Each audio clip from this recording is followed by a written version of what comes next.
Welcome to Sacrilegious Discourse. For this is what the Sovereign Lord says. Why do you need prophets to tell people who you are and what you want? If you can justify everything that the God of the Bible has done, then you can justify any of your behavior. A lot of this mentality is trickling into what is now mainstream right-wing Christianity. I am capable of empathy greater than this God of the Bible. This is a Bible that they tell kids. This is the good Lord. This is the good book. He is fantasizing about murder, mass murder. Head over to sacrilegiousdiscourse.com right now to find out how to leave us a review or support us on Patreon.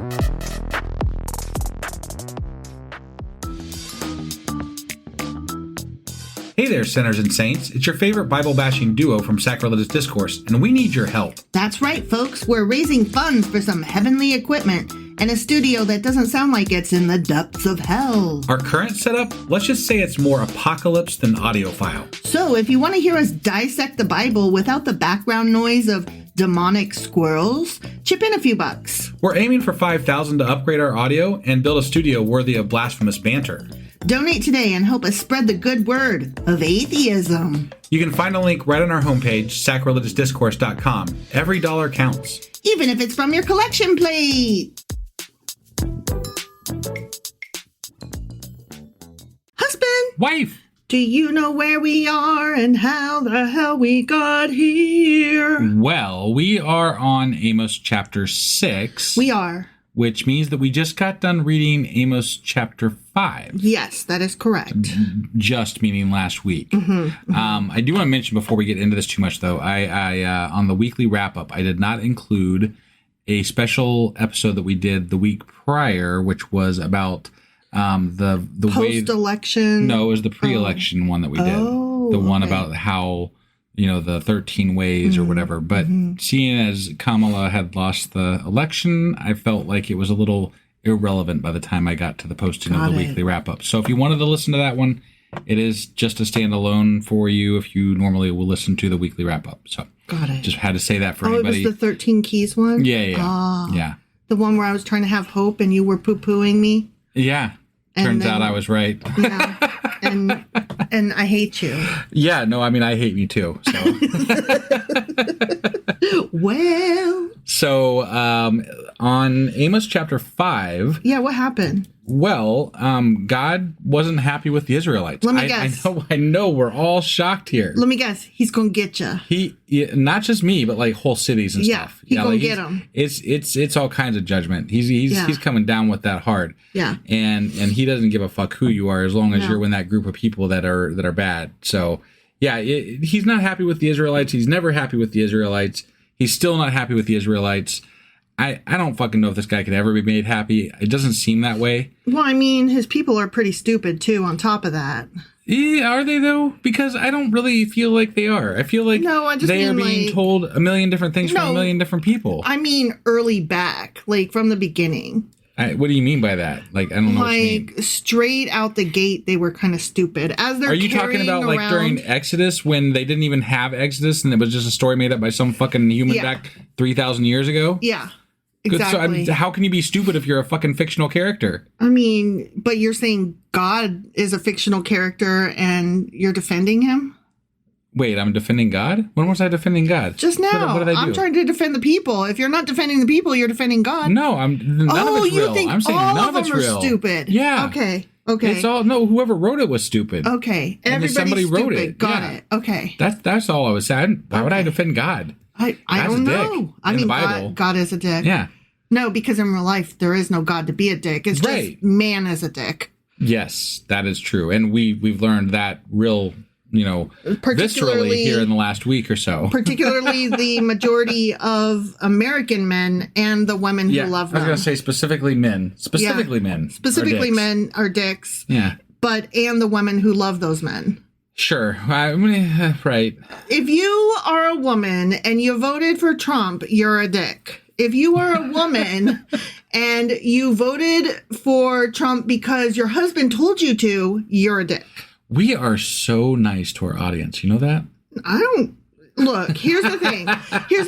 If you were my audience, You are one of two people. You know who I am. Right. You get it. And you're here and you love what I'm saying. Or and that's why you listening. keep coming back. Or you're hate listening. Or if you are not that person, you are the other person, which is the hate listener. In which case, yeah, I don't give a fuck about your fucking little feelings.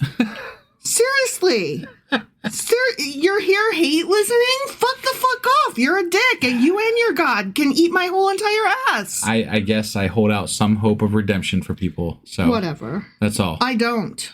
On a, whatever. Look, here's the thing. Like, I'm all bark and very little bite. Because I say that even as there are people in my life who have done bad things, and I would say, I love you and I forgive you, right? Sure. So, like, on a personal level, on a one-on-one level, like, we can get through this. There is redemption, et cetera, et cetera, et cetera, right? Yeah. But on just a general, like, mass level, fuck off. I hate but ya. you got to see it from our listener's perspective too, right? Like, Which listener? The one that you're bashing right listener? now. Yeah. We are talking to them directly through their the listening hate device. listener who is actively only listening to be mean and to be an asshole. Again. And to find, like, sound bites. There could be hope. I'm just saying. Whatever. That's just my perspective. Okay. I love you so much, hate listener. I wish you the best, and I hope you don't sit on a bunch of fucking tacks. Oh, God. I hope you always find the cold side of your pillow. Yeah. All right. Well, I think we should probably get off this subject because I told you I told you last time we were recording that after the election, I'm going to be fucking bitter and nasty and mean. I told you that on the air, that this is not going to go well. So right. You're looking at me and you're glaring. Just a bit. Just a bit. Yeah. Well, you too shall get through this. No, I know. After all, you're a straight white man. It'll be fine for you. Yep, it will. Yep. See? All right. Anyway. Yes. So we just got done reading Amos chapter 5. Sure as fuck did. And that would mean that today we're going to be reading Amos chapter 6. All right, let's do this. Okie dokie.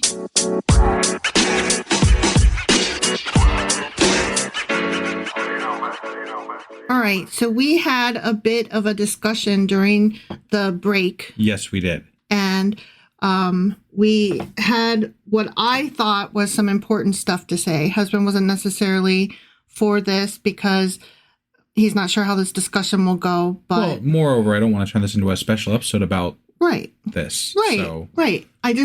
I thought it, because it sounded maybe a little bit awkward and irritating in our opening, I thought we should address it right quick, which is that we are both reacting to the recent U.S. election. Yes. And you are the voice of reason and rationality, and you kind of want to make a plan and not alienate anybody. Right. Whereas I am the irrational person that I usually am.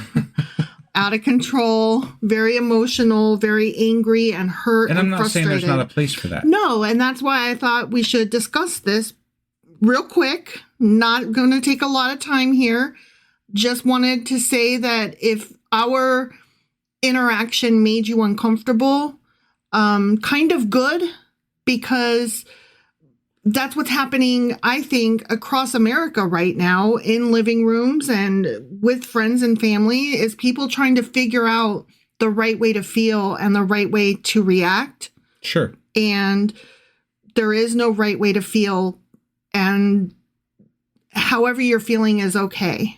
But having said that, husband did point out that we do not want to invoke violence or let our anger, fear, disappointment, frustration make us hateful. And right. I do tend to veer that way when I am upset. Well, I mean, I think I said this when we were discussing this. I think it's a little hard to call God a dick and an asshole for being violent and shitty when, you know, we react much the same way when something we don't like happens. So, right. and I'm not trying to call you out directly. I understand the anger. I understand I get it. You know, the reaction. The difference would be that God is based on how people react. And I'm representing the worst of that when I'm being angry, right, and being like, go sit on a tack and eat my whole entire ass. Sure. There are people that are reachable, and that's my whole thing. Is that, like, it's not. I understand your point of view, and I think that there is definitely a place for being angry and upset about what is happening to our country and what has happened in this world, right? But at the same time, anger is not going to fix it. Anger is a reaction to what has happened, and the real work has to start somewhere with regard to how do we come back from this? How do we get this turned around the right way? And pissing people off, to me, isn't the correct answer. I am going to push back a little bit on you there. Anger, I think, can fuel people. Sure. And can fire people up to take those actions. And so therefore it's not necessarily misplaced. Just make sure that your anger is not the only thing that is keeping you moving. Make sure that you have some logic and rationality in there. Yeah. Mixed in with the anger. And so if all else fails, get your Canadian passports ready and we can all move to Canada. Or something. Yeah. Yeah. I just, we both ended the opening segment frustrated with each other and with the world, and felt like we needed to address it real quick. Yeah. So we've addressed it. Yes, we have. And we still love each other. We're fine. We're not like in a fight or anything. For our listeners who sometimes get concerned when we go off on each other. Yeah. This is how we work stuff out, though. This is how we do. Indeed. And this is, part of the normal course of things. Right. So we'll figure this out as we go along. Us as a couple and us as a country, I guess. Right. And my comment was like, I had been on the podcast. We had been through the end of Trump's presidency together at the beginning of our podcast. But we have never been through the beginning of Trump's presidency until now. And I know that the initial beginning of Trump's presidency as a couple was a rough time. It was a rough time because I wear my feelings on my sleeve. You have no doubt as to how I feel about something at any given moment. Very true. I feel all the feels. Right. And I don't apologize for that. I'm not embarrassed or ashamed of that.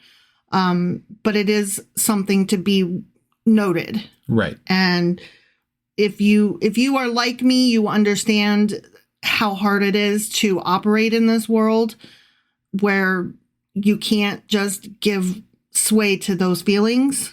Right. And if you are like husband, you understand how frustrating it is to be trying to make good decisions, and you have all these, emotional people around you not helping you. So hopefully you are one of those two things and you relate to one of us, or maybe you're a good solid mix of both and you get where we're coming from. Yeah. And now that we got that, the whole shittiness of Trump settled and dealt with and forever buried, right? Yeah, I was just going to say, we may end up doing this more than once. We may end up having to have this discussion more than once where I'm quite certain I get heated. You try to maybe rein me in or remind me that's not the topic of today's discussion, though, dear. Right. And then we have to come back and be like, okay, sorry. Yes, we're good. Sorry. Let's go. Speaking of which. Yes. We're doing Amos. We are. Chapter 6. Yes. All right. So I'm going to tone it down and we're going to dive in. All right. Are you ready for this? I'm so ready. Okay. Whoa. To you who are complacent in Zion, I am fucking loving this opening.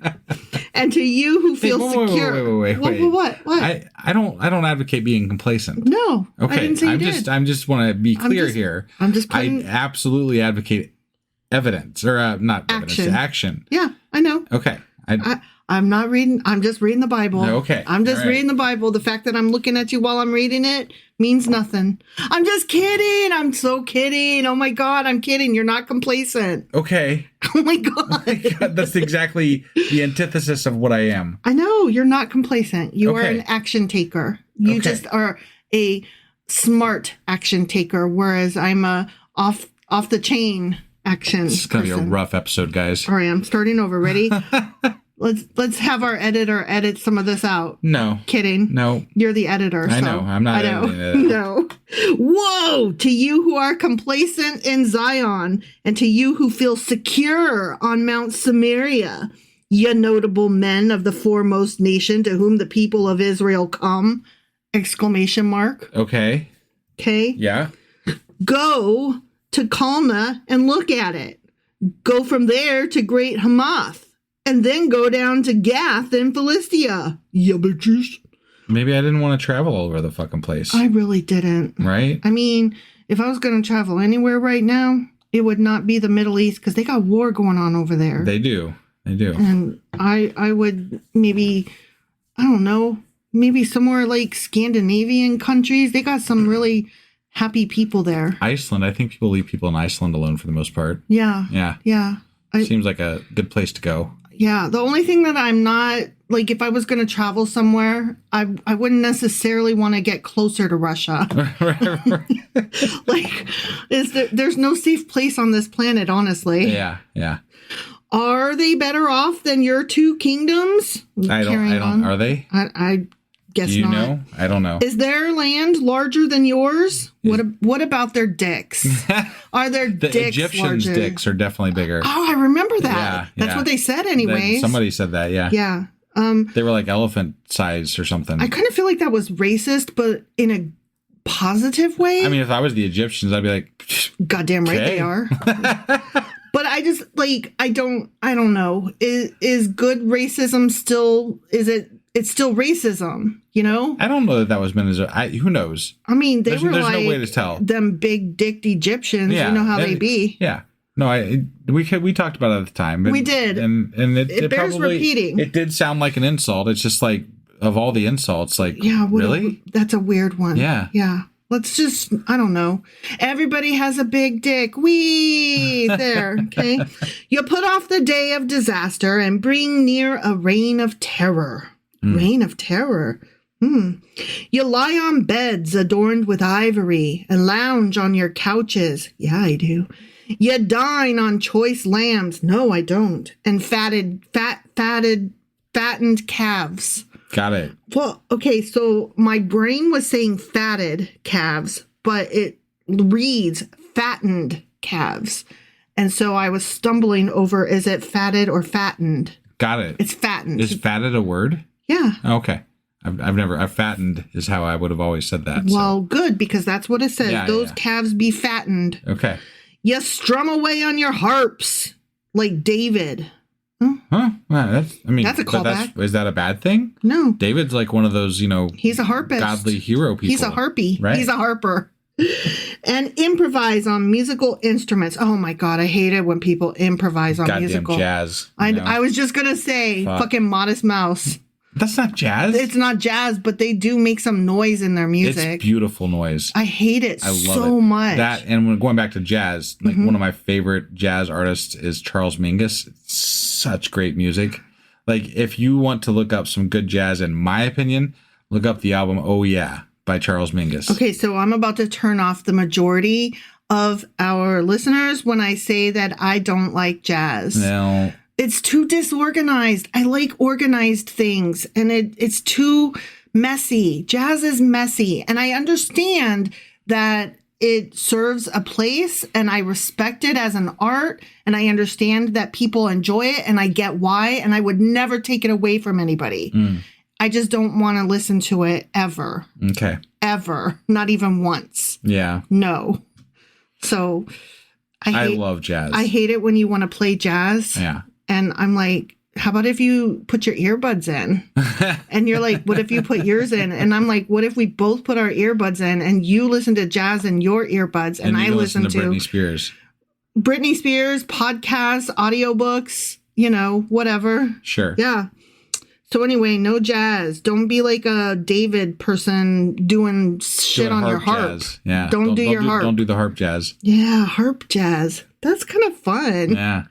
You drink wine by the bowlful. Yeah, I do. And use the finest lotions. Ooh. Oh, the only thing I could think is baby oil. You know who just got in trouble with baby oil? No. Diddy. He got... Oh, he's got like a fuck ton of... Yeah. Because he nasty. Right. Well, yeah. Because he got arrested and stuff for like trafficking and... Oh, it's really bad. It's a thing. Yeah. Yeah. When you say you use the finest lotions, I'm like, I don't know what you mean by that, but it does not sound good. But you do not grieve over the ruin of Joseph. What? The Joseph meaning Israel? Like in general? Joseph. I'm assuming. I'm confused. Well, Joseph is one of the terms that they use to represent Israel, right? No, that's Jacob. That's Jacob. That's Jacob. So who the fuck's Joseph? You don't grieve him, whoever it is. It's got to be some sort of a reference to either like the northern tribes or something like that. I'm confused, though, really. I am too, and that's obviously a question we're going to need to hit up in the Q&A. Yeah, we will. Like big time. We need to make sure we WTF is Joseph, right? And why are we crying or not crying about the ruin of him? Yeah, I'm trying to think how that plays in, because, I mean, there was, Joseph had a coat of many colors. You know, he was one of Jacob's sons. Yeah. So it's probably some sort of a reference to what happened to him. Maybe? And his two sons, Manasseh and... or even when his brothers, abandoned him in the well to have him sold and then sold him into slavery or... Right. And so that there's any number of things that could reference with regard to that, but... Who was Joseph's other son? Oh, gosh. You put me on the spot. I honestly don't know off the top of my head. It wasn't Levi. Levi was one of the brothers. Okay. Yeah, I don't remember. I don't know. But Manasseh was one of them, though, right? Right. Was it Ephraim? Oh, it might have been. I think it was Ephraim and Manasseh. Was it Ephraim? Okay. I could be wrong. That sounds right. Wrong, but Ephraim and Manasseh. Yeah. Okay. They sound like, to me, they go together in my brain. They do, in my brain, too. Yeah. Okay. I'm going to go with that. If we're wrong, we'll correct it later someday. Yeah. Someday being God knows when. Therefore, you will be among the first to go into exile. Your feasting and lounging will end. Okay? Usually when you go into exile, probably that is a thing. Look, I'm having a hard time. They're trying to say, you lazy fuck. And I'm like, they had a comfortable life and that's bad. I don't think it's the comfortable life that's bad. I think it's the bad things that they did that were bad. Well, and the bad things that they did are all subjective depending on who's judging you for them, right? Like God judges that the bad things that they're doing is not worshiping him correctly. Right. I don't give a fuck how they're worshiping any God. You do whatever you got to do. Yeah. Now, if they're treating people like fucking shit, or that's a whole different story. Buying and selling people as slaves. Right. Sex trafficking, like all of that. If you're doing morally reprehensible stuff, right? That I will judge you for. Your ability to relate to worship and bow down to your God is none of my fucking business, and nor do I care what you're doing with regard to that. Like, as long as it doesn't affect me, right? Well, that's what I'm like reading through all that, and I'm like, honestly, none of that sounds bad. I would like to lay around on the couch eating steak and plucking around on a harp. Yeah. Well, that's been one of my biggest hangups with regard to the Old Testament God is that his biggest, problem with the Israelites seems to be not how they treat each other. No, it's all about him. It's all about him. Yeah, he is like the biggest goddamn narcissist in the universe. He really is giving off little dick energy, if I'm being honest. Right. Yeah. The sovereign Lord has sworn by himself. The Lord God Almighty declares, I swear to me, me, I abhor the pride of Jacob and detest his fortresses. This is God speaking. Okay. I will deliver up the city and everything in it. Oh, okay. If 10 people are left in one house, they too will die. Okay. And if the relative who comes to carry the bodies out of the house to burn them asks anyone who might be hiding there, is anyone else with you? And he says, no. Then he will go on to say, hush, we must not mention the name of the Lord. For the Lord has given the command, and he will smash the great house into pieces and the small house into bits. okay, I see your confusion, and I would be confused too had I not actually read this bit in some of the notes. Okay. The reason that they're like, hush, don't talk about the Lord. Right. What they're saying is he might hear you and notice us, and then he'll smash us. Because God is on a rampage. So they're trying to hide from God. Yeah, because God is like pounding his fists every which way. Yeah. And he's fucking shit up. And they're like, oh my gosh, just go away. Don't bring God's attention on us. He's about to smash our house. Okay. Hush, don't say God's name. Got it. Okay, so that's what they're saying. Yeah. Okay, for the Lord has given command, blah, blah, blah, blah, blah. Okay, he's going to smash the houses. Do horses run on the rocky crags? Probably not. So, not on purpose. That wouldn't be a good place for horses to be. People might be like, yeah, giddy up. We got to escape on these rocky crags. So maybe they do, but not like of their own free will. You wouldn't think so, right? Right. If I was a horse, I'd probably stick to the grassy pastures and stuff, right? Yeah. Does one plow the sea with oxen? No. That one's definitely a definite no for me, dog. But you have turned justice into poison and the fruit of righteousness into bitterness. You who rejoice in the conquest of Lo-Debar. What? And say, did we not take Carnaim by our own strength? Carnaim? Lo-Debar. Yeah, I don't know what that's we in are reference to at definitely all. going to have to get back to you. This is a Q&A heavy. It really is. Like, we're going to have to cover this one hardcore. And like, I'm about to finish it. 14 verses, and we've got like 3 questions. I mean, I'm not even going to look it up because it seems like this is just way too much to get into. Yeah. And I apologize because I would love to know right now. Yeah. But now you have something to look forward to in the Q&A. Definitely. Yeah. And some of you don't. And me too. Some of you don't listen to the Q&A. Yeah. What the hell are you doing, guys? I really think you should because we don't know what the fuck we're talking about. Right. And we, and we have a place on our Discord where you can call us out and let us know what we got wrong. Yeah. And we would really appreciate the help. Like, so like if you are a fan and you don't want to come for the lives, right? Mm-hmm. We have other things there that are, just as helpful to us. Like if you go to our Q&A site or like the husband and wife were wrong. Right? Husband and wife got it wrong. Yeah. Our section on there. You can let us know where we got it wrong. And it really does help us out. Yeah. And we will correct our wrongs. Yeah. And other people do call us out on these things. Oh, they do. So some of the people that most adore us do. Yeah. The more people that call us out on this stuff, the more we're going to end up being more correct, and it gives us more things to look up and be curious about. Sure. And that's the whole point of this. So we would love for you to be on Discord and also join us on the lives if you want to. But on Discord at all is great. Wednesdays at 10 p.m. Eastern. That is correct. Okay. Yeah. All right, let me read this last verse. Sure. Okay. Mm-hmm. For the Lord God Almighty declares, I will stir up a nation against you, Israel, that will oppress you all the way from Lebo Hamath to the valley of Araba.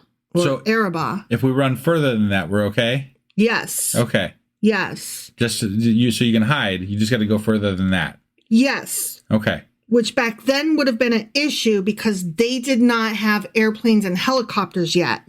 Right. But we have those now, so it's fine. Yeah, we can. We're definitely not in between those places. We're outside that circle anyways. That's probably why we're good, We're good. We're not in between those places. Yeah. So once again, God is going to kill his people. Yes. Because they don't worship him enough. Right. And they live too richly for his liking sometimes. He doesn't like it when they pluck their harps like David did. Right. And they build fortresses or something. Mm-hmm. So no harp jazz, no fortresses, and no couch laying. No fancy houses. And also, you should probably just like constantly be begging for God's forgiveness. Never not be afraid. We say that like almost every episode. Right. All right. Well, that was Amos chapter 6. Sure as fuck was. Which means that we'll be back tomorrow with Amos chapter 7. We'll see you then. Bye.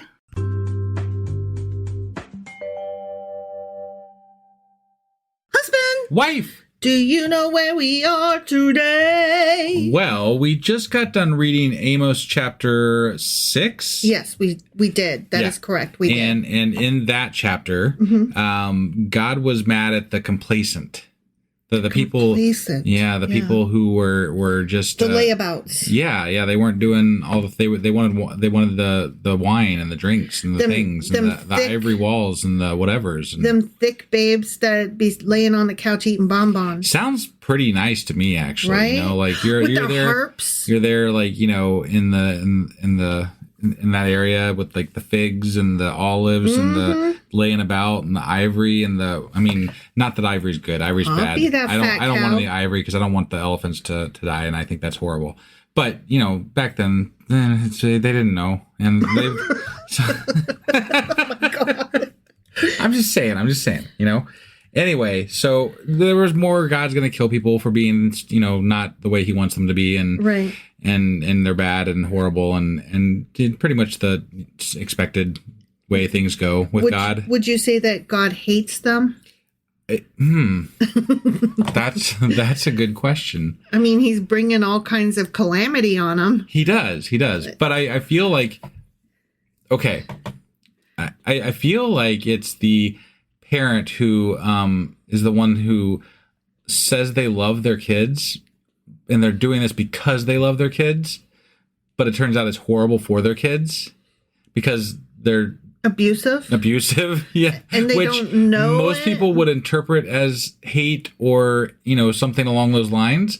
But it's misguided love. Yeah, he honestly just needs therapy. I was going to say, in 2024. We've talked about it before. I think God needs therapy. Really, he and his people need family therapy. Yeah, for sure. Because his people need to pick a God and get there, right? And they need a reason to trust that he's the one they should pick. Right now, I think that, definitely, even today, God and God's people. Could use some therapy. And how? I said, I know that's right. So anyway, God's going to kill some people because they're complacent, because he doesn't like things they're doing and whatever normal shit in the Bible. He's going to get them. That was Amos chapter 6, which means that today we're getting into... Amos chapter 7. All right, let's do this. What?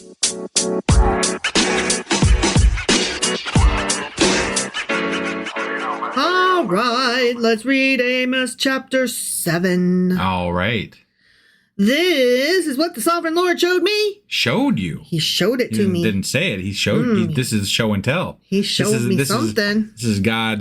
God displaying his wares. What do you think he showed me? I don't want to know. He was preparing swarms of locusts. Always with the fucking locusts. After the king's share had been harvested, and just as the late crops were coming up.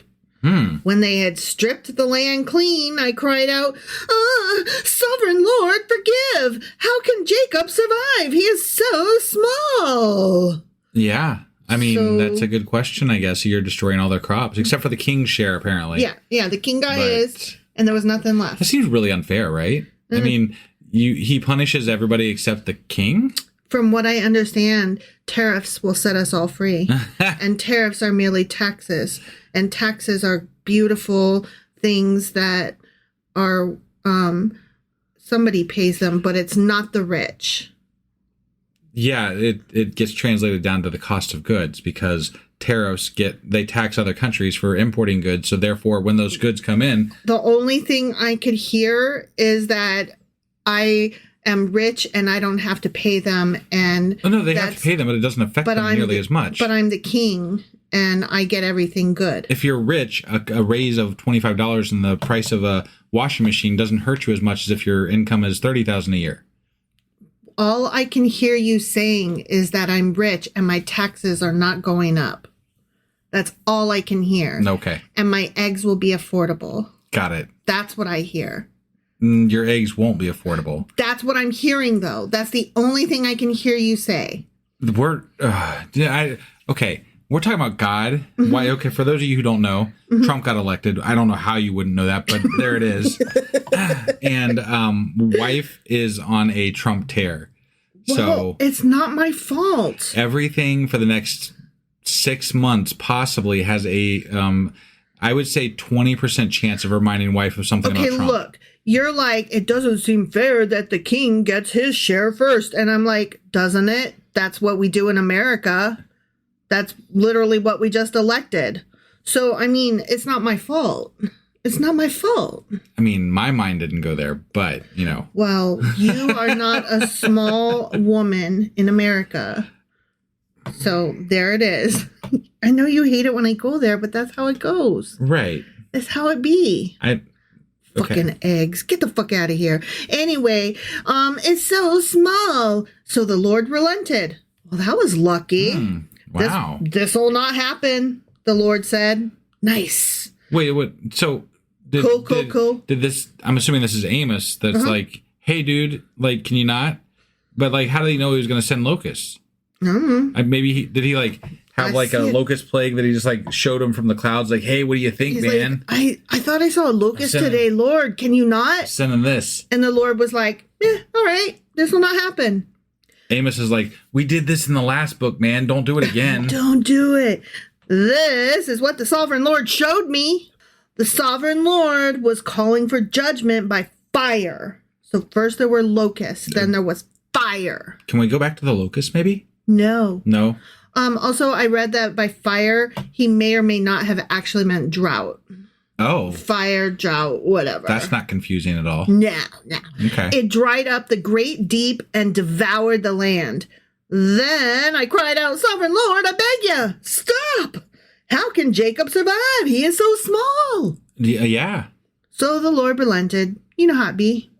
You know how when you ask God, wait, hey, could you not? Is he doing these things, or is he He's just showing telling them. Amos, hey, Look, I'm gonna do these things? This is what the sovereign Lord showed me. Okay. So like these that's are vision. Can we interpret it as like a vision, maybe? Yes. Okay. He's giving him visions. There's 3 of them. We've read 2. Got it. So this is like the ghosts of Christmas past and future and always present and all that. And the 3 little pigs and the 3 bears. Got it. Yeah, okay. there's always 3. Yeah. Okay. Mm-hmm. So anyway, I'm like, Amos, I'm like, oh, don't do fire and whatever. And then the Lord's like, hey, fine. So the Lord relented. This will not happen either, said the sovereign Lord said. Okay. I mean, I don't really see why, though. Just because this one guy is like, dude, don't, please. Right? Like, you just pray and God gives you whatever you want. He lets your football team win. But for just like one guy? Yeah. One guy. Sure. Okay. Amos said so. He's getting ready to punish an entire nation group of people. Yeah. And Amos is like, please don't. And then he's like, all right. Sure. Okay. All right. This makes no sense. No, not at all. This is what he showed me. The Lord was standing by a wall that had been built true to plumb, with a plumb line in his hand. And the Lord asked me, what do you see, Amos? A plumb line, I replied. Then the Lord said, look, I am setting a plumb line among my people Israel. I have a note on this. Okay. I will spare them no longer. The high places of Isaac will be destroyed, and the sanctuaries of Israel will be ruined. With my sword, I will rise against the house of Jeroboam. All right, but let's find out. What the fuck do you mean by plumb line again now? Sure. Yeah, because I was like, can you give me a what? Okay, yeah. So, sorry, I'm scrolling. Okay, the Lord... plumb line in his hand. Yeah. A plumb line or a plumb bob or a plummet. Okay. It's a tool to measure not only for building, but also for pulling down, which should be done in the midst of the people, that all might be tried individually, and that all might acknowledge the justice of the sentence, which is a complete ruin. The Vulgate Latin version renders it a plasterer's or mason's trowel instead of a plumb line. Okay.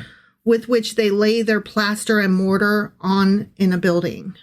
Okay. Yeah. The Septuagint, that's the Greek, translates it as an adamant. What's an adamant? An adamant what? I've heard that before. An adamant is an adjective. Well, is it, or is there a different meaning for it? Something can be adamant. I don't know that something is an adamant. Got it. Is it a noun?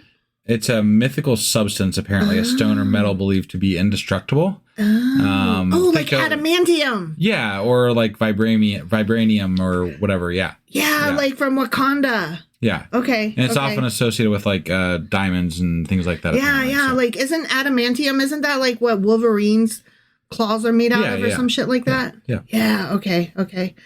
It's adamantium, then not adamant. Oof. All right. So, yeah, that's what it is in that book. Yep. And it is called Anakides by Pliny, who was one of those early philosopher guys. Yeah, he was one of the... Yeah. Yeah. Yep. A word in sound near to what is being used here. What's an Anakides? I didn't look that up. I meant to. How do you spell that? Anachites. Anakides or Anakites. Okay. Anakites. Got it. I'm looking it up right now, so we'll see what I can come up with here. That's just it's adamantium? It's the giants mentioned in the Bible. Ooh, that's fun. Probably. The Anakites, not Anakides. Or the Anakites? Or it's a gemstone also. Oh, interesting. There's a precious stone. Okay. Mentioned in some ancient texts, but it says one in the Bible though. It should be the giants. The giants. The Amalekites. The Anakim. Huh. A Okay. race of giants mentioned in the Bible. Okay, I'm so confused. And I don't know like how you pronounced it when we read it, so Anakides. It could be all. I don't know. That is so funny. And then the Targum renders it judgment. Okay. In the Arabic tongue, it signifies either lead or tin, and thus is a line with lead at the end of it. Okay. So I don't know what any of that means, but it's a plumb line. Okay? Sure. Plumb line. And he's holding it because he's gonna... It sounds almost Wiccan. Like, I'm imagining, like, a Wiccan person with a pendulum, right? Like, with a chain, and at the end of the chain is a like a pendant, you know, right. And they're like trying to see if it swings, and if it does, like if it swings a certain way, the answer is yes, and the other way is no, and it's like that's how you're being judged. Like that's what it sounds like to me. Like this sounds Wiccan. All right. I just because I was a little bit confused because they were trying, like they talked about the locusts, and then they talked about the fire, mm-hmm. and those made sense as far as what that is. But and then the third vision is judgment of some kind. Got it. Yeah, and actually, I just kind of like did a brief thing here, but yeah, it's just like it's an assessment basically of their deeds and their whatever. Yeah, judgment. So, yeah, judgment. Makes sense. Okay, it's like what's the Wayne thing? The Wayne guy for the Egyptians or whatever. Yeah, what is that guy's name? Oh, he weighs your soul. Right. Yeah. And I forget. Isn't he the one that he weighs your soul before you can get on like the boat to cross? Or that's Greek. Never mind. Anubis. It looks like Anubis. Okay, Anubis. Yeah. I was getting him confused with the guy that rows the boat across the river Styx. Right. That's Greek. He is the judge of the dead, so he's weighing the heart and all that stuff, and it has to do with the afterlife and things like that. These guys are all called psychopomps. Yeah, isn't that just the coolest word? It is a cool word, yeah. I think I've done this before. You have. And you were like, at the time, like, psychopomp. But now you're like, yes, I know. Yes. Yes, of course. Psychopomp. Prum. All right, so now we're going to switch topics completely. Oh. And we'll talk about this more in the Q&A, sure. I think. Okay. But some Bible-y scholar people are like, whoa, this shit came out of nowhere and completely interrupted the visions, because we're talking about something else now. Oh, okay. Like, it's like, it's a whole new chapter, but it's not a new chapter. Okay. Yeah. All right. So anyways, back at the ranch. Yeah. Then Amaziah, the priest of Bethel, sent a message to Jeroboam, king of Israel. Okay. Amos is raising a conspiracy against you in the very heart of Israel. The land cannot bear all of his words, for this is what Amos is saying.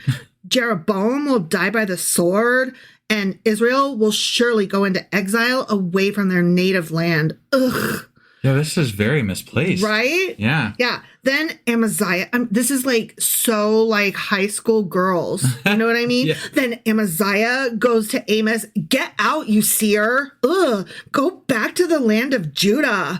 Earn your bread there and do your prophesying there. Don't prophecy anymore at Bethel, because this is the king's sanctuary and the temple of the kingdom. Boom. Yeah. Oof. Get your ass out of here. You could see that he like totally snapped his fingers in his face when he was done and was like, be gone, bitch. It's like he started, like if this was actually, Amos writing this, it's like he started with one idea and then like he was like, these fuckers are trying to get me banished. I'm gonna write about them. Yeah. And then it was just like there. Yeah. And then somebody just stapled it together without. Like, I don't know why this is here, but whatever, it's here. So look, all I did, I just picked up the pages on the floor. I didn't say this is the order they went. You told me to get the papers. You did not tell me to look at what page numbers. No, it's like when you go, are you sure they're all in the right order? Yeah. Yeah. They're all they're all in the right order. I solemnly swear I am up to no good. So then Amos answered Amaziah, I was neither a prophet nor the son of a prophet, you stupid bitch, but I was a shepherd. Hello. And I also took care of sycamore fig trees. But the Lord, Amos is like, I'm not even a real prophet, and you're kicking me out for the shit I'm saying. It's not even my fault. But you're claiming to be a prophet. It's not my fault. God is telling me what to say. I'm just quoting God. Look, I'm Amos, okay? You be, what's his name? Amaziah. Hold on, though. You be Amaziah. Before we get into the role play, anybody could say they're talking for God. Of course. Anybody. Yes. So you're Amaziah, and you're like, be gone, bitch. Yeah, be gone, bitch. I love that you don't want to call me a bitch. Oh, I love you. That's so sweet. Okay, so you're like, be gone, bitch. And then, okay, so now I am Amos. I'm not even a prophet, for fuck's sake. Oh my God. I just woke up one morning and God was like, this, and I showed you this, and I showed you that. And now you're making me go away, and it's not even my fault. What? Oh my God.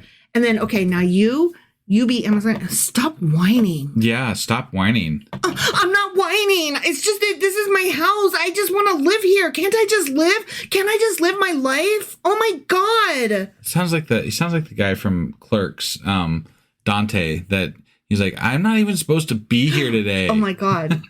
Yeah. Except that he's not quite as whiny as what I was doing. Well, he was pretty. I mean, he was like, I'm not even supposed to be here today. He was kind of shitty about it the whole time. Shitty, but not whiny. Right. Yeah. Like he was like, I'm not even supposed to be here today. He had a couple of like fit throwing things where he was like, I'm not even, whatever. I'm not even supposed to be here today. Right. Yeah. He was pretty. But he wasn't like, Well, I mean, to be fair, you're adding that inflection to this voice. I am, so because I'm putting my voice. This is how I would sound if I was bitching and moaning. Yeah. But the Lord took me, Amos, from tending the flock. Like I'm just laying there. I'm just like watching my sheep and whatever. Okay. And then the Lord took me and said to me, go prophesy to my people, Israel. Now then, hear the word of the Lord. You say, do not prophesy against Israel and stop preaching against the descendants of Isaac. But therefore, this is what the Lord says. Maybe we should just, maybe we're going about this whole thing all wrong. We are. Maybe we should just get out there and be like, God told us to say this. Mm-hmm. God said that. Did you know it's very easy to set up a church? Yeah. God told us that all people should be treated and respected equally. Mm-hmm. Women's rights should be reinstated. God said. God said. Don't look at me. God said this. He told me to tell you. We should like reprint the Bible, but only the good bits. That's gonna be real short. I know, very short, very short. And you got to take out like. To be fair, people don't really like to read, so that might actually go over. That's better, what I'm saying. Like we just took out the boring bits. This is the good bits. Yeah, and we're paraphrase it. Yeah. Just put it. Yeah. Hell, just make up shit. Most people aren't even know what was in there anyway. That's what I'm saying. So just make it sound sort of like old style language. Yeah. And rewrite it, and then just be like, here's the Bible, guys. This is the Bible. I don't care if that's not the Bible. That's the one God told me is the Bible. God told me that thou art wearing pink on Wednesdays. Yeah. It's not my fault. I had wife write this while I had my head in a toilet, and that's what God had me do. Look, all I did was tell ChatGPT to channel God, and this is what came out, and you are telling me that is not correct? I call bullshit. Right. Nobody could direct ChatGPT better than God. Right. Are you saying God could not type these words? Blasphemer. Right. Oh my gosh. You are going to burn, sir. I recommend you get your rainbows in order and you start appealing to your neighbors. Yeah. Anyways, your wife will become a prostitute, just saying, in the city, okay? Like, I'm Amos and I'm talking to Amaziah. Yeah. And I'm like, remember how you just told me to get the fuck out? And I was like, but I'm just a lowly farm boy. And you're like, so get. And I'm like, but I don't even know anything. God just told me this shit. Guess what? What? Your wife will become a prostitute in the city. I'm sorry. Damn. And your sons and daughters will fall by the sword. Whatever. Your kids are just going to die. Yeah. Whatever. Right. Your land will be measured and divided up, and you yourself will die in a pagan country. I'm just saying. And Israel will surely go into exile away from their native land. The end. I'm just telling you what God said. I don't know. Wow. Yeah. That was a phone drop, people. That was a mic Not a drop. mic drop, but a phone drop. Well, it was by the mic, and it could have been a mic drop if you had not said that it wasn't. Oh, yeah, that's true. I could have said that, yeah. Yeah. He was just basically like, your wife is going to be a fucking whore, and your kids are going to die, and you're going to get shipped out, and then you're going to die too. How do you feel about that? Did you want to still exile me, asshole?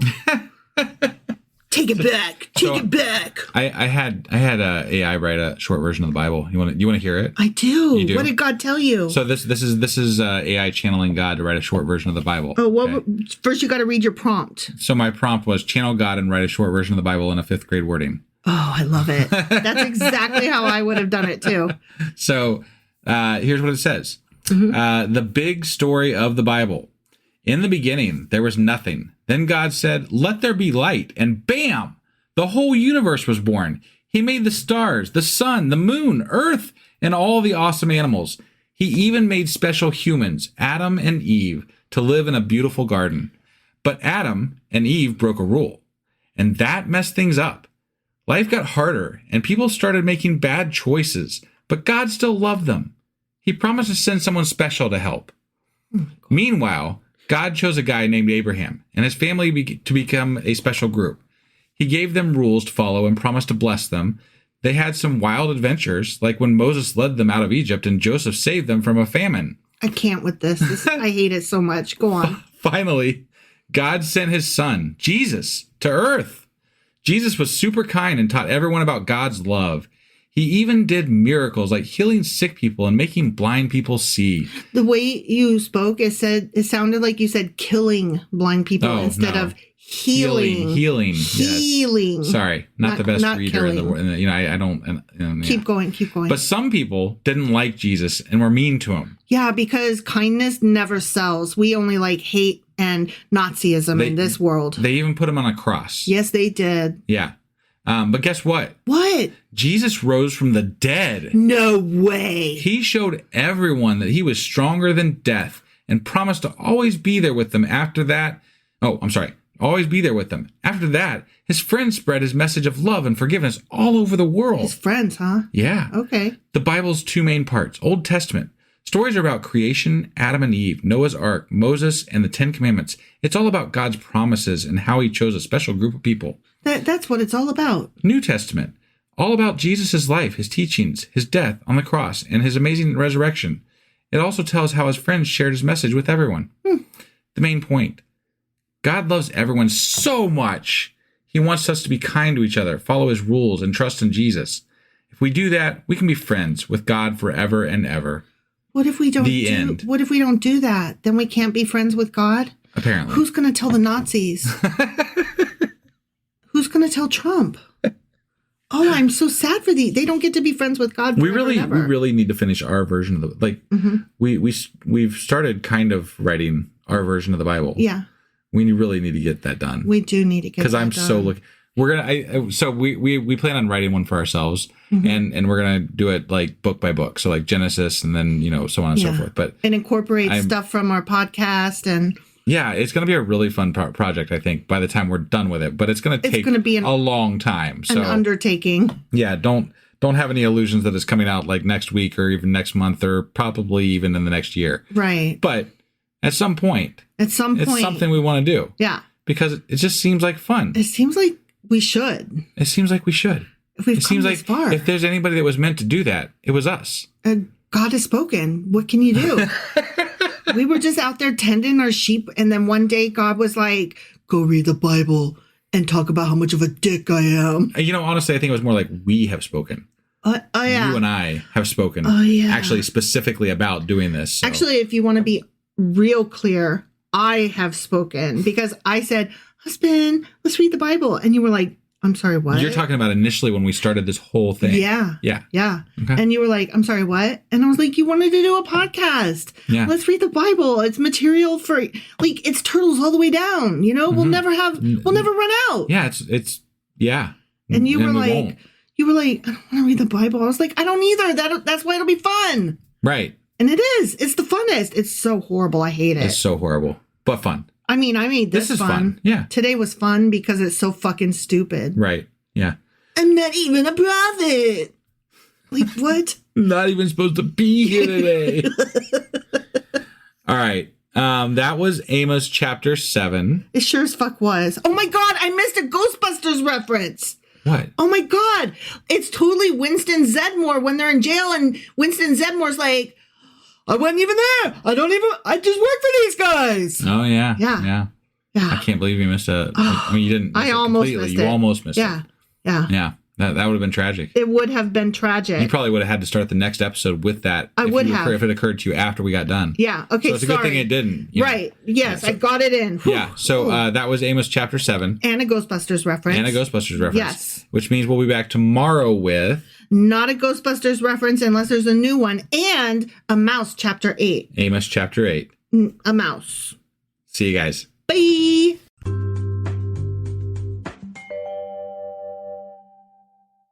Husband. Wife. Do you know where we are and how the hell we got here? Well, last time we read Amos. Yeah. Chapter Amos. 7. Yes, we did. And in that chapter, God tried to bring the locusts again. Yeah, he did. Amos was like, nah. And God was like, okay. All right, yeah. And then God tried to bring fire. And Amos was like, nah. And God was like, all right. And then God tried to bring a plumb line. And God was like, huh? You mean Amos? Yeah. Yeah. I'm like, what? Plumb line. Anyway. No. Yeah, and then the whole fucking story changed to something about Amaziah and some other shit, and I'm like, what is going on? I know Amaziah was like, it just moved along to something else, and I'm like, where did this go? What is going on? It was like a completely different chapter. Yeah. And Amaziah was like, bitch, bye. And then what's his name? Amos was like, I just work here. What the fuck? I'm not even a prophet. It's my day off. I know. Whatever. I wasn't even supposed to be in today. Yeah. Yeah. And then Amaziah was like, bye, Felicia. Right. Yeah. Like, I don't want to hear your shit. Right. Get. Yeah, it was like it was a journal entry they just shoved into the fucking Bible. And then all of a sudden, Amos was like, well, just so you know, your fucking bitch of a wife is going to be a whore and your kids are going to die. And also you're going to die. So, okay, bye. Right. Sounds totally godly. And definitely. Not petty. Not at all petty, right? No. Yeah. And definitely how we speak to each other. Yeah, for sure. Yeah. So anyway, that was Amos chapter 7. Yes. Which means that today we're getting into Amos chapter 8. All right, let's do this. Okie dokie.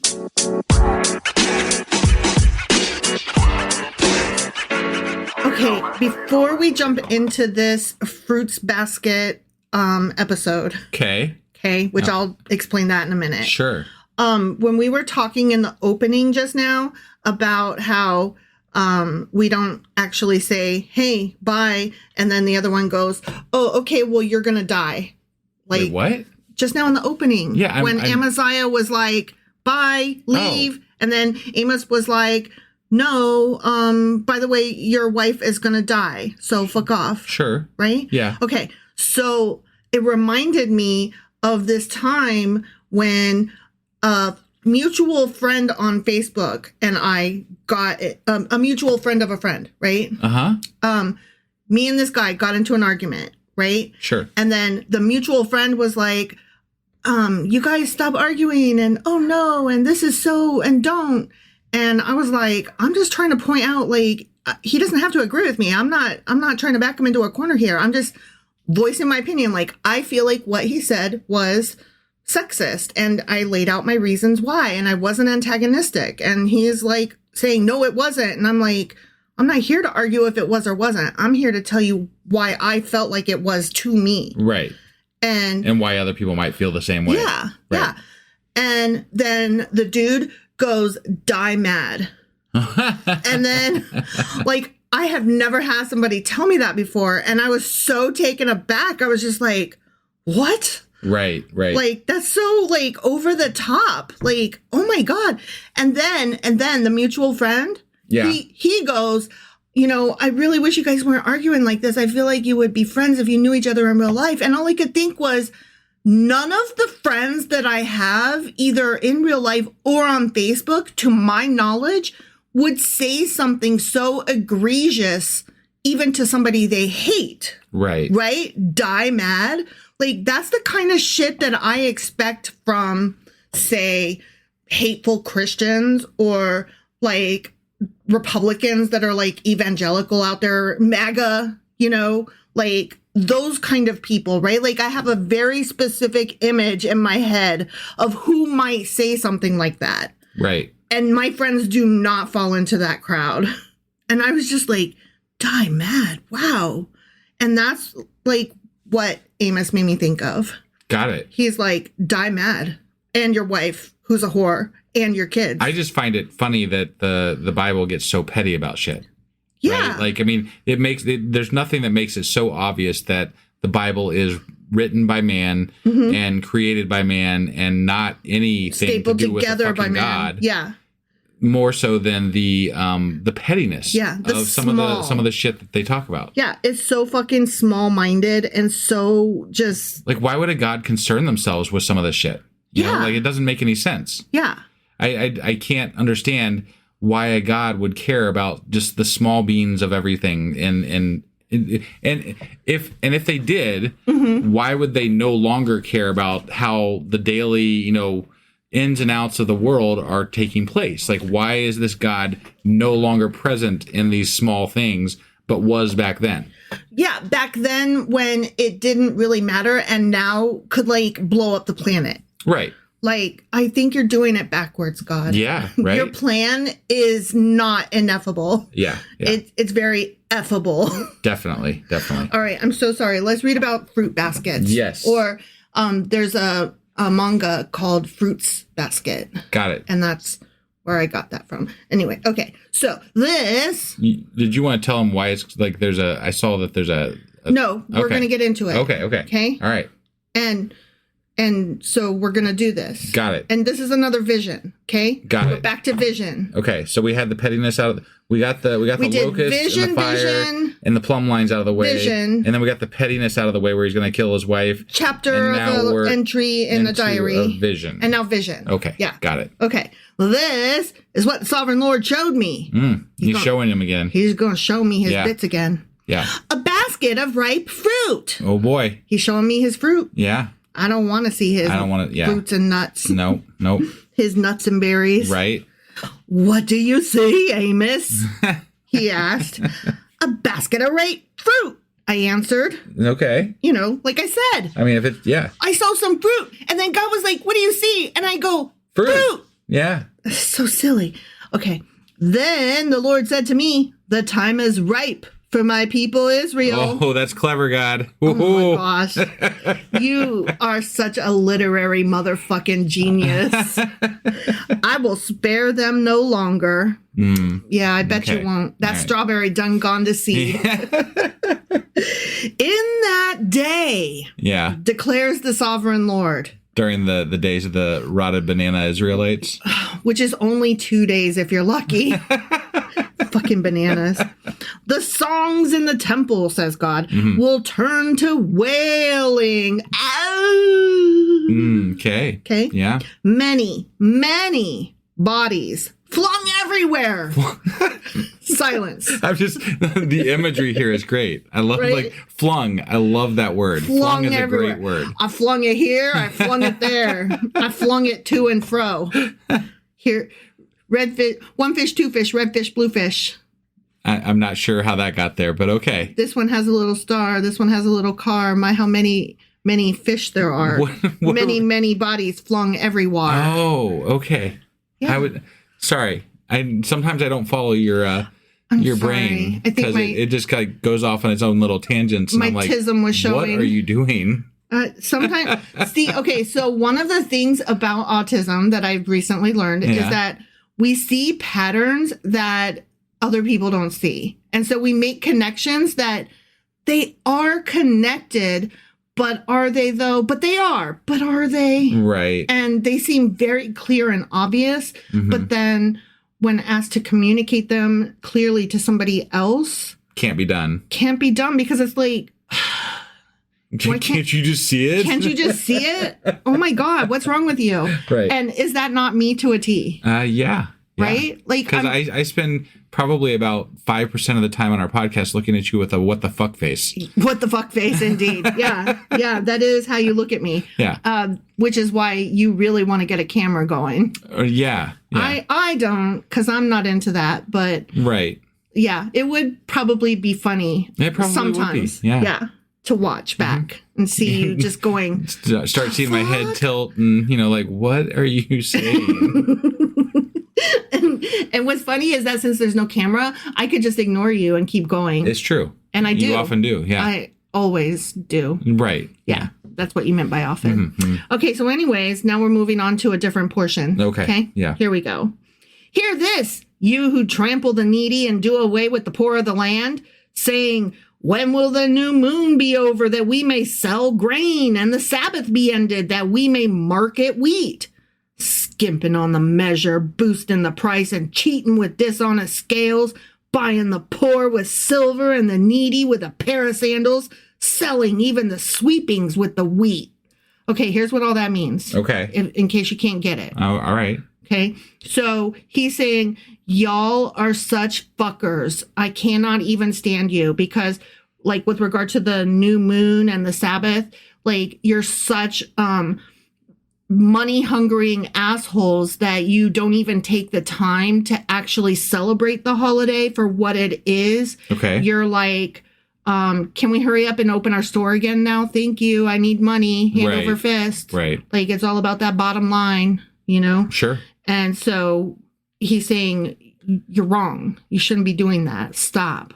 Well, I agree for different reasons. Like, I really don't like the idea. I don't like what's happened in the last, 20 to 30 years where we no longer as people get holidays from work. Right. Right. Either as consumers or as employees. Right. Now, I know that most of those holidays were religiously based, but that being said, it was still a day off. Right. Like it was still time to go spend time with your family. Right. And I feel like we move.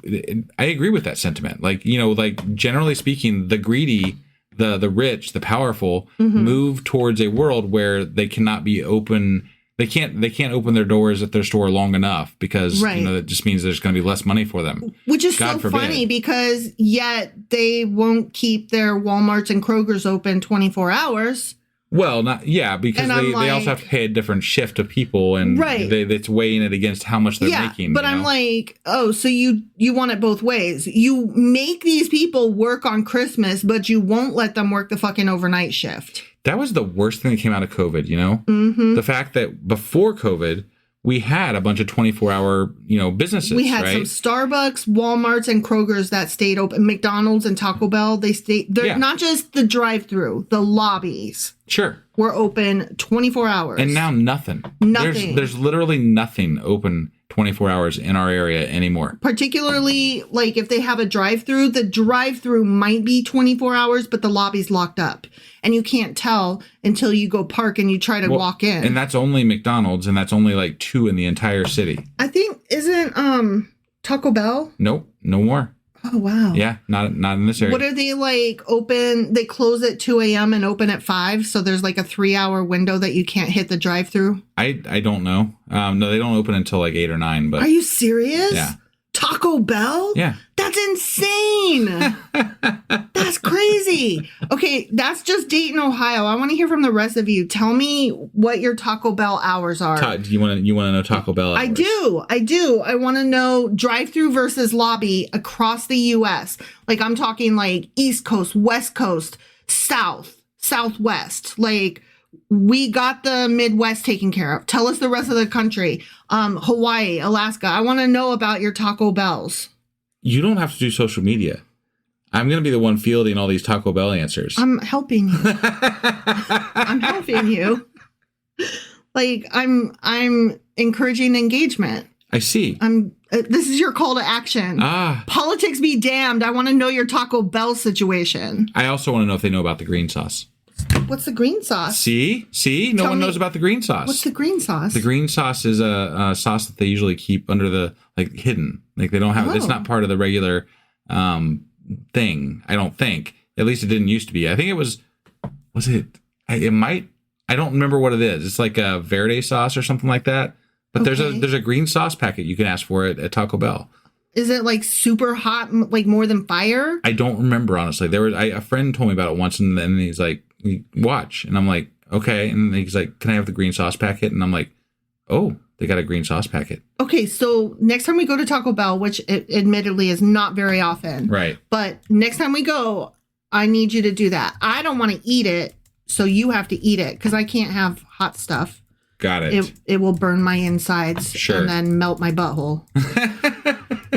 That's how it be. Green sauce. I didn't even know that. Yeah.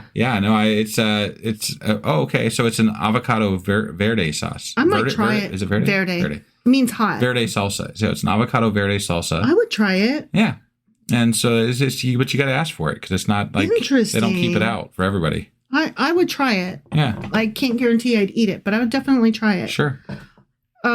Anyway, that's enough about Taco Bell. Well, unless they want to sponsor us, then I'll go on for like another half hour. I know, right? Yeah. Have you heard about the what's it called? The Waffle House like emergency response quotient? Like you can tell how serious a national or natural emergency is by whether or not the Waffle Houses in that area are open. Ah, yes. Have you heard about that? I have heard about that, yes. And I have also heard that even like life-giving services will use that to determine how serious like a tornado or something coming in is. Right. Like if those things are closed, shit be bad. Right. Yeah. Like, wow. Yep. All right. Enough about fast food now. Okay. Right. Yep. Okay. So anyway, and then Amos was saying, so you fuckers that you can't open your doors fast enough and, you don't celebrate the holidays. You just try to get through them as fast as possible. Right. And then, so you skimp on the measure, boosting the price and cheating with dishonest scales. That's going back to that whole, if I'm buying something, I'll try to make it weigh as little as possible so I could get a good price. But if I'm selling something, I'm going to add weight to it, cheating so I get a good price. Right. And then when he says sell even the sweepings with the wheat, you're supposed to like donate any extras you have to the poor and needy, but they'll pick up whatever extras they have and resell it. Got it. So they're fuckers. Yeah. All right. Anyway, the Lord has sworn by himself, like how you do, oh my me. Yeah. Yeah. The pride of Jacob, I will never forget anything they have done. Will not the land tremble for this, and all who live in it mourn? The whole land will rise like the Nile. It will be stirred up and then sink like the river of Egypt. In that day. Okay. Oh, did you have something to say about that? No, I just, no, not really. I read that it can rise as high as 20 feet. The Nile? Yeah. Oh, okay. So it's a big deal when it does that. Got it. When it says the whole land will rise like the Nile. Yeah. He's saying, I'm about to drown y'all. Got it. Look out. Yeah. In that day, declares the sovereign Lord, I'll make the sun go down at noon and darken the earth in broad daylight. Sounds like an eclipse, so I'm not impressed. Or cloud cover. Right. Yeah. Right? Yeah. Not impressed. No. I will turn your religious festivals into mourning and all your singing into weeping. I will make all of you wear sackcloth and shave your heads. I don't want to shave my head. I will make that time like mourning for an only son and the end of it like a bitter day. Okay. This is a lot more threats. Yeah. More. Everybody's gonna be sad. You're gonna be sorry. I'm gonna fuck your shit up. Yeah. Yeah. I'll make you pay. Be scared. I'll be Moriarty in the Cumberbatch version of Sherlock, where he says, "I'll make you burn. I'll burn the very heart out of you." I can't imagine being scared of. I guess okay. I've never been indoctrinated into religion, right? But it feels very difficult to be scared of something that I can't know. Like what is I don't know. I guess I had a fear of hurricanes. So like I guess that is I'm trying to work it through my brain, right? Okay. I don't really have I don't have a working knowledge of what it was like to be religious. So like I'm trying to understand put it this in terms, fear that people have because of this God. It's constant. Right. Like you're constantly afraid. And I know it's real because I've talked to people who have the fear. Yeah. And what strikes me is that they're both always afraid and always smugly certain. Right. Like tied into one. Like they're so scared, you know? But at the same time, they know they're going to heaven, and they know that you're going to hell, and they know that their mama and daddy going to be in heaven waiting for them with open arms. Right. They know it's a fact. Yeah. Like they're so sure, even as they're terrified. It's so weird. No, I don't get it. I don't get it because, you know, we drop Santa Claus in, you know, whatever grade in grade school, right? Yeah, about age 7. We drop Tooth Fairy. We drop all those things that we grew up thinking were real at some point in our life, right? But why not God? Why doesn't God disappear? Why doesn't God strike us as, yeah, that's really silly, right? Yeah. And I know it does for a lot of people. I know a lot of people do end up saying, yeah, God it's a silly concept. That's kind of ridiculous, right? You know, right? But it takes people, especially if you've been indoctrinated into it, it takes people a really long time to come to that conclusion. And okay, here's why. Because with regard to Santa Claus, right? Because you're like 6 or 7, maybe 8.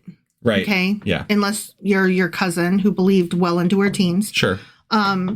You go to school every day, right? And all of your friends around you are telling you Santa's not real, Santa's not real, Santa's not real. Right. Right? Yeah. That's your society, your peer group. You go home and your parents may or may not come clean with you, but eventually they do. That's how. Because that doesn't happen with God. You don't go to school and have your whole peer group be like, God's not real, That's God's true. not real. No, you're right. They instead reinforce, oh yeah, of course God is real. Right. And you go home and your parents never disabuse you of that notion. Right. So no, that's true. That's why. Right.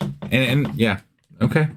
I struggle with that idea. That's all. What I think would be the better question is, since so many of us are indoctrinated into this, who are the people who first were like, you know what? None of this God stuff, any of your religions, none of them strike me as plausible.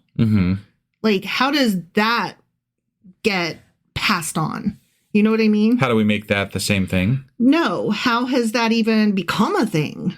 Oh, the God thing? How has atheism become as prevalent even as it has? Well, because I think that there is a certain portion of people out there that require more evidence and more, you know, logic than some other people, you know? So like as peer-reviewed science has increasingly become more accessible to the masses, more of us, quote unquote, commoners have been like, no, you know what? That makes sense. And I would like some proof, please. Yeah.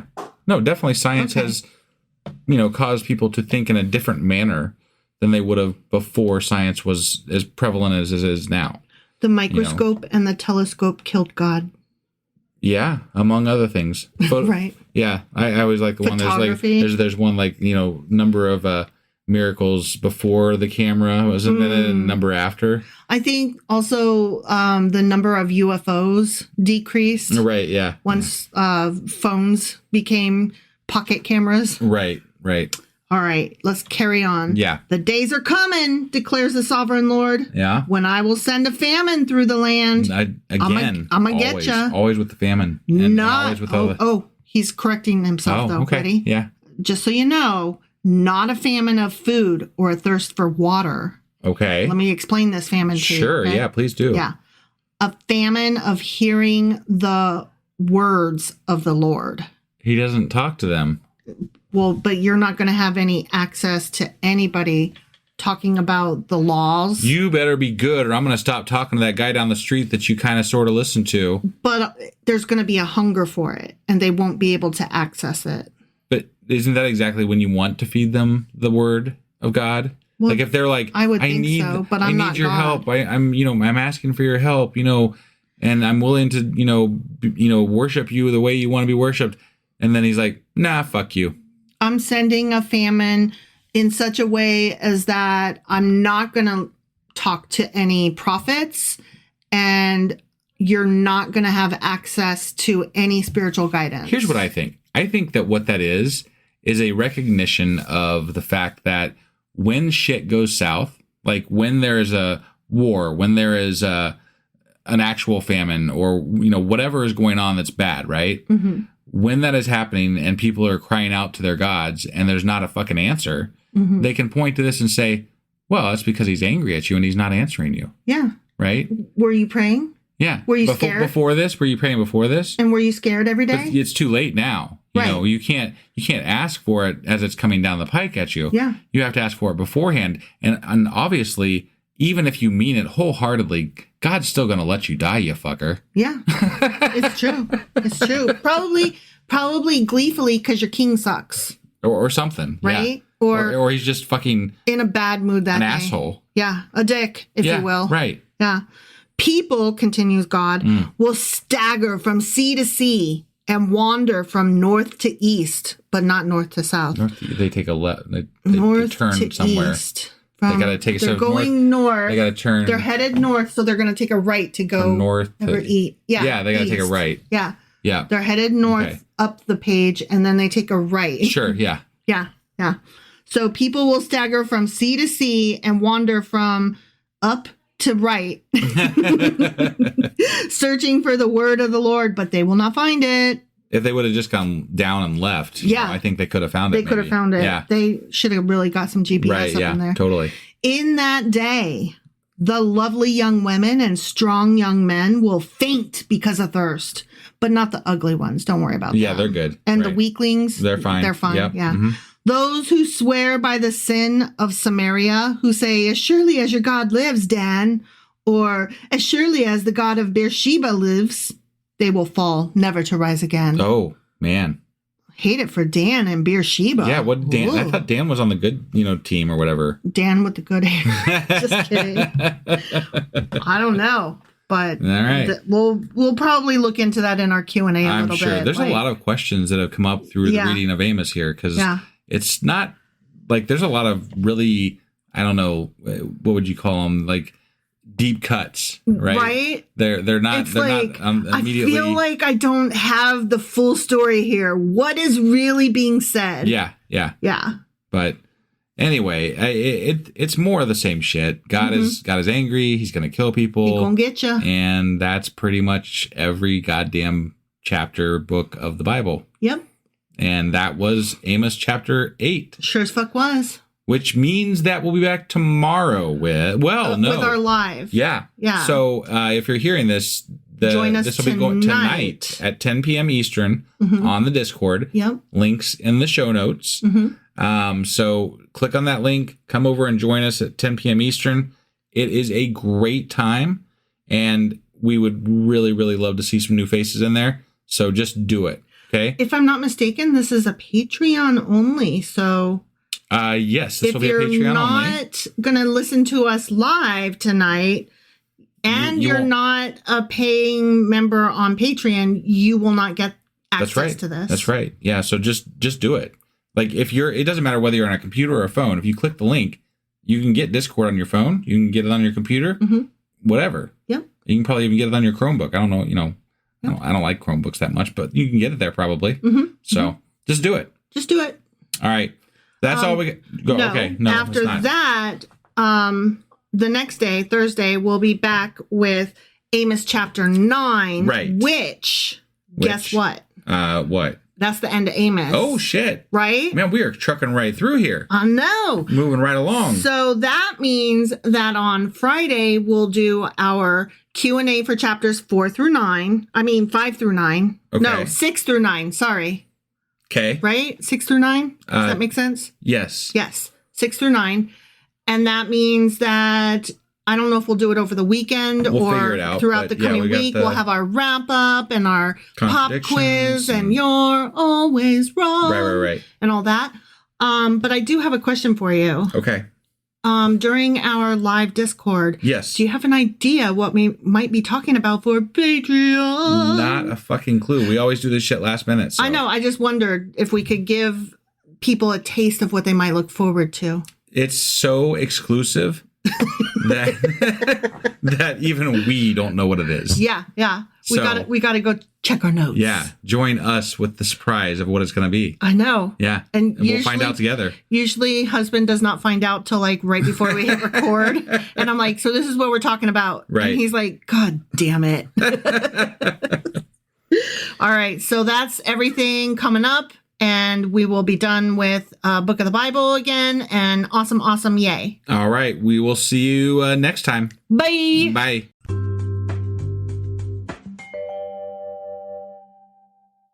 Husband. Wife. Do you know what we're doing today? Well, yesterday we read, or not yesterday, 2 days ago, we read Amos chapter 8. Sure as fuck did. And in that chapter, God, Amos was in God, we're talking about fruit. And then a fruit basket. A fruit basket, yeah. And it was like, what are we talking about? A fruit basket? And then he was like, and Israel is ripe for judgment. I'm like, I see what you did there. Got me there. Yeah, that was a good one. You're like Captain America. I understood that reference.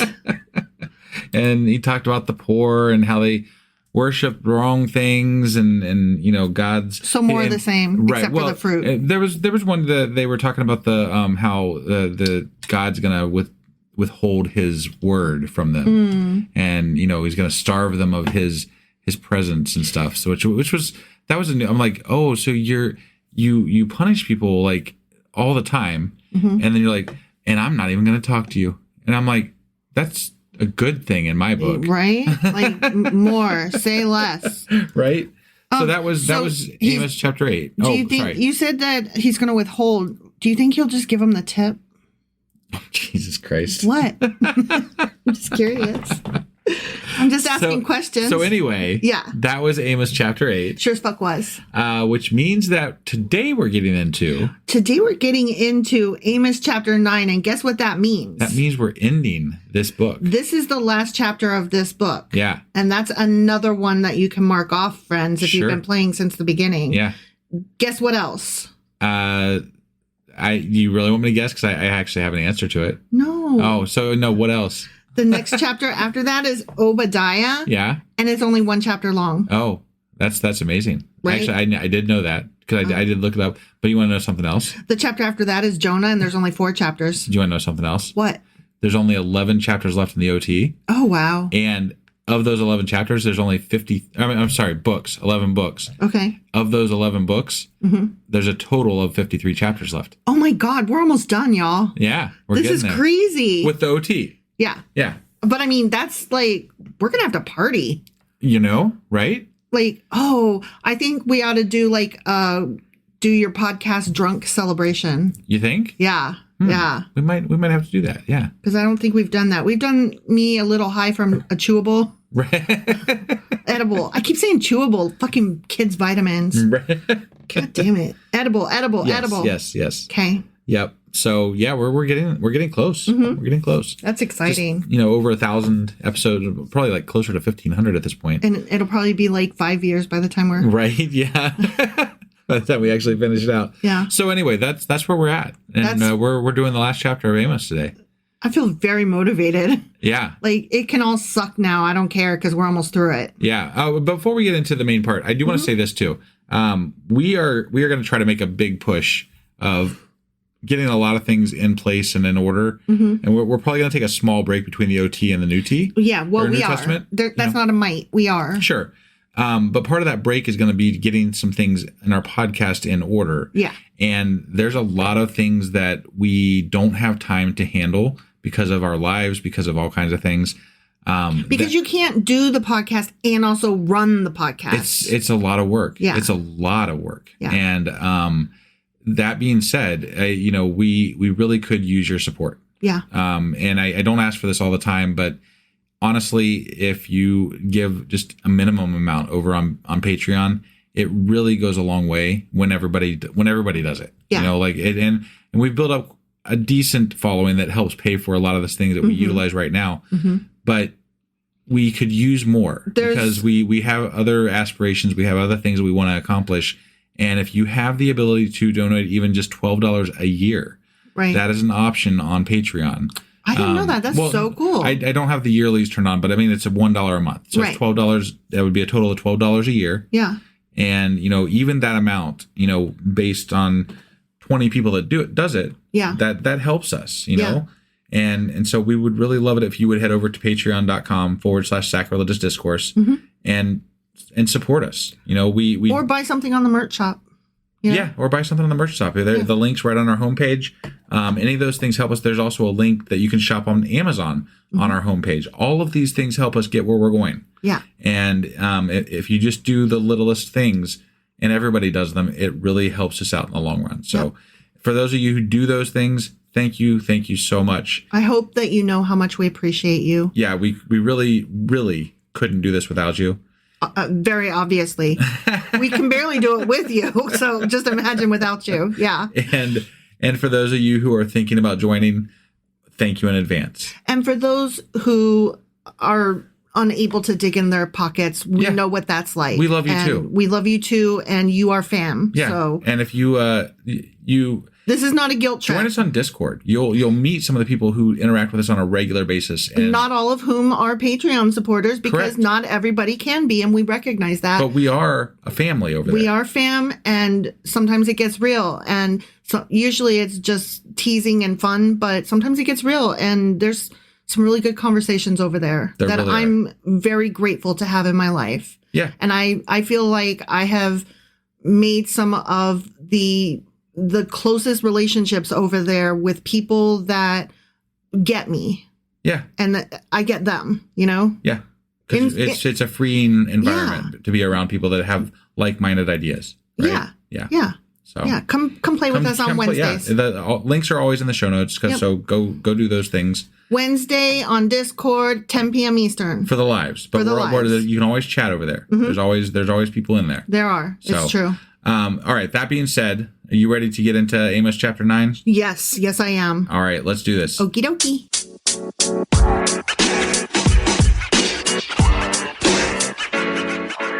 All right. We are hopping into Amos chapter 9. What? Just, I never know what to expect every time we get into an episode. You never should. I know. I should know that by now. I will try to keep you on your toes. You do. You do indeed. That's almost a compliment. Yeah, it is. All right. That's why I married you. Aww. You keep me on my toes. I love you. All right, let's read this shit. All right, let's do it. Okay. Amos. Yeah. Saw the Lord standing by the altar, and he said, "Strike the tops of the pillars so that the thresholds shake. Bring them down on the heads of all the people. Those who are left, I'll kill with the sword." Oh, this is so cool. I'm Amos. And I'm like, God, kill him and I'll kill the rest. Right. Come on, God, let's go on a murder spree. It sounds like this guy, Amos, right? It sounds like he's a little bit mentally disturbed. Right. Like if you were to run into this guy today, right? He might throw a rock at your head. Yeah. And think it was funny as your brains leaked out. I feel like we would lock this guy up in today's world. Yeah. Yeah. He's not as weird as Nehemiah, was it? I don't remember which one you're talking about. The dude that had like the whack dreams with the wheels and the eyes. No, it wasn't Nehemiah. That was oh shit. It was Jeremiah? No. Was it? It's not Isaiah, is it? No, it's not Isaiah. It's very not Isaiah. Oh shit. Ezekiel. I knew I'd get there eventually. Zeke Kyles. Yeah. No, his was pretty whacked. But he didn't advocate as much personal vengeance. Yeah. So much as he was relaying God's message. Yeah. And really, in the end, he was talking, like, there was the whole reference to, like, something that sounded similar to a Jesus idea. Right. You know, so, like, he kind of came back to that redemption of humanity and stuff. Right. Which probably wasn't written by him, but, you know, whatever. I doubt it. Yeah. Yeah, this guy's just like, knock the buildings over, kill him. Right. And whoever survives and crawls out, I'll stab him. No one will get away, not one. None will escape. Though they dig down to the depths below, from there, my hand will take them. I'm going to stick my hand in there and I'm going to choke the living shit out of them. Yeah. Just for the record, wife is laughing and stuff. I'm in character. In character, yes. Yeah, I'm in character. I just want to make sure. Yeah, that is not wife laughing. That is Amos very excited to murder. You never know, this might be somebody's first time tuning into our podcast. That's true. Well, just so you know, I'm in character as Amos being gleeful about murder. Right. Or God. Either one could be gleeful. All these sons of bitches in this Bible are fucking murdery. Yeah. And if they're not, well, they own slaves and they're rapey. Yeah, pretty much. Yeah. And that's about how it goes. Okay, so here I'm still Amos. Ready? Though they climb up to the heavens above, from there, I, Amos, will bring them down.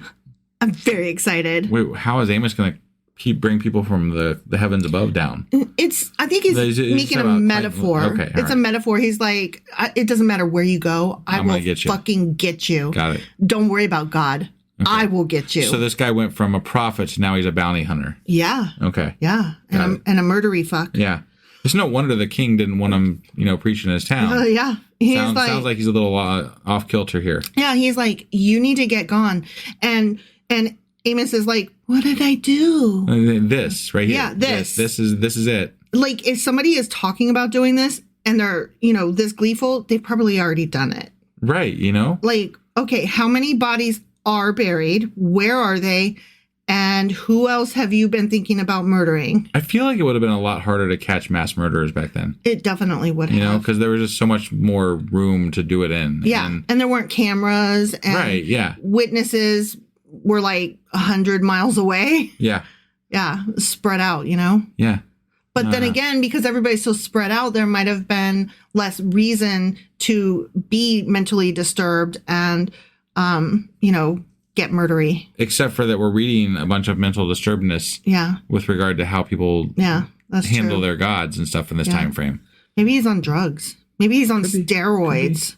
Because I've heard roid rage, right? Right, but I don't think they had steroids back then. Well, I mean, doesn't it come from like a plant or something? I don't know anything about steroids, but I'm sure that there's some equivalent anger-making thing. You think? Sure, why not? I don't know. I would have. They had abortion drugs. They had abortion drugs back then. They had dirty water is what they had. Okay, I'm just saying. Whatever. This guy is cray. Though they hide themselves on the top of Carmel, the mountain over there, there I will hunt them down and seize them. Though they hide from my eyes at the bottom of the sea, there I will command the serpent to bite them. He is totally being Moriarty. I will burn the heart out of them. Right. Yeah, I will get them. You'll be sorry. Though they are driven into exile by their enemies, there I will command the sword to slay them. Now I'm talking to inanimate objects. Okay. Right, yeah. Right off the deep Amos end. is going to command it or God? Amos. Okay. Yep. I don't understand I'm how. Amos. Like, Amos is... I'm going to get you. And it's weird. The boundary between the prophets and God, sometimes as far as the way they word these things, are very thin, right? Yeah. And I have to wonder, how is it that Amos has the ability to command a sword, like in the same sense that God would have the ability to command a sword? Oh, you know what? Hold on. I apologize. Like God. I apologize. I misread it. Yeah, because at the beginning, the first sentence, I saw the Lord standing by the altar and he said, no, this is God going, strike the pillars, dude. Okay. Yeah. Okay. Yeah. He's like, I'm totally going to kill everybody. Got it. They could try to climb up here and I'll kick them down. That makes a lot more sense. I mean, but he's like, God told me to murder. It's not my fault. Sure. God totally. No, I get it. But I mean, like, it does matter who's saying it does words. matter who is being accused of saying the words. Right. Yes. All right. So now God is saying, though they hide from my eyes at the bottom of the sea, there I will command the serpent to bite them. Though they are driven into exile by their enemies, there I will command the sword to slay them. I will keep my eye on them for harm and not for good. I'm going to get them. I'm going to get them so good. Yeah. Yeah, because that's God for you. Right. Yep, he's so lovey. I love that guy. I'm not scared of him at all. I mean, I'm not, but if I was back then, I also don't love him. So okay, but here, if it was back then, I would be scared of this guy. Yeah. He's a vindictive piece of shit. He is. All right, so now I'm Amos again. Okay. The Lord Almighty, he touches the earth and it melts, and all who live in it mourn. The whole land rises like the Nile, then sinks like the river of Egypt. Which is also the Nile. He's basically saying, like, remember in the last chapter, we talked about how the Nile can rise as high as 20 feet, but then it recedes again. Sure. So he's saying, like, just like the river goes to great extremes, highs and lows, that's God. Right, yeah. Yeah. He definitely does. You know, I don't know why we couldn't have ended up with, like, a mild-mannered God. Right. That would have been, I think, a lot better. More boring, but I'll take it. Sure, boring God is fine, you know, just as long as he's fair and, you know, doesn't hide from people. Yeah. And, you know, like, there's a lot of benefits, I feel like, if we would have had, like, a mild-mannered God. Yeah. As opposed to a very angry and jealous God. Yeah. You know? Yeah. If God was boring, I feel like humans would be in a lot better place. Yeah, so, I agree with you. You know? He builds his lofty palace in the heavens. I'm Amos talking about God, and sets its foundation on the earth. He calls for the waters of the sea and pours them out over the face of the land. That's called rain, I think. The Lord is his name. Don't you know? Yeah. I mean, yeah, okay. All right. So, I mean, rain is rain, you know, like, why do we have to attribute gods to things that naturally happen? Rain be rain. Right. You know how bitches be. And they've even described how it happens. Yeah. In the Bible even. So they understand that it evaporates and goes up and then comes back down, right? Yeah. So, like, if you understand even that, just like that basic concept, it's right? It's like, you got the water cycle, you guys. Oh my God. Right. My 5th grade life sciences science book, you know? Yeah. You got it. That's awesome. Good on you. Right. But why would you attribute that to a God? It makes, to me, if I'm thinking about, if somebody were to tell me, hey, the water evaporates when it's hot out, and it goes, like, because, you know, that's what happens to water. And then it forms those, you see those clouds up there? Those things, they hold the water, right? Yeah. And then they get too much water and it comes back down. Yeah. I'm like, damn, science, that's awesome. I love science. You know? Science is repeatable by other people. Yeah. And that's awesome. Peer review. Right. And asking questions and being okay being wrong. Yeah. Fuck these guys. Right. All right. Anyway, now I'm God. Sure. Okay. Are not you Israelites the same to me as the Cushites, declares the Lord. He's like, all y'all fuckers right here. Okay. You all suck. I guess. Even my chosen people hated them. Okay. Yeah. All right. Did I not bring Israel up from Egypt? No, here we go again. Here we go. Jesus, oh, let it go, man. I'm so tired of him. Right? Like, God, you make me really tired. And, you know, like, they're also just, like, continually talking about this lie. I know. Right? He's like, remember that one time? And everybody's like, no, because it didn't happen. Right. Yeah. There's no record of this ever happening. And moreover, like, the archaeology that's been done with regard to the Israelites kind of shows they were always in Israel. Right. So, or at least that region right there without. You know what it reminds me of?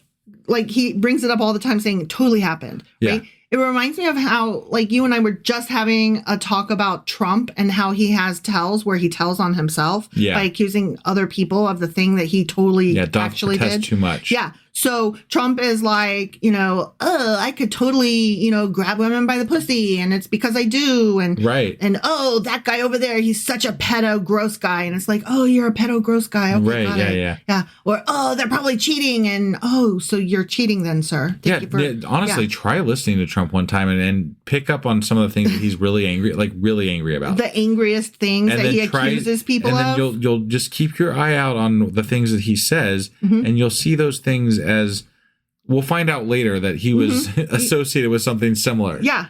because that's just how he operates. Tattles on himself all the fucking time. Yeah. So that God keeps saying, no, I totally did. No, I totally brought them up. They totally came from there. Yeah. I brought them out of Egypt. Well, I mean, it's a good line to use, right? I got you out of that horrible place, right? That you weren't or were, sure. But whatever. Yeah.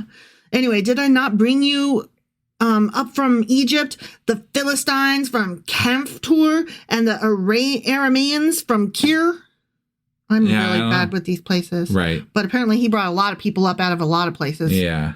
Surely, don't call me Shirley, the eyes of the sovereign Lord are on the sinful kingdom.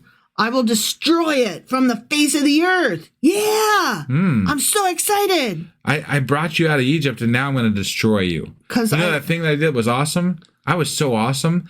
But now I don't like you, so I'm going to destroy you. Remember that one time when I flooded the whole planet because I messed up and made you suck? And then I brought you back? Like, I did it again. Yeah. God damn it. Yeah. He's such a mess, this God. Yeah. Yet I will not totally destroy the descendants of Jacob, declares the Lord. Okay. Oh, what's he going to have? A remnant. A remnant. Yeah. A grape. Mm-hmm. Yeah. Yeah. A vine. Sure. For I will give the command, and I will shake the people of Israel among all the nations as grain is shaken in a sieve. Or sieve. I don't know how you pronounce colander. Sieve. No, not a sieve. Colander. Sieve. Sieve or sieve. I've heard it both. I've never heard it. That's why I think I would say sieve. Yeah. If I had to pick. I think it's sieve, but that's why I say colander. I don't use that word enough to like really know for sure, but I think it's sieve. Sometimes I just say strainer. Sure. What do you prefer in the kitchen? If I'm you say strainer. Yeah. You always say, I say strainer. Where's the strainer? Where do we keep the strainer? Right. Have you seen the strainer? Where'd you put the strainer? Yeah. Okay, so he's going to shake these people. Yeah. Through Is he going to shake it like a Polaroid camera? Yeah. Or a Polaroid picture, I mean?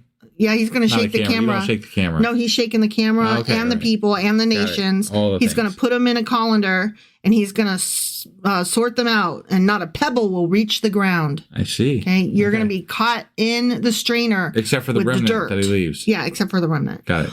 All the sinners among my people will die by the sword. Boom. Except the ones from the topple. Because you were going to have Amos topple over some pillars, remember? Oh, yeah, they were going to die from that. And then you were going to get the other ones. God directing somebody to do it, so but it still counts. But Amos did it himself. With God's direction, though. But he didn't need help from God. Like, I would say if God had a finger in it physically and came down and, like, possessed him, or if God, like, did himself through. But no, this is like, just because you tell somebody something doesn't mean they have to do it, right? Like if I said, go knock some tunnels down or whatever. Right. But if he wouldn't have done it without God's direction, then at some level he gave him the mental clearance to be able to do this thing. But he did it is the point. He is the one who gets the blame. It's not that big of a deal. Whatever. Okay. Amos did it. God was telling him to do it. It is what it is. And God's going to get everybody regardless. Yeah.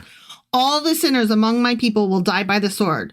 All those who say, disaster will not overtake or meet us. Okay. It will. It's going to get you. Right. All right. We're almost done here. Ready? Okay, Just a few more verses. Yep. In that day, I will restore David's fallen shelter. I will repair its broken walls and restore its ruins and will rebuild it as it used to be, so that they may possess the remnant of Edom and all the nations that bear my name. I'm assuming we're talking about the temple, or like the destruction of the temple here? Well, I don't know, because I wasn't going to cover this right now because it's a thing that could be brought up in the Q&A. Yeah. But since you asked and I kind of remember, it depends on what interpretation you read. Like ours says fallen shelter, but there are others that say tabernacle or tent or small home. Which is interesting because we wondered multiple times actually what happened to the tabernacle. Exactly. Because it was a very prominent aspect of what it was to be Jewish for a while. Yeah. And then it just kind of disappeared out of the Bible. And it might be with Miss Sheba and the Queen of Sheba. Yeah. Yeah. Over in Africa, Ethiopia. Yep. Yeah. So he's saying that he's going to restore David's whatever. He's going to repair its broken walls and restore its ruins. Right. Okay. Yep. And will rebuild it as it used to be, so that they may possess the remnant of Edom and all the nations that bear my name. So not just like rebuilding the thing itself, but the nation itself. Like, yeah. That's what he's saying. Well, and I think we covered this recently, actually, because the, I don't know if it was the second or third building of the temple. I think it's been destroyed 2 times and it's not been rebuilt after that. I believe that's correct. There was actually like one of the prophets that we read had plans specifically that God gave him. Yeah. For this new temple, and it's still never been built. Ever. Yeah. Nope. They got toys. You can order like a miniaturized version. Yeah, but they're not correct. They're not to the correct. You can order specifications. idle versions of it. Yeah. Yeah. Anyway, I'm going to get them all, declares the Lord, who will do these things. Okay. I love that specification there. Yeah. He qualified it. Blah, blah, blah, blah, blah, said the Lord, who will do these things. Right. Like, it's like, blah, blah, blah, blah, blah, said husband, who absolutely will buy his wife McDonald's. Like, yeah, you will. The days are coming, declares the Lord, when the reaper will be overtaken by the plowman. Don't fear the reaper, man. Don't fear the reaper. Yeah. Yeah. And the planter by the one treading grapes. Okay. So the ones on the bottom will come on top. Rise up. Yeah. Okay. Yeah. All right. Rise up. Okay. New wine will drip from the mountains and flow from all the hills, and I will bring my people Israel back from exile. It sounds almost like he's saying something from the New Testament, which is something like the meek shall inherit the earth. Right, yeah. But we're not there yet. Yeah. Spoilers. They will rebuild the ruined cities and live in them. Okay. They will plant vineyards and drink their wine. They will make gardens and eat their fruit. I will plant Israel in their own land, never again to be uprooted from the land I have given them, says the Lord your God. And let us not forget up here where it said all the nations that bear my name. So that would include all the tribes. Sure. All of them. Yeah. The Manasseh and what was the other one? Edom. Ephraim? Or, yeah, maybe. Ephraim. Yeah. Those were Joseph's kids. Got it. Yeah. So, yeah, we're done. The end. That's Amos. That's Amos. Yeah. We did Amos. That was a lot of God being angry. Yeah. God was really angry in this book. Yeah. And there's not really anything to me that stands out about Amos like that. Like there's a lot of people that we've talked about in the Old Testament that are somewhat unique, right? Right. And I have a feeling that probably as we go through these minor prophets, we're not going to find a whole lot of uniqueness. I think Jonah will be unique. Okay. All right. Because fair. There's a whale. There's something about a whale. Well, the whale at least will be unique, right? Well, my problem is that I always get that confused with the Pinocchio story because Geppetto gets swallowed by a whale and then Pinocchio and him, like one of them goes in to save the other. I don't remember. And then they're stuck in the fucking whale. Right. And they're alive inside the whale. Right. And so when I hear somebody's inside a whale, I don't think of the Bible. I think of Pinocchio. Yeah. So no, I think that's probably where I was always with it too. So FYI, I know that most of you, if you are familiar with Pinocchio, only know of it from either Disney's animated version, which was cute enough, or from the Steven Spielberg awesome movie AI, Artificial Intelligence, which is a forward kind of like a futuristic sci-fi version of Pinocchio. Of Pinocchio. Yeah. But what I would highly recommend if you are into reading and you love satire is to read the original. I believe the author is Carlo Rossi. I could be wrong. Don't trust me on that. I'm so bad at names. But get yourself that book. It is so good. It is satire through and through, and it's really funny, and you'll love it. And if you want to order it, I talked about this earlier, but you can go order it from the link on our website that takes you to Amazon that gets us a little bit of money to help us out. Yeah, we'll take that 2 cents, please. Definitely. When you do your order, just go to our website first and follow the links. It's like quarter of the way down the page, and it'll take you to where you can go to Amazon from our page, and it gets us a little kickback. So yeah. All right. I mean, while you're there, since you love satire anyway, go ahead and get Candide by Voltaire. Sure. and a new washer and dryer. No, I'm just talking about satire books. No, you're right. The new car, you need to get that new car first. Yeah, get the new car. Or make sure you get your fucking gas stoves because, you know, us crazy libs are going to take them away. You get whatever you want. I don't care. Or don't get anything. You know, yeah, don't get anything. It is what it is. But I'm just saying, like, if you need to go to the library, you really, really ought to read Pinocchio. It's so good. Yeah. And it sounds weird, like I'm like advocating you go read a kid's book. It's not a kid's book, actually. Right. And actually, if you don't want to spend any money, there's a great app that wife has turned me onto. Is it Hoopla now? Or what's the Libby? One Libby. It's Libby. It was Overdrive, but they're slowly phasing that out. I don't even know if you can still get it anymore because they did a big push to move everybody from Overdrive to Libby. Yeah, so if you love audiobooks and or whatever, you can actually get movies on there and stuff too. Yeah. But like if you love the library and you don't use it enough, there's ways to do it from an app and from your home. And it's really, really amazing. It really is. And you mentioned Hoopla. That is a separate app that is also through libraries. And that's where... Mostly movies and comic books. I don't know if there's any comic nerds out there, but I buzzed through the entire series of Saga. If you are familiar with that, it's so good. Yeah. I'm a comic nerd. No, I wouldn't call myself a nerd because love comic books. I do love comic books, but I don't like read them all the time or whatever. Right. I wouldn't call me a nerd because I don't know everybody. No, but you do have... I'm a fan. Yeah, you're definitely I'm a light fan. Sure. I'm not like in the fandom. Right. I appreciate a good comic. Yeah. That's what I'll say. I hear you. Yeah. So Hoopla is where you get your movies and your comics for free.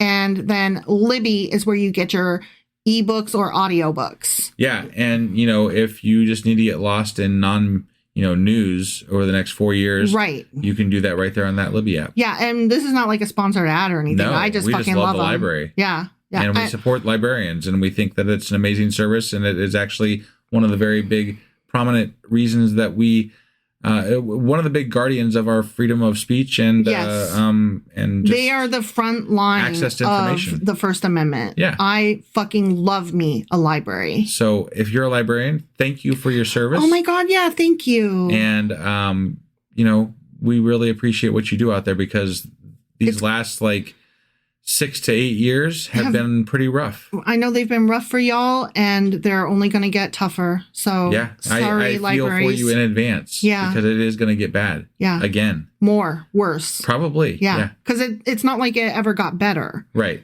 So. Shit, they might have to sign a pledge to Trump if they want to keep their job. Oh my God, yeah. I could totally see that happening.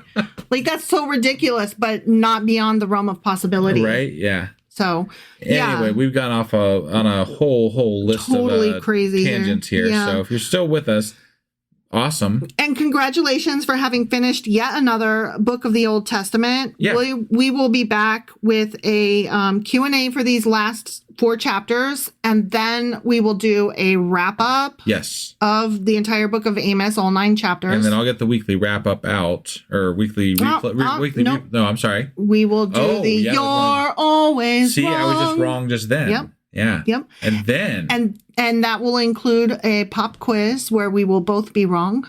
Right. And then I'll get the weekly replay done. Yes. Yeah.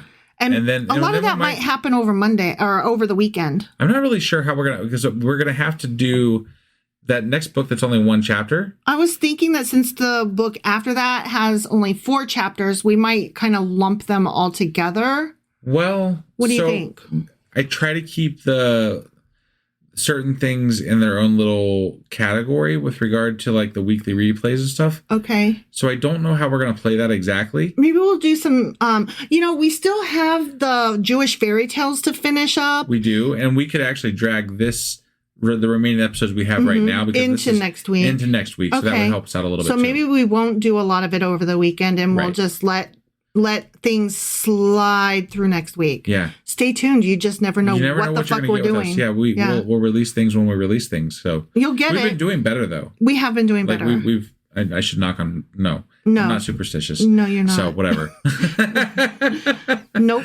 All right. Anyway, guys, we're gonna get out of here and we will see you when we do. Probably tomorrow, but yeah, when we do. Yep. Thanks, guys. Love you guys. Bye. Bye.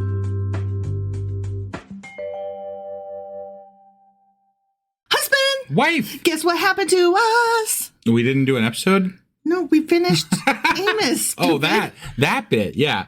No, we finished Amos. But that's not what we're here to talk about. And then we skipped today. a couple of days. But, here we are. We finished Amos. And we're doing a Q&A. We're doing a Q&A, but this is not like the wrap-up one. This is the one over the actual chapters we read, right? Yeah, chapters 6 through 9. Okay. Yeah. You ready to get into this? I mean, am I?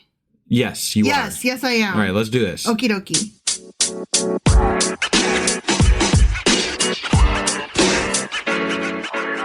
All right, we are here to do a wrap-up. Yeah. Just kidding. We are. It's not a wrap-up. It's a Q&A. Oh, yeah. What the fuck? You're just throwing me all off here. And you agreed. Well, I just assumed you wouldn't, say the wrong thing. So. And I assumed that you would correct me when I did. Well, Shame on both of us. I didn't expect to have my correcting hat on the first, 10 seconds of the podcast. So 3, sir. Yeah, 3 my bad. seconds. My bad. Yeah, we're doing the Q&A over chapters 6 through 9 of Amos. Amos, yeah. The book which we have finished, and I just keep being so excited to get to the wrap-up.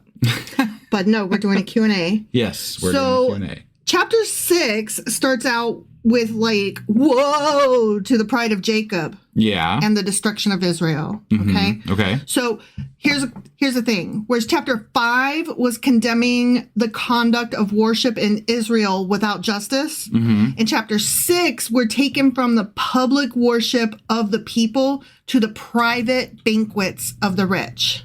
Okay.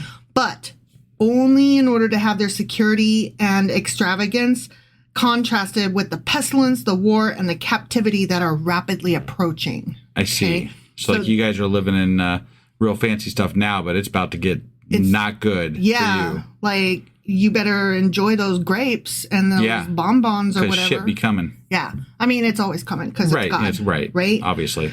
So Israel's leaders deceive themselves that the nation is secure. They live prosperously and see no possibility of any immediate crisis. Because they're like, what? Things I call bullshit on that. It's okay.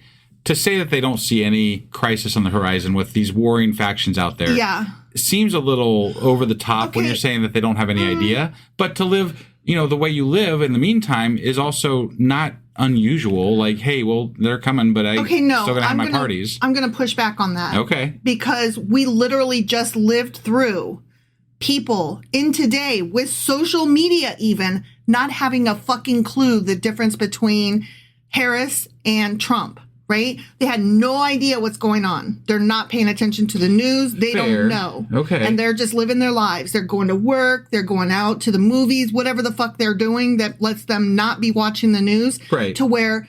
Oblivious. Oblivious. Yeah. Right. Choicefully choosing oblivious. And that's what these people are doing. They might have the opportunity and means to know better because they are rich. Yeah. Obviously. Right. They have grapes and shit, right? Yeah, grapes. They're laying on their fucking couches and, whatever else we read in chapter 5 that I can't remember. Yeah. Right? So they have the ability to know better, but they choose not to. Right. So that's my take on it. Okay. So when you say, oh, they might not know, I'm like, yeah, willful ignorance. Okay. It cannot be excused in my opinion. There's no way to actually know. But yeah, okay. It does sound plausible also that way. So. Well, you were the one saying that, oh, I think they knew. And I'm saying maybe they chose not to know. No, that's what I'm saying. Okay. Either way sounds good. Okay. I think that's a valid reason. Oh my God. I think I might have just won an argument with you. Wow. That's so great. Somebody out there notate it. Yeah, it feels really good. Mark it down in the notes. I feel like that was a strong argument I had, though. Okay. And I got to fuck with Trump. Nice. Right. It's like a double win. I know, right? Yeah. All right. So Amos compares Israel to her pagan neighbors. Remember when he's like, fuck those, fuck these, fuck them. Yeah. All the nations suck. Right. Reproving his people for indulging themselves in luxurious ease and for making alliances with their powerful, idolatrous neighbors. Okay. And that takes us, we're going to start with verse 2. Go to Calneh and look at it. Go from there to Great Hamath and then go down to Gath in Philistia. Are they better off than your 2 kingdoms? Is their land larger than yours? And we were like, what the fuck is a Calneh? What's a Hamath? What's a Gath? And what? Why? What? Do you remember? Right, yeah. Okay. So Kelna is an ancient city founded by Nimrod. Ooh, right? Nimrod, he's back. I know. Huh?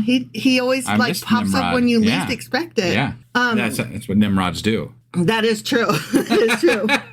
So Kelna is an ancient city founded by Nimrod in the land of Shinar after the flood, likely located somewhere in the southern part of Mesopotamia, between the modern-day cities of Baghdad and Samarra in Iraq. Likely meaning we don't actually know because the city no longer exists, and we haven't actually found it archaeologically. Right. Okay. Yeah. I just wanted to clarify that. But based on what we know about it, all the different clues point to somewhere in this, like, definitely not the Americas. Right. Okay? Yeah. Yeah. Okay. And definitely not in, say, India or, like, Japan. Sure. You know what I mean? Like, yeah. I think that was yes, that was a given already. Right. But I'm just saying, like, they can narrow it down even within the country to probably somewhere between these two cities somewhere. Okay. Okay? Mm-hmm. So Hamath was a city, not to be confused with Hamas. Okay? Right. I'm saying Hamath. Right. Was a city on the Orontes in Syria. I'm assuming that's a river. It's a river. Very Okay. good. All right. The fall of the Hittite Empire during the Iron Age saw the Neo-Hittite Aramaean city of Hama named as the capital of one of the prosperous states known as Hamath, which traded extensively, particularly with Israel and Judah.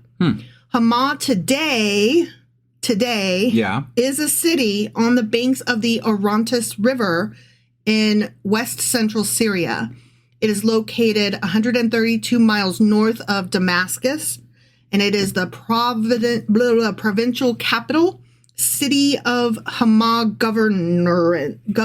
Governorate? Sure. Governorate. I don't. That word. Governorate? Governorate. Yeah, sure. Okay. Governorate. Yeah. With a population of 996,000 people, according to the 2023 census, Hama is the fourth largest city in Syria after Damascus, Okay. Aleppo, and Horns. Got it. Okay? Yep. So it's one of those. It's very populous. Yeah. Yeah. Which is amazing. Like, oh, okay. Hello, Bible-ish city. I see you. Sure. Okay, now Gath, that was the other one that was mentioned in that verse. Okay. Yeah. Gath was one of the 5 main cities of Philistia during the Iron Age. It was located in northeastern Philistia, close to the border of Judah. It was one of the last refuges of the Anakim in front of the conquering Israelites under Joshua. Which was the giants. The I believe, giants, right? yeah. The Anakim were Right. the halfy-halves, right? Yeah. The half-angel guys or something like that. There was some tie-in with that, but it wasn't necessarily like they were just giant people, Maybe. sort of. Yeah. Yeah. So Gath was either subdued during the days of prophet Samuel or by King David, although the first book of Kings states that in the time of King Solomon, it was still ruled by a Philistine king named Ashish. Of course, King Ashish is mentioned as the ruler of Gath for the times of Saul, David, and Solomon, making it uncertain whether this refers to 2 or more kings of the same name. I see. Like, we don't know. Yeah, that would be a long-serving king otherwise. Right? Yeah. Gath was also the home city of the Philistine giant Goliath and his brothers. Right. As well as of Ittai Haggiti, one of King David's generals. Okay. And his 600 soldiers who aided the king in his exile from his son Absalom. I remember that. Like Yeah. he was hiding amongst them. He was. Yeah. David, while running from Saul, escaped to Gath and served under its king Ashish. Yeah. Like, oh, I forgot about that. Right, Cool. right. So basically with this verse, Amos is saying, you have no more reason to expect exemption from the consequences of your sins than they had. They've been punished, and so will you. Why would you trust in their gods who could not even save their own cities? Right. You know? Yeah. Amos then asks if their neighbors' lands and lives are better than their own, that they would choose to worship the gods of the heathen and forsake Jehovah. And then Amos supplies an explanation of all the sins of which he reproves. He's like, you suck at this, you suck at those, you suck at these. Right. And then he attaches some awful threats, which, I mean, isn't anything new. He's always like, you suck so fucking much. And then it's like, and here's what's going to happen. God's going to get you. Yeah.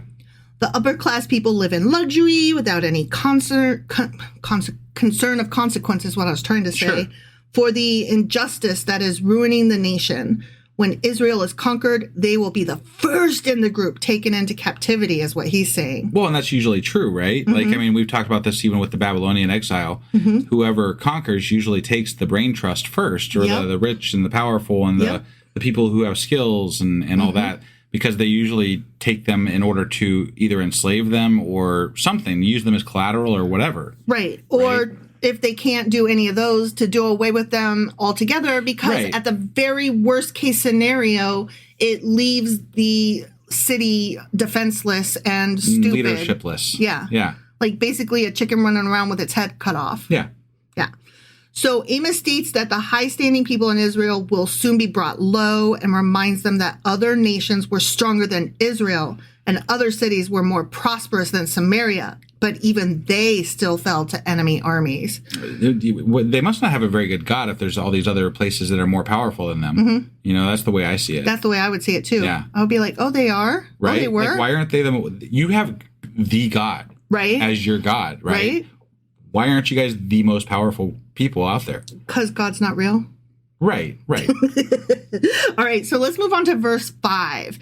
You strum away on your harps like David and improvise on musical instruments. I was confused about this at the time because I'm like, we're saying this as though it's a bad thing, right? But you're also comparing it to David, who was good. Right? Yeah. And so is it good or bad to play a harp? Well, here's the thing. Both. Oh, okay. Yeah. Okay. Okay, let me read this. Well, no, I'll address your concern first. I was trying to think which would be better. Sure. Okay, so playing the instrument in and of itself is not a bad thing. Okay. But laying around eating grapes and fuck farting with, with art stuff. Like, oh, okay. He's not saying I have a problem with art. He's saying I have a problem with you fucking around and pretending nothing is wrong while you're doing art. I see. Okay? Okay. Now, having said that, some churches today use this specific verse, Amos chapter 6, verse 5, to justify banning musical instruments in worship services.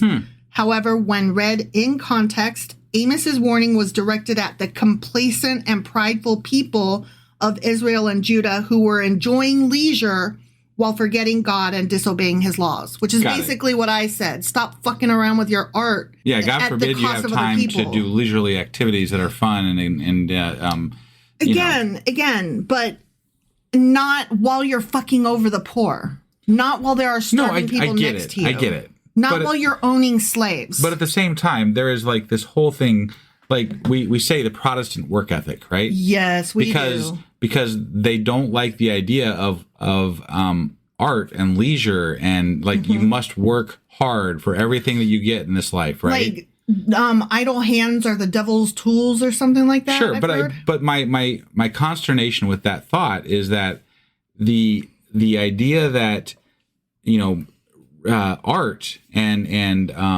philosophical endeavors are not the humanities in general are not hard is bullshit. No, right? Totally, like, totally. I mean, I don't like this idea that the only way to work is to work and grind your way to, whatever you're doing. Like it's either to work physically or to use the one side of your brain. And like, there's a whole other side of your brain. Right. There's like 3 ways to work. And you're saying that one of them doesn't count. Well, and the problem is that this idea of hard work, quote unquote, right? The reason it gets such a grasp in society is because most people, this is how they do get ahead, right? Yeah. They work hard to make the money they make, and then they retire, and then that's their life. And then they sell a planner saying how I planned my day and got where I got. Sure. But I don't ever personally want to take away from people who do it in a creative manner. Sure. I think creativity is important for sparking so much in this world and in humanity in general. And I think that if we didn't support that as well, we are doing a disservice to our planet. Well, there's a reason that music and creativity are taught to young children in order to stimulate their brain and to make them smarter. Yeah. Like, can we keep that up maybe? Sure. We admit that it's a thing, but it's like once you're 5 and start school, we're like, okay, you're about smart enough now. Well, and those are the first things they cut out of school is the arts, right? Yep. Like the art classes, the music classes, things like that. Yep. And it's just, I have never, ever agreed with that line of thinking. No, they should all be equally emphasized. Right. Honestly, well-rounded education includes the humanities, the hard sciences, and the both. Arts. Yeah. Well, humanities. Yeah. Right. Yep. Yeah. All right. So moving on to the next section of this chapter, we're going to talk about the coming destruction of Israel. Okay. Yeah. So Amos pictures the scene when the enemy lays siege to Samaria.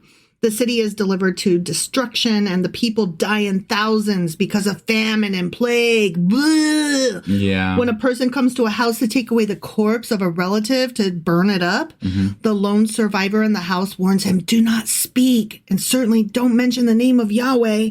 Because they're trying to hide from God. Yeah. They do not want to attract God's attention in case he punishes them even more. Yeah. So basically, they realize that God himself is the one who sent this catastrophe. And this is confirmed by the oath of Jehovah. Yeah, lots of people dying, superstitions abound, and so they're hiding from some imaginary being who they think is causing this. Instead of like hiding from the plague right. or what the fuck ever. Yeah. Sure. So Amos next particularly specifies the punishment of their sins by pestilence. The injustice and pride of Israel make it a target of judgment. Because, murdering them is not enough. We got to go further than that. I mean, murder's pestilence. Fun, but it's not good enough. Sure.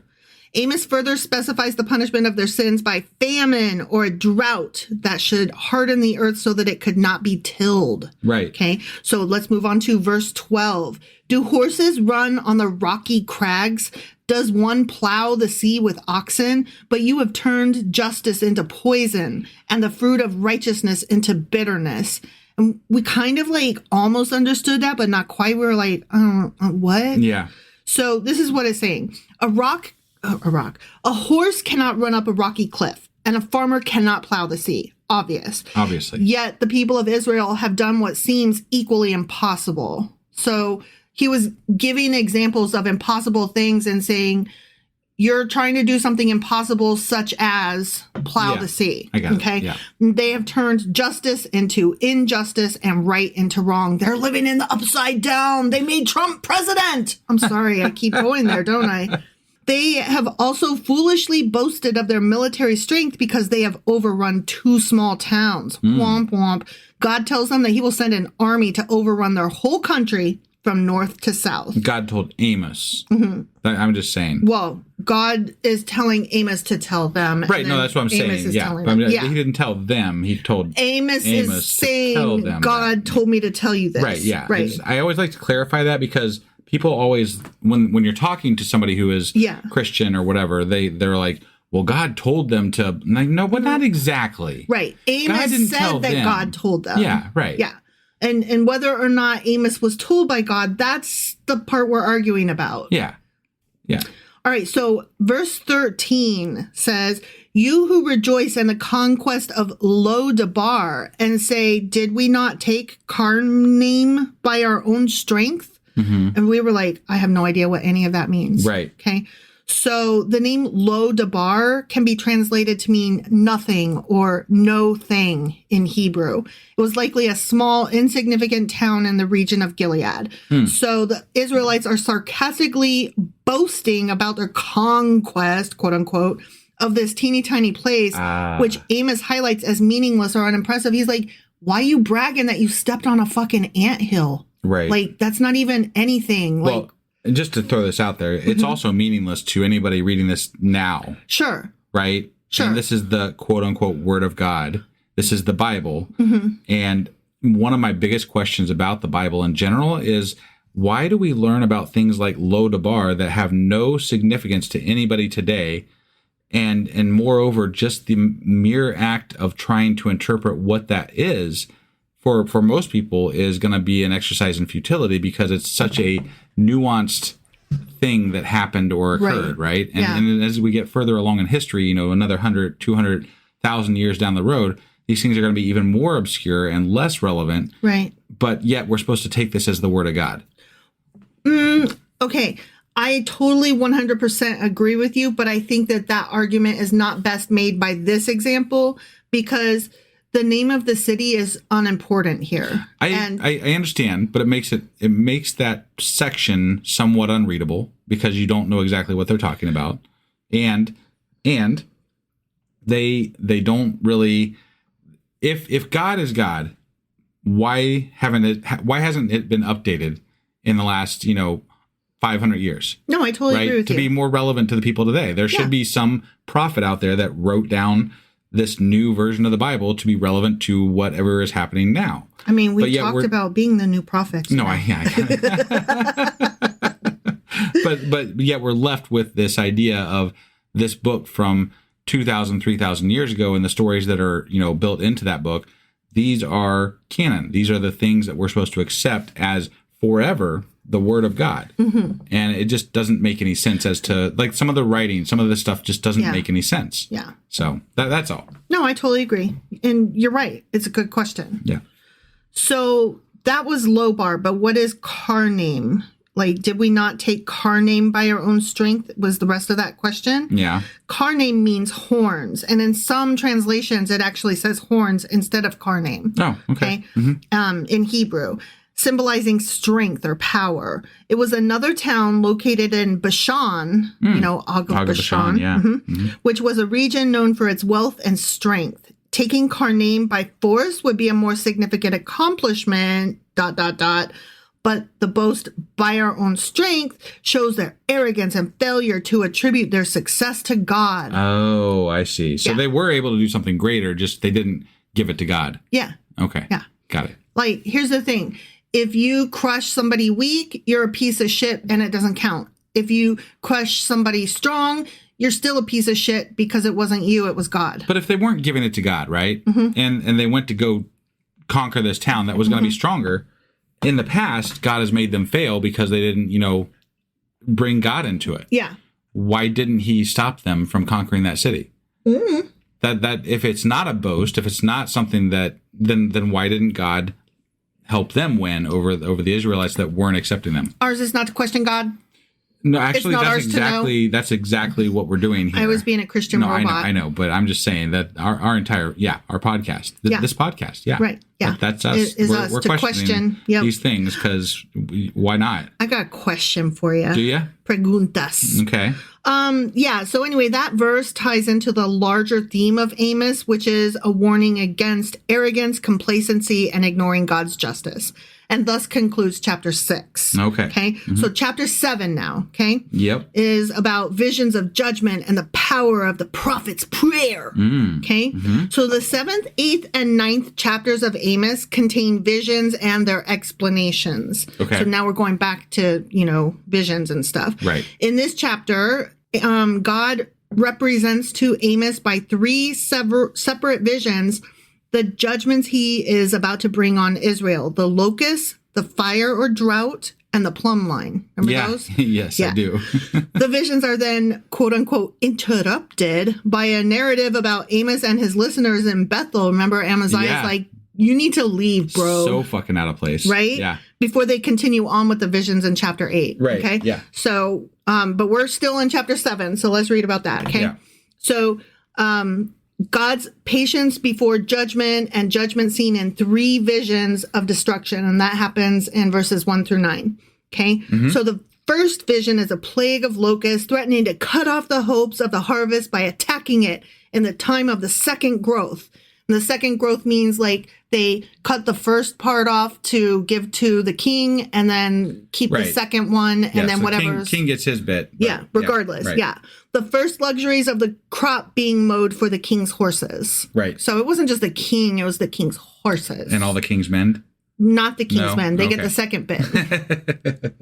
Farmers paid their taxes by giving the king the first reaping of their harvest. After this, a second crop grew, which provided the main harvest for the people. And it was this second crop that Amos in his vision saw threatened with destruction from a plague of locusts, which we talked about earlier that that is a very common event that happens in that area, even still today. Right. So not exactly a godly event. Sure. And very believable, actually, that this happened. Maybe not at this particular moment, but sure, anytime during those biblical times. Right.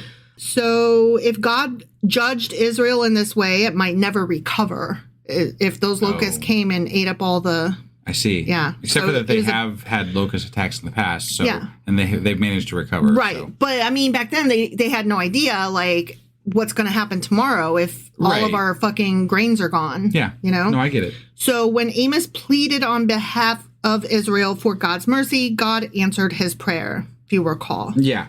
Okay, the next vision threatens a judgment by fire or drought, and it just depends on which interpretation you read, which would consume a great part of the land. And we're going to read verse 4. This is what the sovereign Lord showed me. Remember, we were like, whoa, showed me? Yeah. My. Well, you upgraded. The sovereign Lord was calling for judgment by fire. Fire! It dried up the great deep and devoured the land. All right, so let's talk about that a little bit. Okay. Most translations associate the fire with a drought, like I said, although some take it to mean that God would permit war, both civil and foreign, to harass the land after the death of Jeroboam II. I see. Okay. So the third vision is a total overthrow of Israel, leaving it as it were by a line. So now we're moving on to the plumb line. Okay. Yep. When Amos saw the people as a whole persist in their sin, he knew that judgment could no longer be avoided. And as a builder tests a wall with a plumb line to see if it is straight, so God tests Israel according to his perfect standard to see if it is morally upright. And that's what the plumb line was for. Does God actually have a perfect standard, though? No, he does not. I don't think so, yeah. Not that I've been able to locate. No, this fucking book is so wishy-washy, topsy-turvy, right? Timey-wimey. Yeah. God finds that it is crooked beyond repair and must be demolished. Of course he does. Corrupt religion and corrupt administration have been the cause of the country's failure. Always. And these are things upon which the judgment falls most heavily. Yeah. Okay? Because you're not worshiping your God enough. Yeah. He's jealous. Basically. He's pissed. He mad. He mad. Bigly. Right. So verse 8 reads, "And the Lord asked me, 'What do you see, Amos?' 'A plumb line,' I replied. Then the Lord said, 'Look, I'm setting a plumb line among my people Israel. I will spare them no longer.'" So plumb line here appears to be intended as an emblem of strict justice, which we talked about earlier. Got it. And intimated that God would now visit them according to their iniquities by justice and without any mixture of mercy. Okay. Because, God is justified. Yeah, right. So, yeah, Something whatever like he does is justified. Right. Okay? To him, anyway. Yeah, of course. Right. He's the only one that matters. Sure. Yeah. So verse 9 then reads, "The high places of Isaac will be destroyed, and the sanctuaries of Israel will be ruined. With my sword I will rise against the house of Jeroboam." So the high place of Isaac was Beersheba, where Isaac had built an altar to the Lord back in Genesis chapter 26. Okay. And this high place, which had been abused to idolatrous uses, was demolished by Josiah, king of Judah, in 2 Kings chapter 23. Okay. So back in 2 Kings, the Lord had promised to Jehu, the ancestor of Jeroboam, that his family should sit on the throne of Israel to the 4th generation. Zechariah, the son of Jeroboam, was the 4th in order after Jehu, and onto him is where the threat of this verse fell. Okay. Because he was murdered by Shallum after he had reigned only 6 months. Oh. And in him, the family did indeed become extinct. Oh, so dang. There's a prophecy that kind of came true, I guess, whatever. Sure, but again, you could always question when it was written is what matters. Or whether it was interjected after it was written. You know what I mean? Like, there's so many things that are going on in the Bible that it's hard to keep track of what was written when, who wrote it, whether or not it was inserted after the fact. There's all these different things that happen. Yeah, so totally. I don't take a lot of it as gospel because I'm like, nah, I don't know. Well, it's also kind of like, too, how a newspaper will print copies of newspapers for a win going either way. Right. Or used to before digital took over. Yeah. So that they were prepared to release newspapers for whichever team won the Super Bowl or whichever president won the election or whatever. Sure. Right? And they'd be ready to go because they had a newspaper for either possibility. Right. And so it strikes me that that's not exactly a new idea. These folks definitely could have had shit that was like, let's prepare this, this, and this to see what happens. And, you know, whichever one proves out, that's the one we'll go with. Right. So I don't know. Yeah. Just putting that out there. So then we move on to the rest of the chapter, which is a denunciation of heavy judgments against Amaziah. Yeah. Priest of Bethel, who had brought an accusation against Amos to the king. Amos is expelled from Bethel, where he had been warning about the impending threat to the northern kingdom. Okay? Right. I think that's some of what we didn't necessarily pick up. Or I didn't pick it up anyway. Okay. So Amos has been walking around and talking about, y'all suck, y'all gonna burn up or whatever. Yeah. And Amaziah is like, why don't you go to that other kingdom? So this is a Judah versus Israel thing. Right. Which I did not pick up at the time. Okay. Okay. But there's been other prophets who got in trouble for saying that they're going to get attacked too. Yeah, totally. So I mean, this isn't something new. No. And it goes back to the same idea where we talk about this is politics, basically. Yep. So. Yep, definitely. Some theists consider it probable that Amos left Bethel in compliance with Amaziah's directives and withdrew to Judah, noting that the verb used here in Hebrew refers to fleeing one's home country to a foreign state, suggesting that Amos's hometown of Tekoa was in the Galilee of Samaria and not the Tekoa south of Jerusalem. Okay. So he might have went. Who knows? Yeah. Amaziah, the idolatrous, I have such a hard time with that word, the idolatrous priest who had been established by the king to maintain the worship of the golden calves, right, which Jeroboam the elder had set up at this place, heard Amos's preaching at Bethel and was furious that he so boldly denounced Israel's religious practices. Right. So he's like, excuse you? I'm the one telling religious stories here, not you. Yeah. So Amaziah planned to get rid of the unwelcome prophet by accusing him of treason because of his announcements of judgment on the royal house. So Amaziah went to the king and was like, excuse me, can we do something about this fucking prophet guy? He's like really getting in the way of my business. Politics. Right. Yeah. But the king apparently took no interest in the priest's accusations. So Amaziah therefore tried to persuade Amos to return to Judah, where people would welcome his prophecies against Israel and so pay him generously. See, I didn't get any of this. And that makes verse 14 make so much more sense. Verse 14 reads, Amos answered Amaziah, I was neither a prophet nor the son of a prophet, but I was a shepherd, and I also took care of sycamore fig trees. And we took that to mean that he was like, whoa, I'm not even a prophet. Like, I don't even work with these guys. I wasn't even there. Right. You know, like, I'm just telling you what God said. Yeah. But there's more to it. Amos replies that he's not a professional prophet and never has been. He's a common farmer whom God called to announce his message to Israel. And Amos is basically saying, I am an extraordinary messenger of God. I am not called to the prophetic office, but for this particular occasion. I have no message to Judah and therefore need not go there.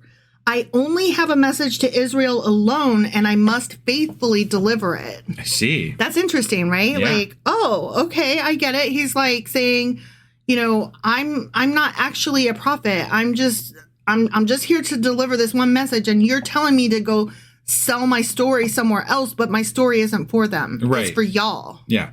So that's interesting to me. No, definitely. So in addition, he has a message for Amaziah. Do you remember what it is? I do not. Your wife's a fucking whore and your That's kids will right. die, and oh yeah, so will you. Yeah, it was such a beautiful thing. Right? What? Yeah. It was so like out of the blue. It was like I could get down with his message of, you know, I'm here to tell this story only for y'all. It doesn't apply to anybody else, so I'm not leaving. Like, that made sense. That was part of the Bible. Like, that's a great Bible story, right? Yeah, Okay, yeah. I'm down. Sure. And then he's like, and by the way, fuck you and your wife and your children and the horse you rode in on. Wait, Right. what? Calm your tits, bro. I was on board till you went there. So when Israel is eventually conquered, Amaziah's wife will become a prostitute for the enemy soldiers. Oh. His children will be killed. Jesus. And his land will be divided by the conquerors. As says God. per God. Yeah, exactly. I mean, what the fuck? Right?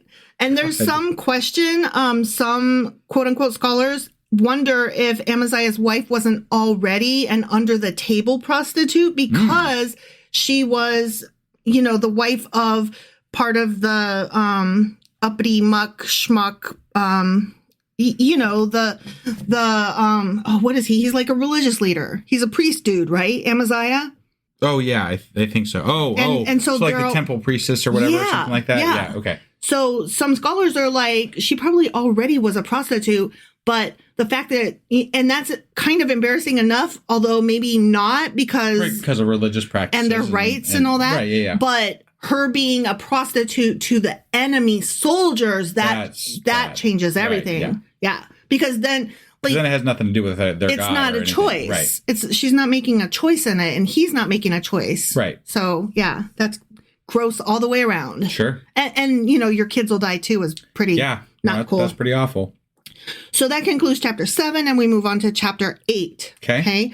So this chapter opens with a vision of a basket of summer fruit. Remember? Yes, I do. For like the ripe fruit, Israel nears its end. Yeah. Okay. Yeah.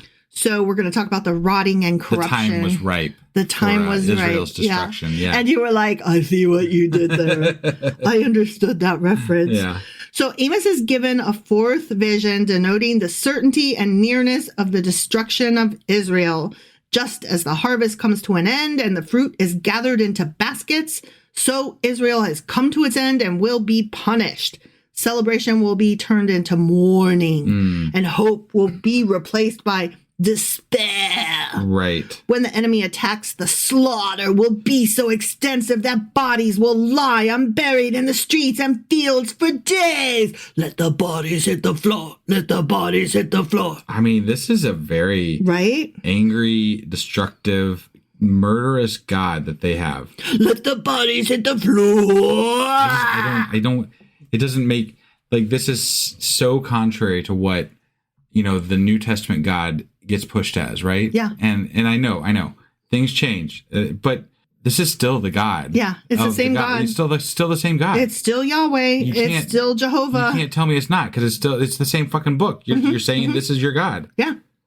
It's very cool. Love it. Love it. So Amos returns to conditions in Israel to indicate that one reason for the nation's downfall is, of course, as we've been saying this whole bit, the upper classes' dishonesty, their exploitation of lower classes, their cheating the poor, and their oppression and injustice, all of that stuff. They've been bad. Yeah. Eating grapes and, laying on the couch with bonbons. Right. Okay. So verses 4, 5, and 6, I'm going to read here in succession here. Okay. Hear this, you who trample the needy and do away with the poor of the land, saying, when will the new moon be over that we may sell grain and the Sabbath be ended that we may market wheat, skimping on the measure, boosting the price and cheating with dishonest scales, buying the poor with silver and the needy for a pair of sandals, selling even the sweepings with the wheat. Remember all that? Yeah. So greedy merchants, annoyed that they must stop work whenever there is a religious holy day, can hardly wait for the holy day to pass so that they can get back to the job of making money. Right. Now, I don't know if you caught this, but they mentioned the new moon. They're waiting for the new moon to be over. Okay. That's not actually one of the gaudy holidays. That's one of the people holidays. Oh, okay. So the celebration of the new moon was kept as a kind of holy day, not by divine command, but by custom. Oh, okay? So it's like a pagan leftover. Yeah. Okay. The Sabbath was strictly holy, and yet so covetous were they that they grudged to give to God and their own souls this seventh portion of their time. Yeah. So, they don't do it anymore. No. Corporate America has got their foot in the door with regard to... I actually read a whole diatribe about that while I was studying this verse. Yeah. That, not a problem anymore. And a lot of the Christians while I was studying this were going off about how people that keep their businesses open on Sunday, they're going to feel the pain later. Yeah. Everybody should be like Hobby Lobby and Chick-fil-A. Look, I'm kind of torn about this, right? I don't believe in God. in any way whatsoever. I believe in a day off for humans. Right. Yeah. And if it falls on a Sunday to appease, humans and people who have religious practices, who gives a fuck? I don't give a fuck what the day is. Can we just have it? It would be nice to have some of these scheduled human days off, right? Mm-hmm. And for whatever reason, doesn't really matter. But it's nice to have days that you can count on having off. Right. Period. Yeah. I mean, we celebrate the family part of Christmas, if not the religious part of it. And we're glad for the day off. Right. But a lot of companies stay open even on Christmas Day now. They do. Which is just tragic to me because it's always the people at the bottom of the totem pole that get forced to work it. And yeah, I know they get time and a half and they don't have to and blah, blah, blah. And I'm like, fuck off. If you're like a flat tire away from being homeless, you're going to work the time and a half on the holiday or double time and a half or what the fuck ever. I think the richest and the highest up should be the ones that have to work at those places on the holidays. Right? Yeah. You're the one that can't quite get enough millions. Right. So make them work in a store. Yeah. Make the CEOs go into freaking, corner lot place and run the register that day. I think that would be the greatest for their company. Wouldn't you like your company to be known as the nice one, not the one that exploits? You know what? If I ran my own company and I wanted to stay open all the time, I think I would do something like that. If you're management with us, you're going to end up working that day by yourself. The people down from you, I'll be working there with you. Right. The people that are higher up in the chain, you're going to be working those days, not your people. Yeah. Let people have a day of relaxation to be with their families and to celebrate with their children or the other children in their lives. I know it's a novel idea. Right? But, Jesus, it shouldn't be. It shouldn't be. Ugh. You mentioned the word grinding earlier, and that's all I can think. Just hustle culture. Oh, always working, never not working. No, I think relaxation is something that this world is trying to make extinct. Mm-hmm. So yeah. So I just read about the new moon and how we still celebrate that even at Easter time. Mm-hmm. Yay! Yep. Moving on. The coming judgment will smash the sinful people like an earthquake and overthrow them like a flood. I know, I'm shocked. Right? Yeah. So this is how God's going to judge Israel. Okay. Their doom is at hand. So verse 8 reads, "Will not the land tremble for this, and all who live in it mourn? The whole land will rise like the Nile. It will be stirred up and then sink like the river of Egypt." Now, some translations actually read, "And it shall ride up wholly as a flood, and it shall be rise up." Sorry, I said ride up, didn't I? "It shall rise up wholly as a flood, and it shall be cast out and drowned as by the flood of Egypt." It's just a slightly different wording, but kind of cool. Sure. So cast out and drowned or swept away and overwhelmed. Those are just different translations also that come into play. Okay. As the land adjoining the Nile is by it, when there is flooding, the Nile generally rises about 20 feet, which I think I had mentioned before. Yep. And then the waters cast out mire and dirt. So that's what they're saying. Oh, there. Well, yeah. I mean, when you have a flooding river, it's going to bring some of that, silt and everything from the riverbed over to the places that normally don't have that, which is good for farming. Yeah. So now I'm going to read verses 11 through 14 in succession here, okay? "The days are coming, declares the sovereign Lord, when I will send a famine through the land, not a famine of food or a thirst for water, but a famine of hearing the words of the Lord. People will stagger from sea to sea and wander from north to east, searching for the word of the Lord, but they will not find it. In that day, the lovely young women and strong young men will faint because of thirst. Those who swear by the sin of Samaria, who say, 'As surely as your God lives, Dan,' or 'as surely as the God of Beersheba lives,' they will fall, never to rise again." Okay, and we were like, the fuck? What? Huh? Right. We kind of understood the wording and we understood that there's going to be a lack of prophets and a lack of ability to find any direction via God's words. But we were like, what is all this mention of all these places? I don't get it. Yeah. So this is not merely a physical darkness, but a spiritual darkness that's going to continue to cover the nation without even the small amount of light at present supplied by the prophets. In their mourning and distress, people will suddenly become hungry for God's word, but they'll not find it no matter how hard they search. Anyway, whatever. Samaria was one of the things mentioned. Samaria, the sin of Samaria. They worshipped Baal there. So that's why they mentioned that. Okay. Okay. And then, as surely as your God lives, Dan, and we were like, excuse you, Dan. Right. The golden calf was worshipped there. Okay. The representative of the Egyptian god Apis or Osiris. Got it. Okay. Yeah. And then, as surely as the god of Beersheba lives. And we were like, what? That was another of the golden calves which Jeroboam had set up there. Got it. So no wonder the tribe of Dan kind of became silent. They were probably the most they were one of the furthest away, so they probably were from one of the first to change away from the traditional idea of Yahweh. So with that, we close out chapter 8 and move into chapter 9. Okay. And we're coming up on the end here. Okay. Raising up the ruins. This is where we get into that whole remnant shit. Got it. Okay. Yep. And the final chapter here contains further visions and their explanations. Okay. So the first part of this chapter contains another vision in which God is represented as declaring the final ruin of the kingdom of Israel and the general dispersion of the people. And there are just so many questions about this stupid chapter because, like, what? Yeah. In the final vision, God causes a shrine to collapse on the heads of the worshipers. Do you remember that? He's like, hey, knock over that fucking pole and I'll take out the rest of the people that don't die with my sword. Right.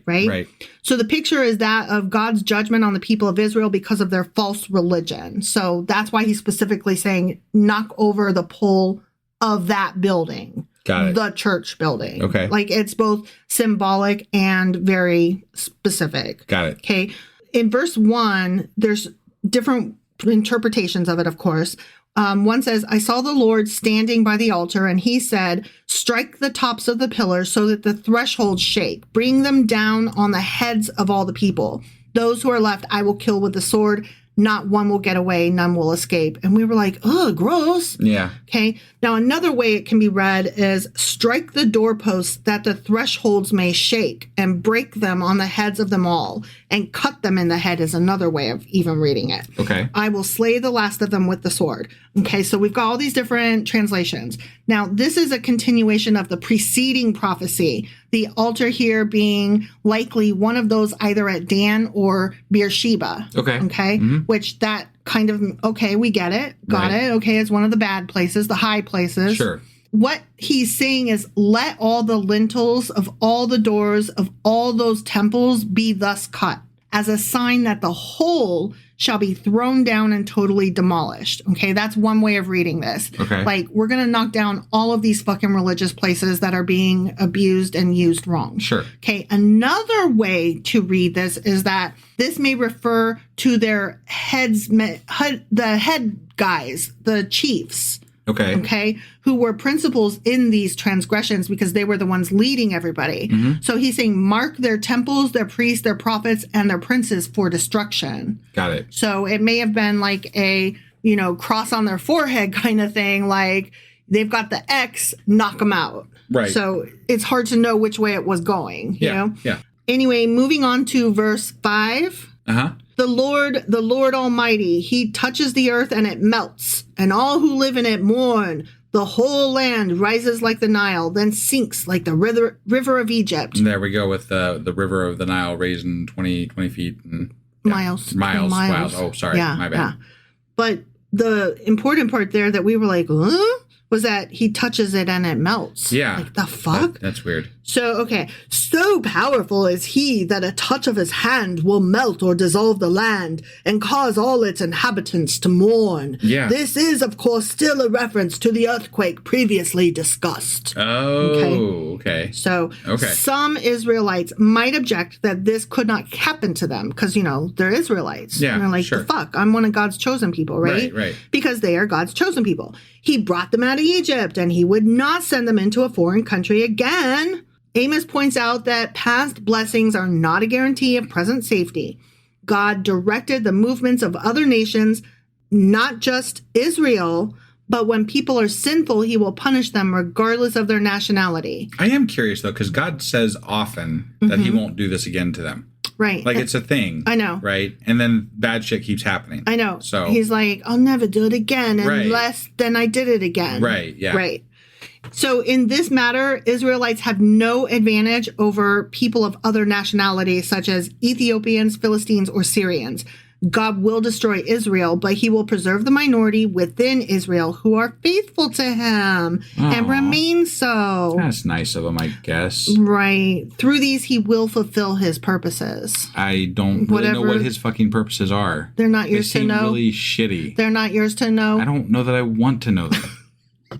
I get so tired being the Christian robot. It's not yours to know. Yeah. You are not to ask. You cannot understand. You are a mere human worm. Yes. Okay, so verse 7 reads, "Are not you Israelites the same to me as the Cushites, declares the Lord?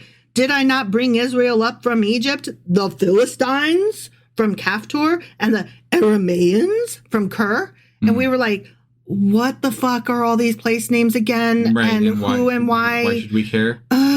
Like, I have to look all these things up, okay? Yeah. So, okay, the Ethiopians. Our translation reads, "Are you Israelites the same to me? Are not you Israelites the same to me as the Cushites?"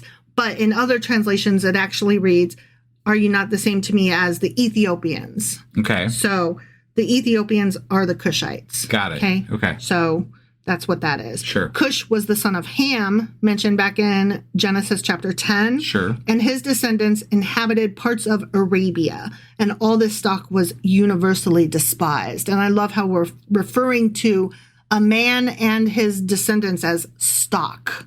Yeah. His stock was all despised. Right. Like his people, his family, his descendants, they were despised. Yeah. But no, his stock. Right. Okay. The Philistines, I always get that wrong, from Caphtor, this was the island of Crete off of Greece. Okay. Yeah. And then the Syrians from Ker is perhaps a city of the Medes, which would be kind of nearish Greece-ish. Right. So Aram, from whom Syria had its name, was the son of Shem, again, hearkening back to Genesis chapter 10. Sure. Some of his descendants settled in this city and some in Aram Naharaim, Syria of the two rivers. Okay, that's what that meant. Yeah. Which is to say Mesopotamia. And that included the land between the Tigris and the Euphrates. Got it. Which is the Fertile Crescent. Yep. I learned that in 5th grade and it never left. So the meaning of this verse is, "Do not presume on my having brought you out of the land of Egypt and the house of bondage into a land flowing with milk and honey." Don't presume on that, even though that's what I did or whatever. Right. "I have brought other nations and some of your neighbors who are your enemies from comparatively barren countries into fruitful territories, such, for instance, as the Philistines from Caphtor and the Syrians from Ker." Okay. So that's interesting way of looking at it. He's claiming that he brought other people. And, which he never really talks about that. Right. So that's why this was a really interesting way of reading that. And I'm like, oh, is that what you think? Well, and it would indicate to me that the Exodus would have been something that would have happened in some indeterminate time in the past, right? Because because basically all history says that the Israelites are from the place where Israel is, right? But maybe some ancient time ago, people migrated from this area to that area. And it was just one of those stories that got passed down and became lore, right? And that sounds more like what this is based off. Like a big flood becomes the earth is flooded. Right. And based on how much they talk about the Nile and things like that, maybe this stuff was from those time frames, right? Right. When they were thousands of years before they even started writing Bible stuff, maybe there was certain people that lived in that area that ended up migrating to where Israel is now. Yeah. And, these flood stories and migration stories all kind of came with this package deal of moving from there to here. Right. Well, it kind of strikes me similarly. These were originally oral tales. Right. Well, and that's they weren't written down until like way later. Yeah. Even. And when they were written down is like thousands of years ago, right? Sure. So kind of crazy. And it kind of reminds me of like Beowulf and how that was also like that's one of the earliest forms of written literature. Yeah. Right. And it was originally, of course, an oral tale, and we are only reading one version of that story. Right. And so obviously this will have had many different oral versions of the story. Oh, for sure. And we know that there are actually. Right. So. Which is what makes it so funny that Christians are like hardcore. This is it. Yeah. Right. And not only this one, but the King James version, which was printed in the 1500s. And is probably the most incorrect version of all the versions. Like, I'm sorry that it sounds really fancy with its Shakespearean stuff, but you don't even like King James or Shakespeare. Yeah, like if you did even the least bit of like history digging, right? You'd be like, wait, what? What are we doing here? Why am I sucking the dick of this guy? Hold on a sec.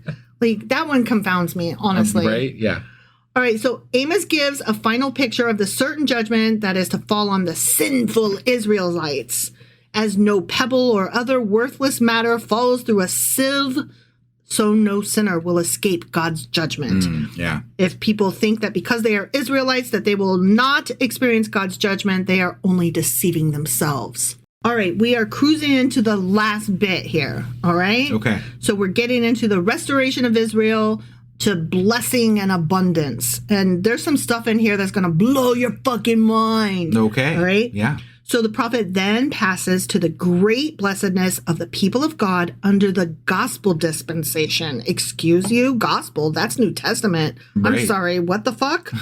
Yeah. So we'll talk about that. Okay. All right. So we're going to talk about the restoring of the house of David to Israel. Okay. Now, beyond judgment, Amos sees God's forgiveness. Captivity in a foreign land will bring to an end the old division between the northern state of Israel and the southern state of Judah. God will bring the reunited people back into their land. Never happened, but okay. All right. Oh, hold on. I'm not there yet. Yeah. Where they will live in security and prosperity under the rule of the restored Davidic dynasty. Israel's rule will extend over other nations, here represented by Edom. Sure. So, and this is one of those prophecies that is yet to be fulfilled. Done. Yeah. So it's one of those that's very prominent. Oh, in it's so magic. Christianity and Judaism and all of this. So. Oh, it's beautiful magic. Right. Very magic. Yeah. Okay. Because it's going to happen, you guys. It's proof of Jesus. It's like a lot of what the whole fucking New Testament and Christianity is based on. It's a very, like, have you ever seen those rock piles where like there's a giant rock resting on a smaller rock resting on an even smaller rock, and then like, you know, these are like serene balances or something, and then at the very bottom it's all sitting on this teeny tiny pebble, right, and it's balanced just so, and if you cough crooked it falls. That's what this is. Yeah. This is that fucking pebble.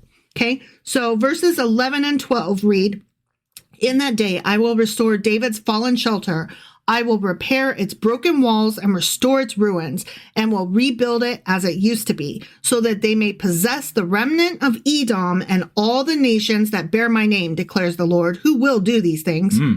He will. Okay. So, like I said, Israel's rule will extend over other nations, here represented by the word Edom. We just decided that. Okay. Got it, yeah. So Edom is rendered mankind in the Septuagint. Oh, okay. So right. I don't know why and who decided that sometimes when we say Edom, we don't actually mean the Edomites. We actually mean mankind. Got it. But the Greeks did, I guess. Okay. And sometimes we go with that. Sure. Okay. So we know that the kingdom of Israel fell first and that the kingdom of Judah continued long after, enjoying prosperity and comfort under Hezekiah and Josiah.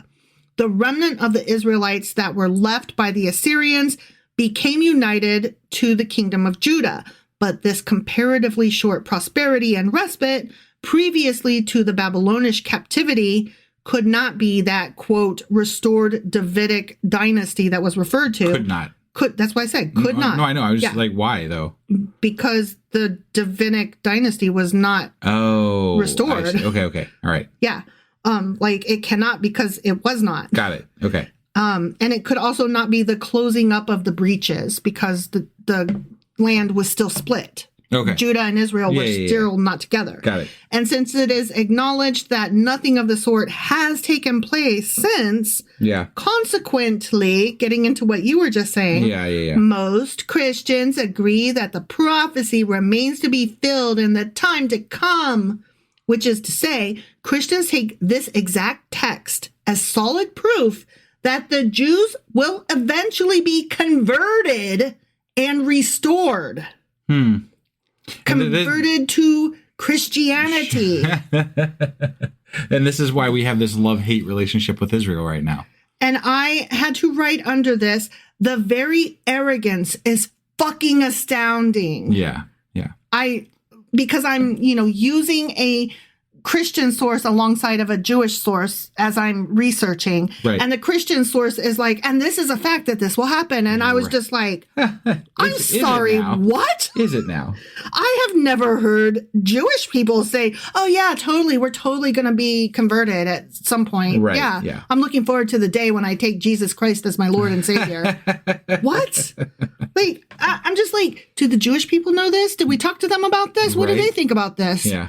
Like, I literally, if you know any Jewish people, please ask them to, like, call in. If you're a Jewish person listening, please comment. Let me know. Like, are you aware of this? How do you feel about this? Right. I was not aware that Jewish people were, like, eagerly waiting with bated breath for the coming of Jesus Christ. Right. All right. So moving on to verse 13. The days are coming, declares the Lord, when the reaper will be overtaken by the plowman and the planter by the one treading grapes. New wine will drip from the mountains and flow from all the hills and will bring my people Israel back from exile. And we were like, what the fuck are you even talking about? Right. Makes no goddamn sense. Yeah. Like you said, don't fear the reaper. Yeah. So here's what it is. The land will become so motherfucking productive that grain will grow faster than the farmers can even harvest it. Okay. The reaper will not be able to finish his work before the next planting is due. Oh. So Amos is predicting great fertility in the land, abundance in the crops, and regularity of the seasons, indicating that the plowman, sower, grape gatherer, and wine press operator will not only succeed each other, but will have parts of these operations going on at the same time. I see. Cities will be rebuilt and the people will live in happiness and safety. It sounds so wonderful. It's milk and honey, baby. Yeah, right? All right, finishing up. Verse 14, they will rebuild the ruined cities and live in them. They will plant vineyards and drink their wine. They will make gardens and eat their fruit, which if you read Voltaire's Candide, there's a bit about gardens in there, and if you know, you know. Okay. Anyway, when threatened with great evils, Amos chapter 5, verse 11, it said, they shall plant pleasant vineyards, but shall not drink the wine of them. So they would be planting and planting and planting, but not be able to like appreciate the fruit of their labor. Right. But that was back then. Now, in this restoration that's going to happen, they will be laboring for themselves rather than for others, and they will be able to enjoy it. And that's so like just wonderful. A mirror of where they were before to where they will be in this day when we convert the Jews to Christianity. The end. Awesome. Yeah. God's going to kill, and then everything will be wonderful. But Jesus, though. Yeah, exactly. Mm-hmm. Yeah. So it's all going to be solved. Yeah, I'm very excited. I really want to know if the Jews are aware of this plan. Right? Yeah. Like, literally, I've never heard. Have you ever heard of this? Yeah.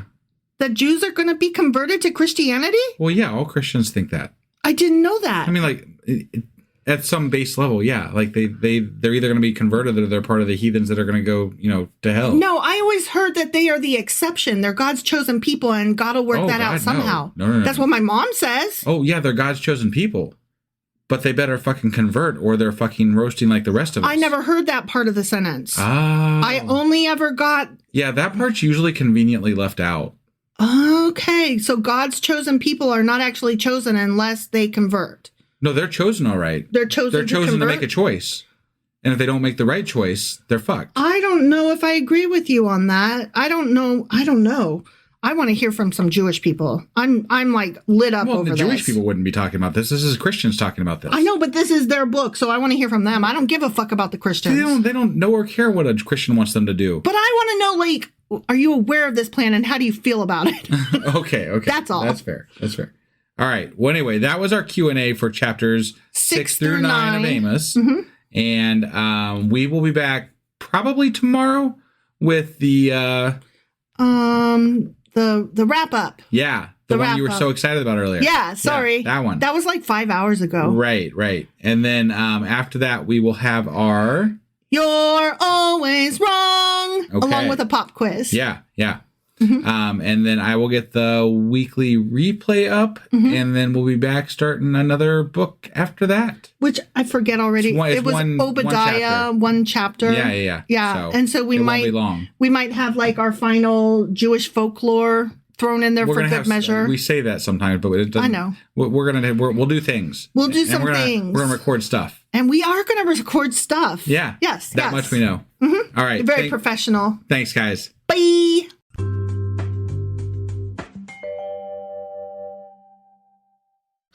Wife. Guess what we're doing today? Well, we've finished Amos. We did. And we did our regular run of things. So that must mean that today we're getting ready to do our Q&A. Not on Saturday. Nope. It's really the wrap up of the whole book of Amos. You were looking at me like, what the fuck is wrong with you? And the truth is, nobody knows. I mean, yesterday you called the Q&A the wrap-up. I know. And now today you called the wrap-up the Q&A. It seems right and fitting. Something, yeah, sure. I see nothing wrong here. Yeah. Carry on. So we're doing our wrap-up for Amos. Yes. Because we finished that fucker. We did. We fucked him hard. Do you got some good stuff for us today? Sure. That again, overwhelming with the amount of enthusiasm there. I have some very interesting information, actually. Great. I can't wait. Not all of it is about Amos. Oh, okay. Okay. All right. You ready to do this? Sure. Let's do it. Okie dokie.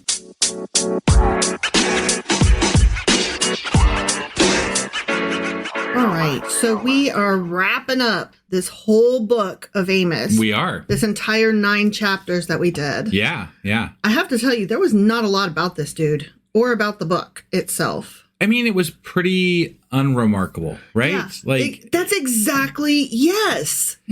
There was more anger from God, but that's about the most unique thing I can say about it, right? It's not really anything, nothing really stands out or apart from other things in the Bible. So I'm so glad to hear you say that. Yeah. He was extremely unremarkable, as was the book as a whole. Yeah. Okay. I would agree with that. Good. I would agree with that. So according to the Bible, Amos was an older contemporary of Hosea and Isaiah. Sure. He was running around the same time those dudes were. Right. And so he was active around 760 to 750 BCE. And that was during the reign of Jeroboam of Samaria, which was northern Israel. Okay. While Uzziah was king of Judah. Got it. Okay. Yeah. And we're going to come back to that time period in a minute. Okay. Mm-hmm. Now, during this time, Israel was prospering, was doing so well. Like Ziegler said in Moulin Rouge, everything's going so well. Yeah. After years of turmoil, the Israelites were enjoying good political standing, and their relationship with the Phoenicians was finally proving successful. Yeah. Yay! They were learning their ABCs and whatnot. Along with wealth and luxury, the Israelites were turning their ways to the gods of the Canaanites. Womp womp. Right. You know, I hate when they do that. That's always a bad day for them. God especially hates that. Yeah. So moral standards were forgotten and the commandments were being ignored, and they were fucking all over the place, left and right, high altars, high places, low places. They got friends everywhere. Yeah. Okay. Yeah. On your neighbor's bathroom rug, you know? Right.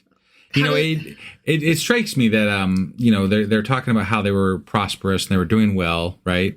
Mm-hmm. And then they transition here into like the apologist, right? They transition, but they weren't worshiping God correctly, right? Yeah. I think that's kind of the sentiment, right? Mm-hmm.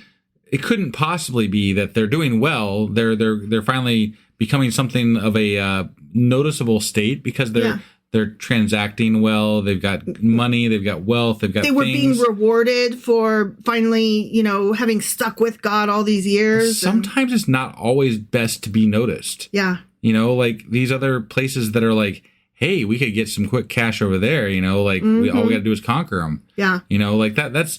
To me, that's the reasoning behind what is happening. Yeah. It's geopolitical, right? It's not about a god. It just happens to be that people in times of wealth and in times of prosperity always find bad things. Let me rephrase that. People always find bad things.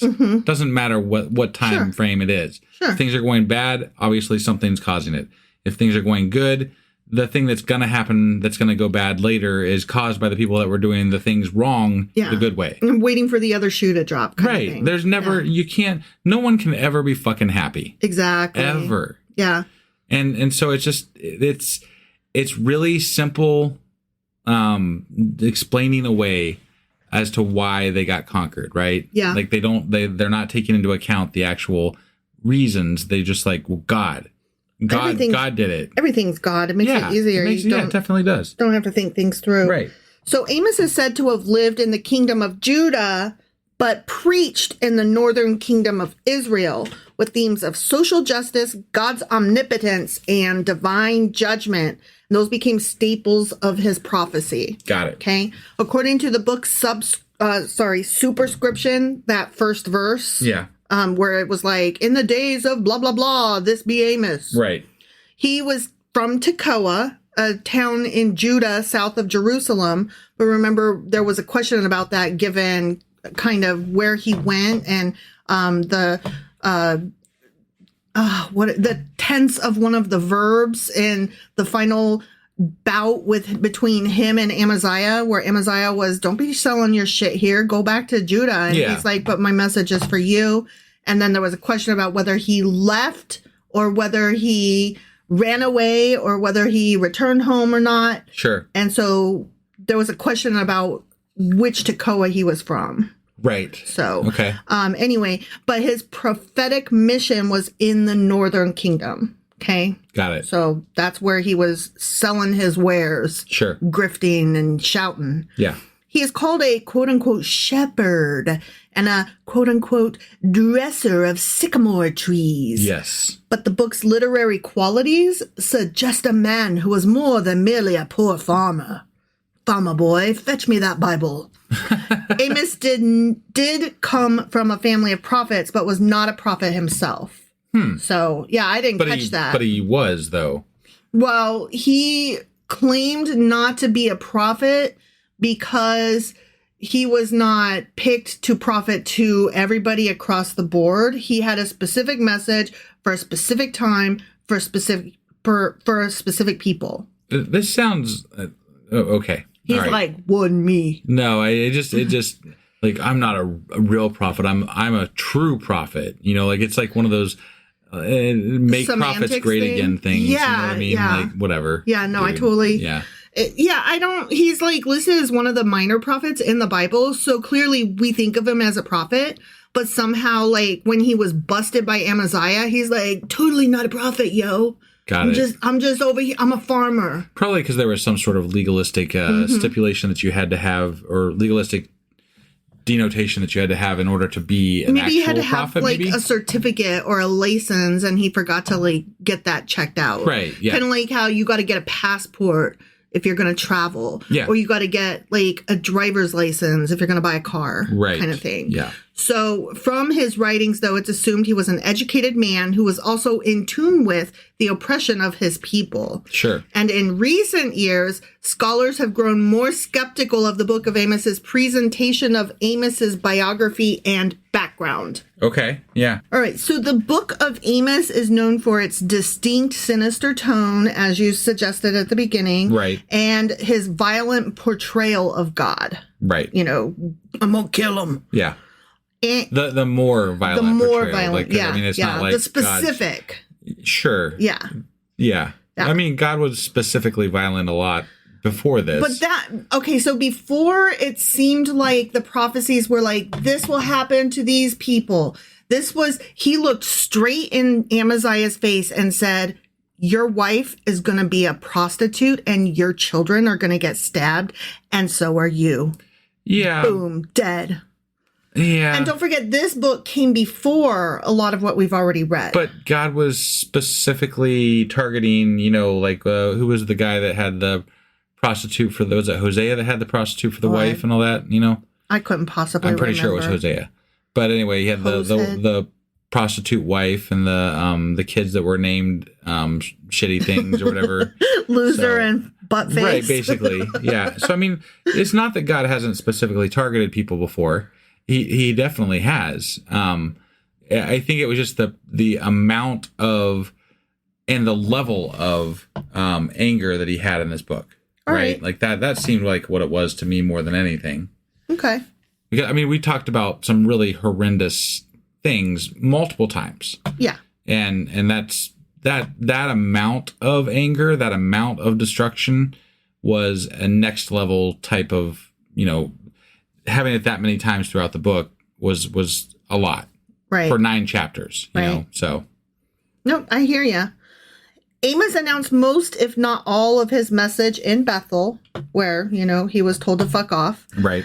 And Bethel, of course, was an important religious and commercial center near Israel's southern border. Okay. And, that's because he was actually from the south, Judah. Got it. So, yeah. He gained the attention of his audience by first announcing God's judgment on Israel's neighbors. He's like, I mean, don't those guys over there totally suck? And like everybody loves a gossip. And so they started gathering around and they were like, totally, I know, right? I mean, fuck those guys. Well, that's a salesman tactic, right? You get people to buy in by agreeing with this, that, and the other. Mm-hmm. And then once you got them on the hook, you're like, and we suck too. Right. That's when you throw it out. Yeah, unless you're Fox News and then you just keep going on with it. And they suck and they suck and they suck and they suck and they suck. Right, right. This news no doubt pleased his listeners, but this was just part of his build up to the climax, which announced God's judgment on Israel, like you just said. Sure. So I had a question. What happened to Amaziah? And I was like, I wonder if he is spoken of elsewhere in the Bible. We're going to read about like what happened to him. Did he really die or whatever? Sounds familiar, like we've talked about him before. It sounds like it, but no, we didn't. Okay. So the Bible does not record the specific fulfillment of the prophecy, you're going to fucking die. Right. Or any further details about Amaziah's fate. However, the broader historical context suggests that Amos's predictions did come to pass during the Assyrian conquest of Israel in 722 BCE. Okay. And that's when the northern kingdom of Israel was destroyed, and its leaders, including priests like Amaziah, were likely killed, exiled, or enslaved. So again, this sounds like it was injected probably after that happened. Yeah. Someone was like, hey, that fucking priest was kind of a dick. Let's just... let's use his name. Yeah, let's use his name. Yeah. Yeah. And let's just put it like right here where it doesn't belong in the middle of this chapter. Right. Boom. Yeah. Done. Perfect. Yeah. The population at that time was deported to Assyrian territories, fulfilling the prophecy of exile. So, it all came to pass or whatever. Yeah, sure. Whatever. Like, I'm so jaded over this. I don't, there's not, the prophecies in the Bible, and I know people are like, well, they definitely happen. Like, okay. So, yes, maybe some of them did happen, but we can't for certain, and especially based on the research that's been done on the Bible and based on what we've read about the time frames and when people wrote things and how many people wrote things and when things got injected back into certain books. Mm-hmm. There's no fucking way to know when any of this was written, first of all. In comparison to when the events might or might not have happened. And the most logical reasoning that you can come up with is that they were put in after they happened. Yeah, either that or that there was more than one story, and the one that foretold the future is the one that like got stapled. But generally, the simplest explanation is usually true. Yeah, right. Like, and I'm not saying that that's 100% always the case, but like, it makes a lot of sense if you're writing the book about a God that you want to be correct, that people would be like, "Hey, let's make our God correct here." You know? I think that also mixed with the prognostication that comes with paying attention and knowing the politics of the time. Sure. Which we talked about before during that other... Yeah, some of the prophecies were very generalized that like this warring faction is going to come in and kill us, right? Yeah. Those things were on the horizon. They were known things that were probably going to happen because there was tensions. Right. So, I mean, they weren't hard prophecies. Right. So there is no direct archaeological or historical evidence of Amos as an individual prophet, of course, because I was like, did this dude really exist? Do we have any proof whatsoever? Well, that's interesting because early on when we first started this book, you said that the consensus was that people think that he's a real person.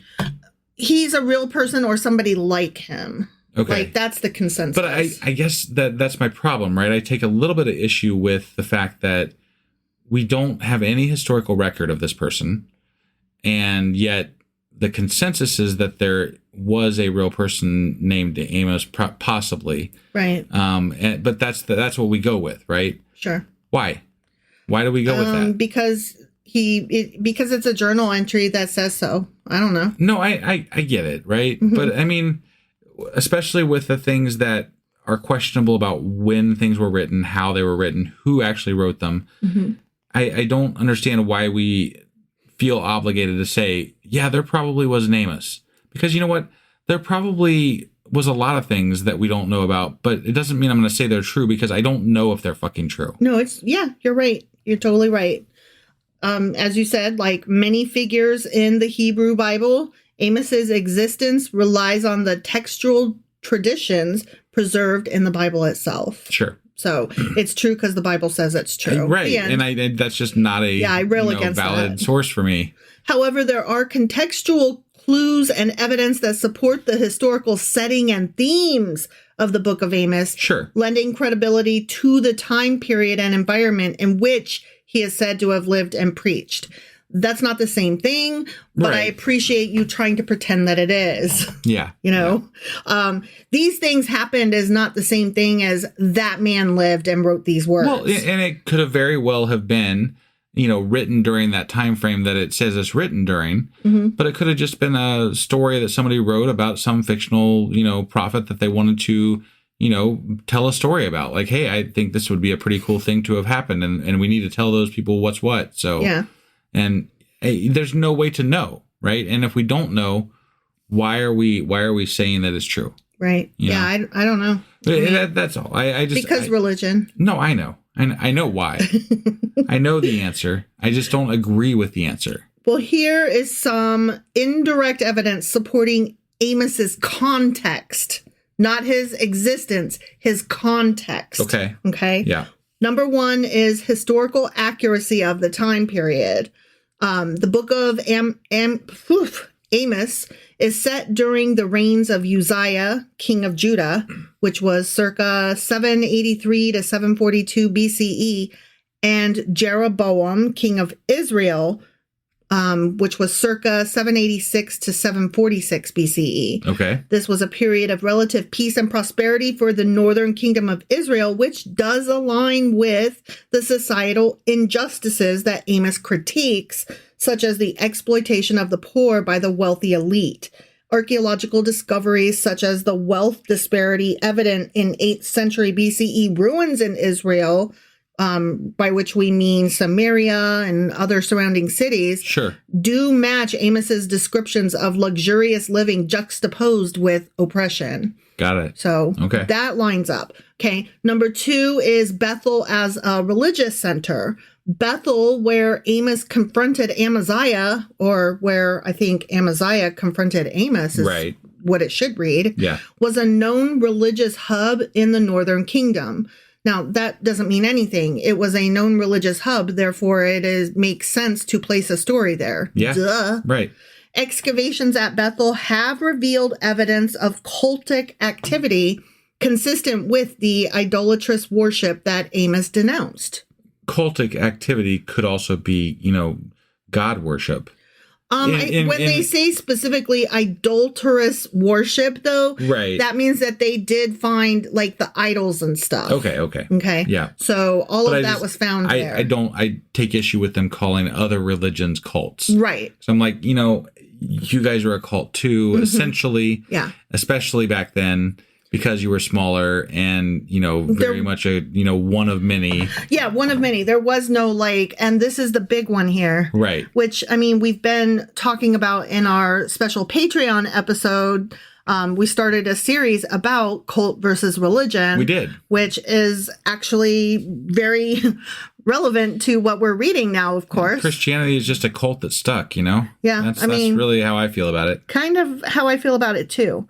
So that was the second point. The third point is the earthquake mentioned in Amos. So Amos references a significant earthquake in chapter 1, verse 1, right, which is dated 2 years before the earthquake.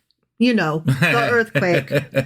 Geologists and archaeologists have found evidence of an earthquake in Israel around the mid-8th century BCE, supporting the historical setting of the book, which tells me that they wrote it a couple of years after the earthquake, and then said that it took place before. Absolutely. Not only that, but we also know from literature around that same time period from other places in the world, not just that little teeny tiny dot, that all of a sudden earthquakes showed up as a metric of comparison of how for realsies big or bad something was. Sure. So there definitely was an earthquake. Well, and we're talking about legitimacy and truth and context, right? Mm-hmm. Well, the fact that they're claiming that this was said 2 years prior to the earthquake, and then it happened, and blah blah blah. It's a prophecy, right? It just doesn't sit well with me. Well, because it's magic, and we don't believe in magic. I don't believe in magic, and I believe that it was written after the fact. So if it was illegitimate at the time of writing, it makes it less believable 2,000, 3,000 years later. Right. You were lying right off the rip. And now we're still reading this shit and believing it for some groups of people in this world. Thanks, guys. Appreciate that. But to me, the fact that we've passed down a lie for thousands of years doesn't make it more believable. It makes it less reliable than it should be. It also says to me, yep, mankind was just as stupid back then as they are today if they believed that. I mean, we just voted in America for Trump, the biggest dum-dum, and it was it's this landslide. It was the popular vote voted this guy. Right. What I'm saying here is if people were stupid enough to believe this back then, all I have to do is look around today and be like, yeah, that tracks. Well, and for all we know, it was written by somebody once they went into Syrian exile, and they were like, we need something to, pull us back together. Yeah, get it. Right?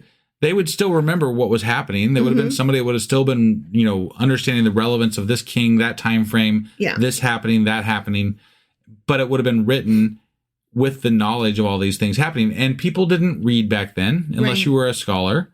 So you could write something and say, hey, look what I found. Yeah, right. Exactly. And then you just make up some fucking prophet, and the prophet said this, and it's all wonderful and great, and look, everything matches up correctly. Wow. Crazy, huh? It's amazing that this thing that happened, we just now found something that said it was going to happen 2 years before it happened, but somehow the paper doesn't look that old. But don't look at that. Right. Don't look at that. In the age of the internet, we struggle with facts. Yeah. Right? We have to seek really hard to make sure that we are not miscommunicating what is happening in the world. Even news sources themselves are being fooled by deep fakes and AI shit. Yeah, for sure. But in a world though where hardly anyone reads, and news travels slower than, molasses, I guess I'll just use a whatever.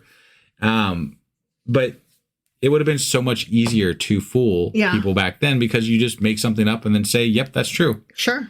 And then people believe it and then continue to fucking believe it. Right. That's the part that gets me. Right. We could know better. We can question the legitimacy. Yeah. Right. Like there's what's wrong with questioning the legitimacy? I don't have beef with it, but you'd have to take it up with magic believers. Right. If there is, because look, I can't prove that there's not to 100% truth, right? That there's not a God. Sure. Right? Like no one can prove there's not a God. Negative. You can't prove there's not unicorns either. Look, there's not, but I can't prove it. Right. So let's just say for the exercise of this moment right here that there is a God. Sure. Right? Sure. Totally. Okay, sure. All right. Just play along with me here for just a moment. Okay, there's totally a God. I believe you. Yeah.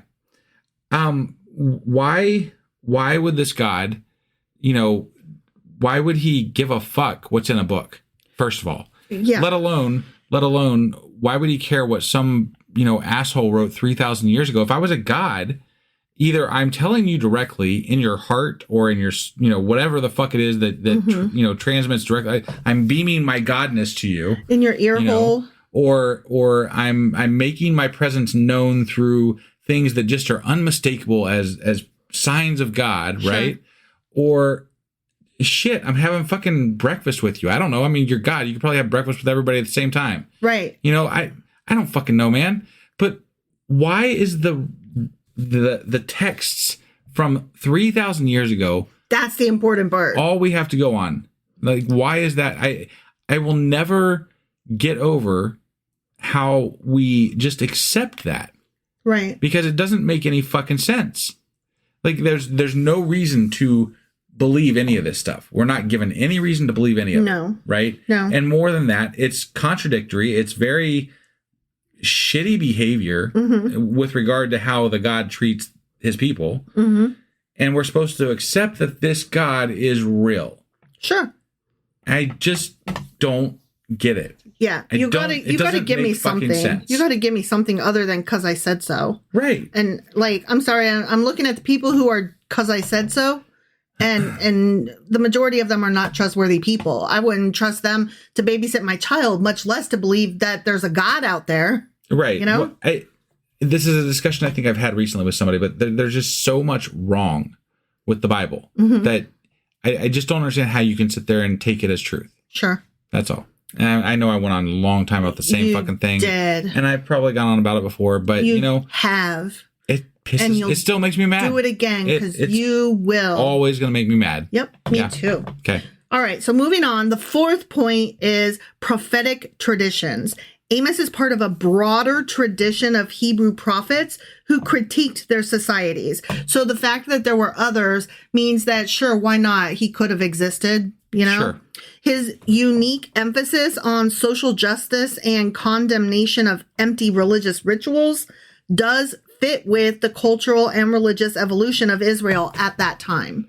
So he very well could have existed, if not him, somebody or a group of somebodies who decided to call themselves Amos. Yeah, but let's just say that. Right. That's all. Exactly. That's all I'm saying. No, I totally agree.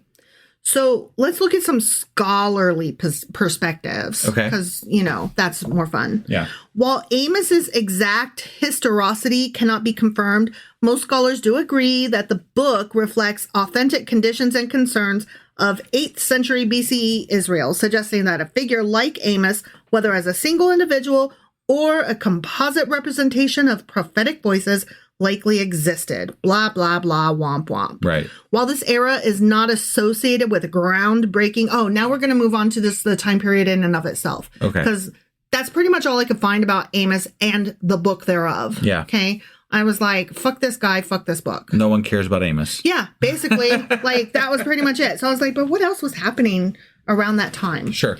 Okay, so while this era is not associated with groundbreaking inventions like the wheel or writing, say, significant developments in tools, techniques, and ideas were shaping societies. Okay. So we're going to talk about that a little bit. Sure. As Amos focused on the social and religious issues of the northern kingdom of Israel, other significant events and developments were unfolding globally. Here's a snapshot of what was happening. Okay. The Iron Age was in full swing across the Near East, including Israel. Iron tools and weapons were becoming more widespread, replacing bronze due to iron's abundance and superior strength. Okay, so we're right in the middle of the Iron Age during this time. Okay. Advances in iron smelting and forging allowed more efficient agricultural tools and more durable weaponry, influencing warfare and farming. Influencing warfare. And farming. No, yeah, sure. Warfare, so that we can go get more of that land for farming. Well, look, those two things just in and of themselves, right? Farming brings more wealth to an area. Weapons bring the ability to take that wealth from the people easier. Yeah. So both of those things contributed to war. Yep. Which is right. No, I mean, right, basically, yeah. So here's what else was happening, though. The Phoenicians, based in city-states like Tyre and Sidon, were at their height as maritime traders. They developed sturdy ships capable of long-distance trade, equipped with advanced sails and steering mechanisms. They also refined celestial navigation techniques using the stars to guide their voyages across the Mediterranean. Very cool. Yeah, they spread their influence and the alphabet, of course, through the Mediterranean because they had already invented the alphabet. Right. They got everybody hooked on phonics. Nice. Including to Greece and North Africa. So they spread all that shit. Yeah. Greek city-states, speaking of Greece, like Athens and Sparta, were beginning to emerge, and the development of the Greek alphabet, adapted from Phoenician script, was facilitating cultural and intellectual growth. So all of this was coming about, like one leading to the other right quick. Sure. During this little century. Well, in the advent of iron and all that kind of, there's a lot of things happening. Yes, the world is like just ripe, with summer fruit. Sure. It's just all change everywhere. This century was crazy. Yeah. The Homeric epics like the Iliad and the Odyssey were likely being composed orally, laying the foundation for Greek literature. Okay. So they were actually telling these tales over there in Greece while all of this shit was happening, that earthquake over, whatever, while Amos or his whatever. What's the word? I started to say facsimile, but that's not right. His avatar, his people like him, whatever. I can't think of the word, but anyway, he or people like him were over there, yapping about God gonna get you. God hates you. You're doing everything wrong. All this high sex in the high places. The Greeks were like, cool. But anyways, have you heard about those ABCs? Right. Nice. Yeah. Improved irrigation systems, particularly in Mesopotamia, which is the area that we're discussing, were increasing agricultural yield. So again, with the farming, these technologies supported growing populations and urbanization. So the cities were growing, the prosperity. The farms were growing, the cities were growing, lots of warfare to get the ground and the cities. It's just crazy.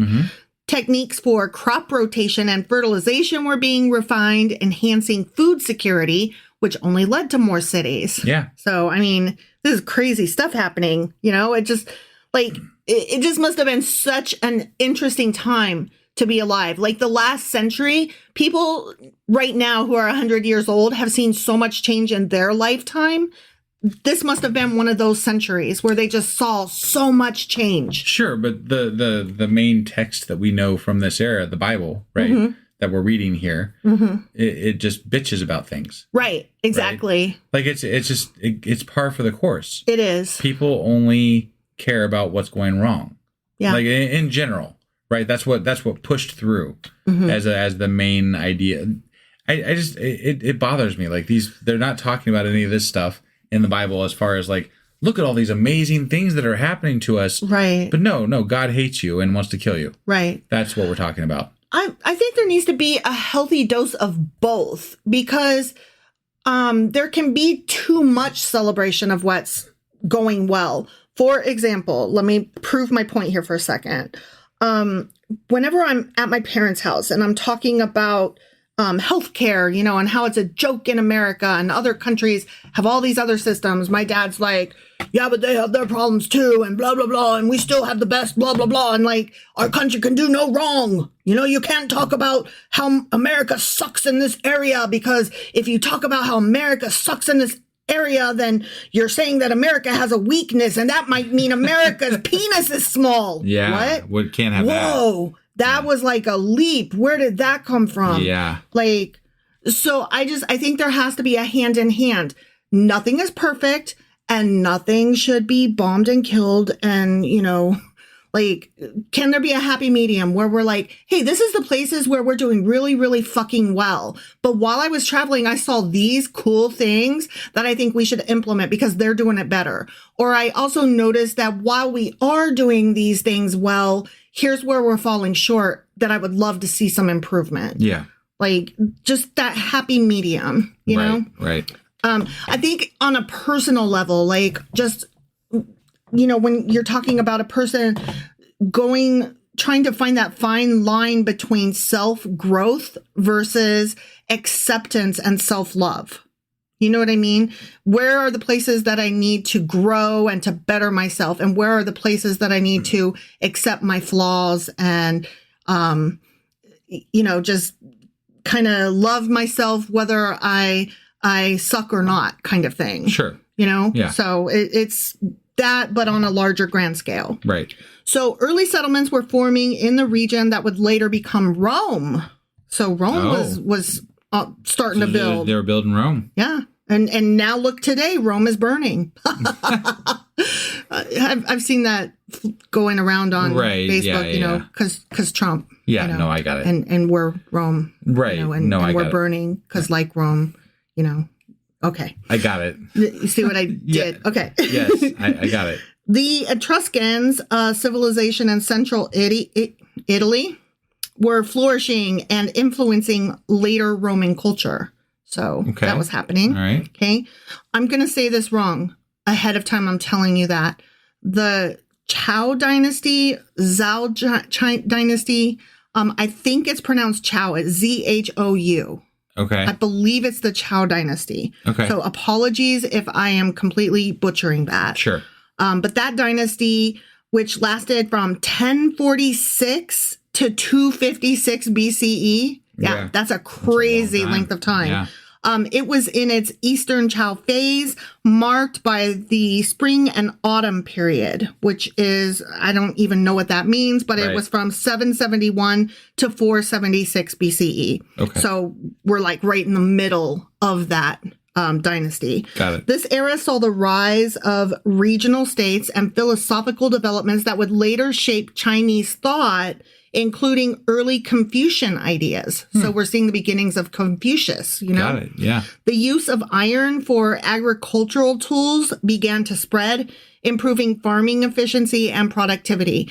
And the reason I wanted to include other places that we don't typically talk about during like whenever I do these book wrap ups and I'm like, what else was happening in the world around this time? Yeah. I just think it's important to recognize other nations. You know, they existed on the planet too. Right. And put it in context historically, right? Yeah. Innovations in plowing techniques, such as more efficient plows, allowed for the cultivation of harder soils. And although iron was becoming more common, the Chinese were still producing highly sophisticated bronze objects, particularly for ceremonial purposes using advanced casting techniques. So even though we are in the Iron Age, they were still using Bronze era, but to its perfection. Sure. So I wouldn't call that a not caught up so much as but we're still doing it better back then. Right. You know what I mean? We already have the resources for this shit, so whatever. And also, we're not mixing with y'all, so y'all can do what the fuck you want over there. Right. You know, we're doing our own thing over here, and we're doing it just fine, thank you. Yeah. In India, the Vedic period, which was around 1500 to 500 BCE, so that period was underway, characterized by the composition of the Vedas, which were foundational texts of Hinduism. So that's when Hinduism was starting. Early city-states and kingdoms were forming, but larger empires like the Mauryan dynasty were still centuries away. India was already known for its textile production, including the spinning and weaving of cotton. That's amazing. I did not realize that it dated that far back. Yeah. Techniques for dyeing fabrics with natural pigments were becoming more refined. So they had very colorful clothing. Right. In Mesoamerica, So, our stomping grounds a little bit, kind of. Yeah. The Olmec civilization, which was around 1500 to 400 BCE, was thriving, considered a quote-unquote mother culture of later civilizations like the Mayans and the Aztec. Okay. So we're talking about southern... South America, Middle America and South America. Right, right. Yeah. The Olmecs were creating monumental sculptures, including their iconic colossal stone heads. Those big old giant heads. Mm-hmm. Yeah. Using tools made from basalt and other hard stones. And early forms of rubber processing were likely developed, as the Olmecs were among the first to use natural rubber, possibly for ritual or practical purposes. Gotcha. I did not know rubber dated back that far. Yeah. So that is what else was happening in the world where the Bible wasn't. Got it. And I just thought it was important and thought I'd stick it in there because fuck Amos and fuck the Bible. There you go. Yeah. Okay. So that was Amos wrap up. We have one more episode to go. Yeah. And then we'll be done with this bitch. Yeah. It's the one where I'm always right. You're always wrong. Fuck. Wrong. Yeah, no, I got it. All right. So that's our next one that we'll be doing probably tomorrow. Mm-hmm. And then I will be back with the weekly wrap up after that, or the weekly replay. I'm sorry. After that, where we get the week long episodes in one.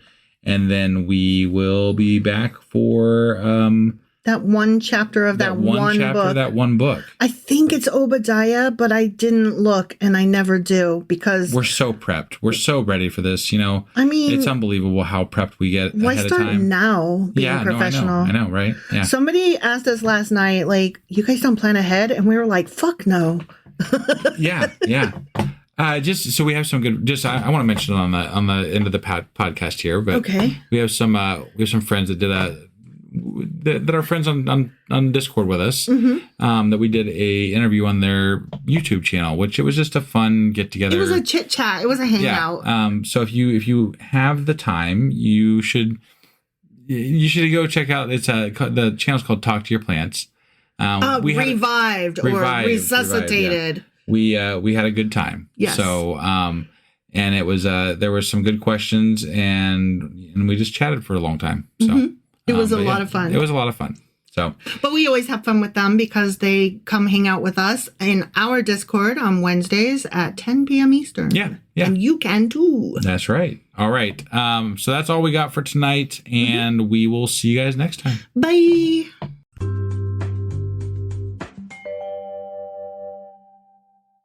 Husband. Wife. Do you know what we're doing today? Well, we are finishing up our last episode for the books of Amos. The one book of Amos. Yeah, the one book, the mini chapters. The sort of mini. The 9 chapters. Some chapters. Yeah. A few chapters. It's not books of Amos. Yeah. It's just one book. Yeah. Yeah. That's the one. And so this is the one where I try to show how stupid I am.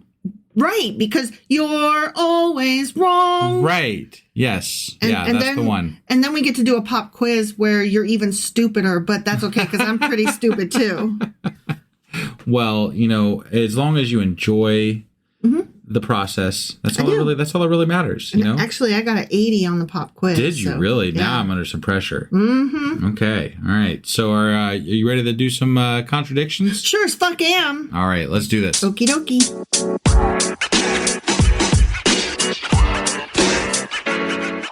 Alrighty, so we are hopping into our You're Always Wrong episode. Right. Yeah. Good stuff. Mm-hmm. We've done a lot of these questions before at this point. Yeah. So, no, we kind of cover this every time we get into a contradictions episode. And I think we've kind of deemed that if we've covered it way too many times, we're just not going to cover it. Right. So. And also, if the questions are stupid and don't really count in our estimation as a contradiction. Yeah, like bad math, like whatever. As long as it's not like ridiculously bad math or something. Yeah. There's whatever. Or mixed up names. Like, dude, this is from thousands of years ago. They didn't even know. Sure. Like how to tie their fucking shoes or whatever. I mean, it depends on how you want to look at it, right? Like, so a lot of people say that the Bible is the Word of God, right? So if it's the Word of God, it should be absolutely fucking 100% correct. Right. Right? And that's why people get hung up on contradictions a lot of the time is because, well, if it's God, if God's dictating this through people, then it should be perfect. Then it should be perfect. And I agree with that premise in the grand scheme of things. Right. But in the individual scheme of things, like one-on-one and taking each little thing, there's so much valid arguments to be made that I feel like it's shooting yourself in the foot when you're just picky for the sake of picky. Right. No, and we focus on God's messages that are contradicting each other or themes that are contradicting each other, and that's where we kind of stick to. Exactly. Like number 1, for example, I feel like is a really good one. Does God allow pregnant women to be ripped apart? And your answers are either yes or no. Yes. Yes. According to Amos, yes. Yeah. And Hosea, sometimes pregnant women are ripped up to punish those who rebel against him. Yeah. Samaria shall become desolate, for she hath rebelled against her God. They shall fall by the sword. Their infants shall be dashed in pieces, and their women with child shall be ripped up. Yeah. That's fucking disgusting. That was horrible. That was Hosea chapter 13, verse 16. Right. And sometimes the Bible just reports these incidents without comment. Like in 2 Kings, we've got chapter 15, verse 16. Manahem smote Tipsha and all that were therein, and the coast thereof from Tirzah, because they opened not to him. Therefore he smote it, and all the women therein that were with child he ripped up. Wow. Yeah. So, you know. Yeah. But guess what? I'm right on this one, but okay, I'm wrong. You're always wrong because that's the point of this episode and all those like it is that you can cherry pick and find whatever you want to prove your answer. Right. Okay, so according to Amos. Yeah. Oh, Amos. Amos, yeah. Okay. Right. God punished the Ammonites for doing just that, ripping up the pregnant women of Gilead. Yeah. In chapter 1, verse 3, thus saith the Lord, for 3 transgressions of the children of Ammon, and for 4, I will not turn away the punishment thereof, because they have ripped up the women with child of Gilead, that they might enlarge their border. Yeah, we talked about the hypocrisy of that at the time, because it was like... It's only okay if God says it. Right, yeah. In my opinion, right, if you're God and you are punishing certain people for doing the thing that you later do, that's wrong. But you're God, so you have the ability to just Thanos snap the fucking, people that you don't like into fucking non-existence. I thought all life is precious. Is it not? Yeah. Well, I think that depends on which part of the Bible you're into. Yeah, that's probably more New Testament, and it's also probably more Christians of America try to spout that bullshit as they're claiming to be pro-life, even though they vote to do away with free school lunches. Sure. So yeah. Fuck them. Right. Anyway, yeah. So number 2, is God the creator of evil? We've covered this one too, but the answer is yes or no, yes or no, yes or no. In the spirit of the fact that people believe God created everything, I'm going to go with yes. That's because it's true. 1 Kings chapter 14, verse 10. Behold, I will bring evil upon the house of Jeroboam, and I will cut off from Jeroboam him that pisseth against the wall. I'll never get over that. Him that pisseth against the wall. What a bastard. Well, I don't think that was in our version because they don't use words like pisseth. No, that was the King James version. Right. Also in 2 Kings chapter 6, verse 33, we've got, behold, this evil's of the Lord. Then in Jeremiah chapter 4, verse 6, we've got, I will bring evil from the north. And then Jeremiah chapter 18, verse 11, behold, I frame evil against you.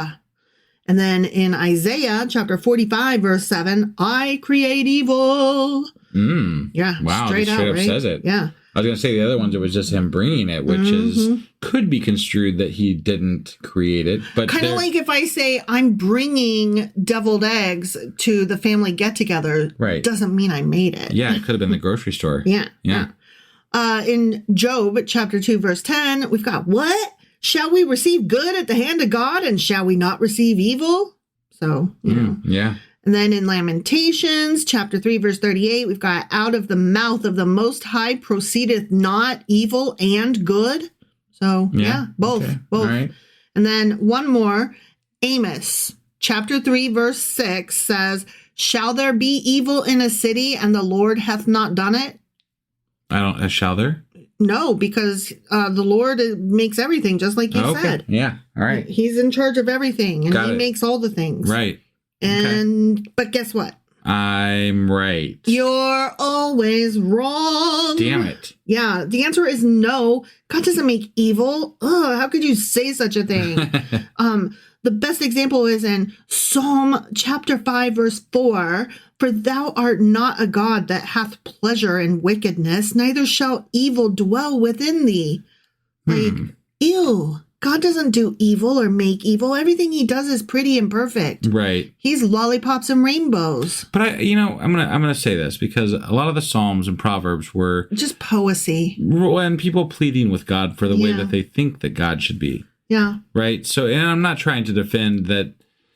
Yeah, I think that. This was another one of those that I almost didn't put because anytime the argument, whichever way it is, Yeah. the only one is in Psalms or Proverbs, I'm It's not always a good- a little it's not bit. a great argument. Yeah. Yeah. Right. Yeah. But I just wanted to be allowed to name all those places. And there were so many more where God definitely created evil. Sure. But the thing is that there are a lot of Christians that will claim that God did not create evil. So I think it's an important question when, especially, it's so prevalent. It's all the way throughout the Bible. There's so many different places where it's like, yeah, he brought it, he made it, he gave it, he did it. And the only places where it's like, no way, Jose, he would never, is in those pretty poetical parts, which is what the Christians know. Right. Is the Proverbs and the Psalms and the Lamentations. Yeah. And, they're like, God is pretty. He does roller skates. He can do flips on ice skates. And he rides ponies, Yeah. because. Right. Because ponies. I mean, why not? He's everything pretty and good. Yeah. All right, number 3. Is it okay to drink alcohol? We've done this one so many times. Yeah, I can't even remember what all I've answered in the past, but I'm going to go with yes. It's okay. Okay, sure. Of course it is. Because wine is a gift from God, as it says in both Genesis and Proverbs. God give thee of the dew of heaven and the fatness of the earth and plenty of corn and wine, and drink of the wine which I have mingled. Yeah, good stuff. Also, you're supposed to eat and drink whatever you like, including wine and strong drink. Okay. Like in Deuteronomy, it says, thou shalt eat before the Lord thy God the tithe of thy corn, of thy wine. Oh. And then when David brought the ark to Jerusalem, he, who was, God's favorite, gave every man and woman in Israel a flagon of wine. Wow. Yeah, he dealt to every one of Israel, both man and woman, a flagon of wine. That's in 1 Chronicles. Damn. Yeah, and I mean, that's the word of God. Right. And then also God does command us to drink wine with a merry heart, to give strong drink to the dying and wine to those who are sad. Okay. And like in Ecclesiastes, it says, go thy way, eat thy bread with joy, and drink thy wine with a merry heart.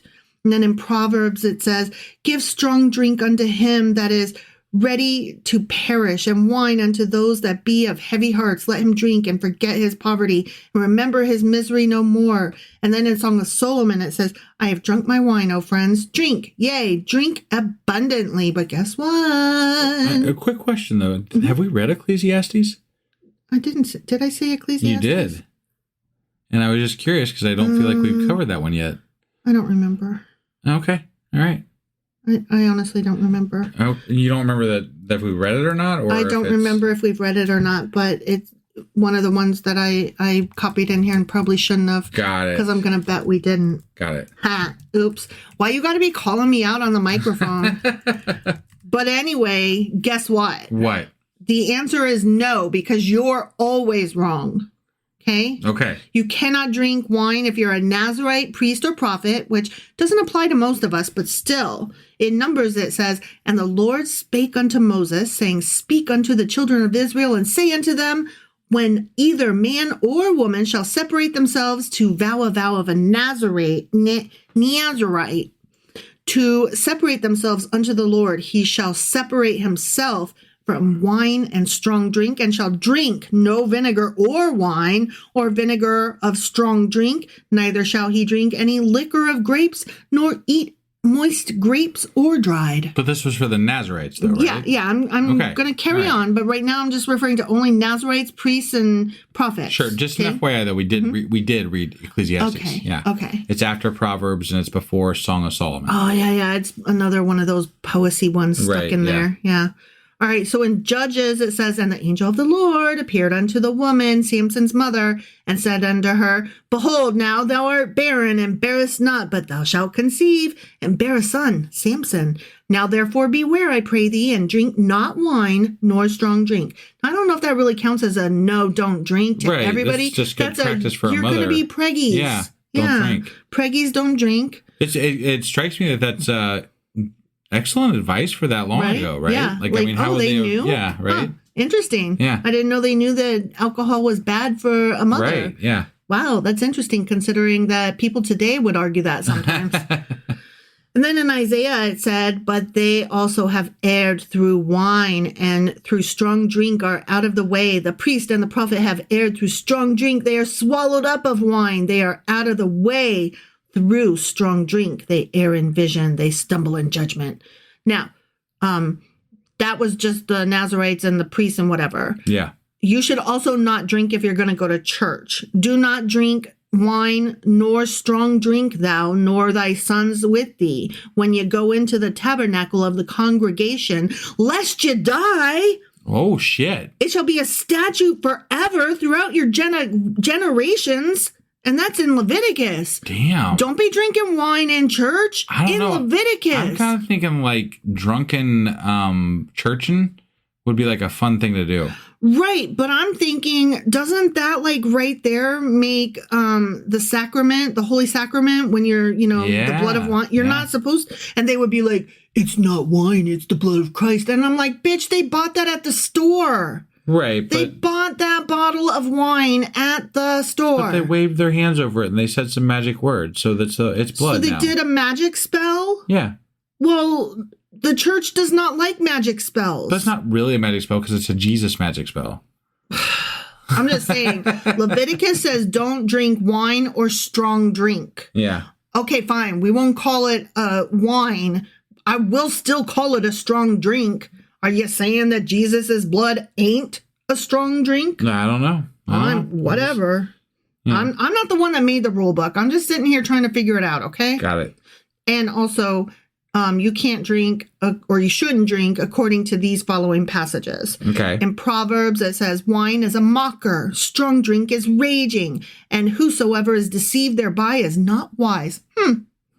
And then in Isaiah, it says, woe to the drunkards that are overcome with wine. But I mean, that's true. Well, I feel like that whole book was kind of like, there was a lot of shit about drunk people. Mm-hmm. I don't think he really liked people who drink. I don't think it was about the drink. I think it was about alcoholics. Yeah, that's definitely the way it came across. Like, let's not be alkies, you know? Yeah. Yeah. And then in Hosea, whose head, it says, wine and new wine take away the heart. Do they? I don't think so. I don't think so. I have not had my heart taken away from drinking too much. And I drink wine with your mom quite frequently. You do. And she and I together, I think, have more heart. And then finally, we reach our book that we're currently reading, Amos. Okay. Yeah. And it says, woe to them that drink wine in bowls. Because it's too big of a container? Yeah, because bowls are bigger than cups. I wonder how big bowls were back in in those days. I mean... was it like a normal bowl that we have today, or was it bigger? I think it was like bigger. I think it was not like a cereal or soup bowl. I want to say it was more like a mixing bowl kind of thing. I was going to say it would make sense to me, like for just utility, right? To have the same size bowl that you would use for other purposes, like cooking and things like that. That way you don't have to make, 500 types of different bowls. Yeah, so. I feel like they were probably your cooking bowls, your mixing bowls. Right. So, yeah, you don't want to drink wine out probably of that. Depending on how rich you were, too. That is true. Maybe the rich people did have cereal bowls. Who knows? Right. So that is that about drinking. Okay. Final question. Okay. Because I didn't have a lot. And there were a couple more that one was too repetitive and the other one was number related or something. I don't remember. Got it. But anyway, not worthy of a whatever contradictions episode. Correct. So number 4, we've done this 1,000 times. Does God repent? No. No, he doesn't. According to Numbers, God is not a man that he should lie, neither the son of a man that he should repent. Mm-hmm. And then in 1 Samuel, it says, the strength of Israel will not lie nor repent, for he is not a man that he should repent. Mm. And then in Psalms, it says, the Lord will not repent. And then in Ezekiel, it says, I, the Lord, have spoken it. It shall come to pass, and I will do it. I will not go back, neither will I spare, neither will I repent. Boom. Okay? Mm-hmm. But guess what? I'm wrong? You are always wrong. Yeah. Yeah. Before the flood and just after the sons of God had sex with the daughters of men, God repented for having made humans. Oh. Yeah, that was in Genesis. He goes, and it repented the Lord that he had made man on earth, and it grieved him at his heart. He's like, fuck me, I made a monster. Right. Look at these gross sex monkeys. Ew. And then after Aaron made the people dance around naked with his golden calf, remember at the bottom of the mountain, mm-hmm. God decided to kill all of the Israelites. Mm. But Moses talked him out of it by saying, what will the neighbors think? Stop. They're going to think that you're bad and wrong and weak if you kill us all off. Yeah, right? But he still killed 3,000. So God repented of the evil he had planned to do. Yeah. And that was in Exodus. And it says, and Moses besought the Lord, wherefore should the Egyptians speak and say, for mischief did he bring them out to slay them in the mountains and to consume them from the face of the earth? Turn from thy fierce wrath and repent of this evil against thy people. And the Lord repented of the evil which he thought to do unto his people. Huh. I do recall that because that was big, right? Yeah. Like God changed his mind because of a human. He changed his mind. Yeah. That's weird. Right? Like, why? Moses talked him down. It wasn't out of sympathy for his people, like, yeah, you're right, I'll give him another chance. Right. It was, you're right. They will think I'm a weak and silly and capricious creature. Right. And also, then who are you in charge of, too? Right. Right? Because these were your people. Right. So you lose all power by destroying them, and I would assume. And I guess then you can like go on to go do other and better things where you don't have to be so aggrieved by your little sex monkeys. But what does a jobless God do? I mean, I know what I would do. What would you do? Lay around and read and make stickers for my planner and probably. Would you ever just throw like a random lightning bolt? I would. Would you? I would, because there's nobody alive that it can impact, right? Well, I mean, you're a god, so you would think maybe it could impact somebody. No, they're dead. Well, I was thinking like if your people were like, because God had. Oh, he had his people, but there were other people. Yeah. Oh, then in that case, no, I would not throw a random lightning bolt because I don't want to accidentally strike anybody. Right. I'm not about that. Okay. I'm just trying to live my best life over here with my wine. Yeah. You know? Would you maybe give up like on the whole not talking to people thing? Like, you know what? Fuck this. I'm going to go down there.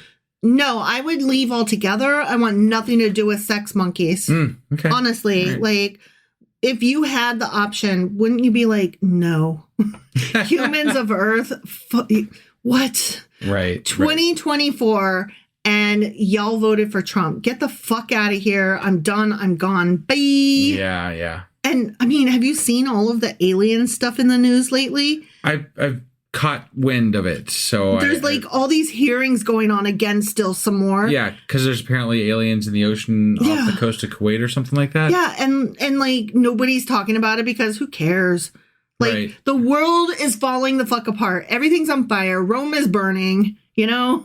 I don't quite understand, but like aliens in the ocean? What? Aliens anywhere. What? It's in the news. It's in the news. But it's not like this is big. This is fucking amazing. This is a time machine. This is huge. There are ghosts. There are vampires. There are it's not like Well, because we haven't proven it, right? Like we don't. No one knows for sure what the fuck this is, right? But something's happening. But they're like, right? Yeah, we're having hearings about aliens, and these guys are saying they're trustworthy, and they're saying there's aliens, and they. Wait, did somebody say there was aliens? Yeah, they did. Yeah, are you sure about that? The people that are being questioned are like, there is stuff that is unexplainable. And, okay, yeah, all right, and they're like the trustworthy guys, they're the ones. And they're being questioned and made fun of. Like the people that are doing the questioning, they're like totally lambasting them, making fun of them, dragging them through the mud, being just so disrespectful to them. And these guys are like, I'm just answering the fucking questions. Yeah, man. I'm just here to answer the fucking questions. Right. I don't fucking know. Yeah. And you know what is worse? They're probably like, guys, I don't even care anymore. I cared at one time, but we've got so much bigger fish to fry than aliens right now. Right. Yeah. Yeah. Like, ugh. So yeah, anyway, God does threaten to judge his people and repent by killing everyone. That was in Deuteronomy, for the Lord shall judge his people and repent himself for his servants. I kill, I wound, I will make mine arrows drunk with blood, and my sword shall devour flesh. I think that laugh is appropriate because God is evil. No, I agree. Yeah. And then God repented again after selling the Israelites to their enemies because of their groanings. That was in Judges. It repented the Lord because of their groanings. Yeah. Okay. And then he doesn't like being judged. No. God likes to judge, but not be judged. Yeah. And he doesn't like to fear others, but he sure as fuck likes everybody to fear him. You know what? It almost sounds human, doesn't it? It is human. I know. Yeah. I know. Yeah. After Saul failed to commit complete genocide as God had commanded, God repented of making Saul king. And that was in 1 Samuel. He goes, it repenteth me, God, that I have set up Saul to be king, for he has turned back from following me and hath not performed my commandments, committing complete genocide on the Amalekites. And the Lord repented that he had made Saul king over Israel. Because he didn't do the genocide that God wanted. I hate it when my guy does not do genocide. Wow. I'm repenting over that choice. Yeah. I feel really of all the things that you could repent over. I feel really bad about making him king. I mean, that was such a poor decision considering the fact that he did not do a genocide. Wow. I just feel terrible about that. I mean, according to the Bible, right? Like, think of all the people that don't exist today because God decided to kill all of humanity so many times, or lots of humanity so many times. And isn't that the anti-abortion argument? Right? You could be killing the next, I don't know, like smarty Neil deGrasse Tyson guy, or, the next artiste, right. The next Picasso. Right. And it's like, dude, God killed more than any, if you added all the women throughout history together. Oh, yeah. Yeah. Like, God Millions, aborted lots. Lots of people. Yeah. But after God killed 70,000 men and 200,000 or so women and children in a pestilence to punish Israel for a census that God and or Satan inspired. A fucking census. I'm sorry, I just had to say that. A census. The Lord repented him of the evil and quit killing people. And that was in 2 Samuel, and it goes, the anger of the Lord was kindled against Israel, and he moved David against them to say, go, number Israel and Judah. So the Lord sent a pestilence upon Israel from the morning even to the time appointed, and there died of the people from Dan even to Beersheba 70,000 men. And when the angel stretched out his hand upon Jerusalem to destroy it, the Lord repented him of the evil and said to the angel that destroyed the people, it's enough. Stay now thine hand. We done killed a bunch. We'll call it done. Right. Yeah. And then in 1 Chronicles, it goes over the same material and says, and Satan stood up against Israel and provoked David to number Israel. And God was displeased with this thing. Therefore, he smote Israel. So the Lord sent pestilence upon Israel. I would like to point out real quick also that Satan is not the same Satan. Like, this is a bad translation because it's King James. Yeah. And so it's not Satan. It's not Satan. Right. right? Sorry. It's the accuser or whatever. Yeah. So the Lord sent pestilence upon Israel, and there fell of Israel 70,000 men. And God sent an angel unto Jerusalem to destroy it. And as he was destroying, the Lord beheld, and he repented him of the evil, and said to the angel that destroyed, "It's enough. Stay now thine hand." And then God told Hezekiah that he would die soon, but he changed his mind. He repented after Hezekiah's prayer. So he let him live another 15 years. Do you remember that? I do. Yeah. I do. In those days, this is Isaiah, Hezekiah was sick unto death. And Isaiah said unto him, "Thus saith the Lord, set thine house in motherfucking order, for thou shalt fucking die and not live." Then came the word of the Lord to Isaiah saying, "Thus saith the Lord, I've heard thy prayer and have seen thy tears. Behold, I'll add unto thy days about 15 years. Okay? Yeah. You can live. Yeah. Okay. Yeah. And then if a nation repents of its evil, God will repent of the evil things he had planned to do to it. So he might take it back. Got it. And in Jeremiah, it says, "If that nation against whom I have pronounced turn from their evil, I will repent of the evil that I thought to do unto them," because I'm so sweet. Right. I'm ponies. I'm rainbows. I'm dandelion in the wind. Mm-hmm.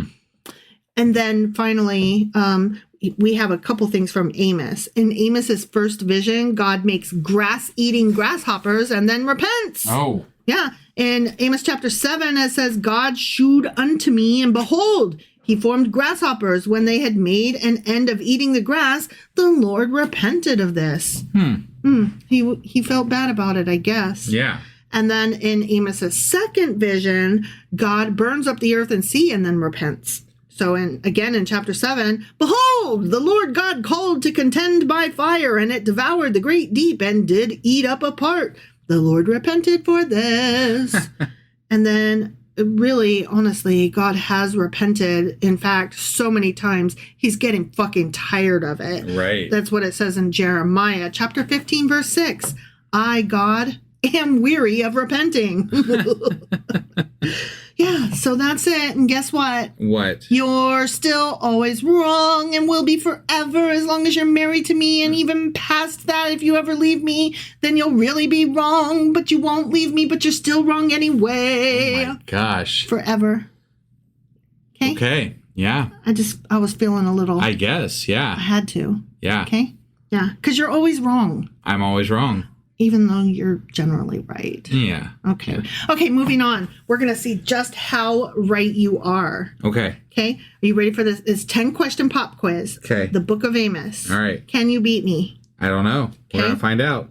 All right. Number 1, multiple choice. So wait for the answers. Yep. Why will the Lord not revoke the punishment of Tyre's transgressions? They killed all the Benjamites. They didn't remember the covenant of brotherhood. They loved the silver and gold, or none of the above. Okay, I'll ask the question again for our friends at home. Yeah. So they can play along. Right. Why will the Lord not revoke the punishment of Tyre's transgressions? So he's going to punish them and he's not taking it back. Right. Okay. Right. And is it because they killed all the Benjamites? They didn't remember the covenant of brotherhood. They loved the silver and gold, or none of the above.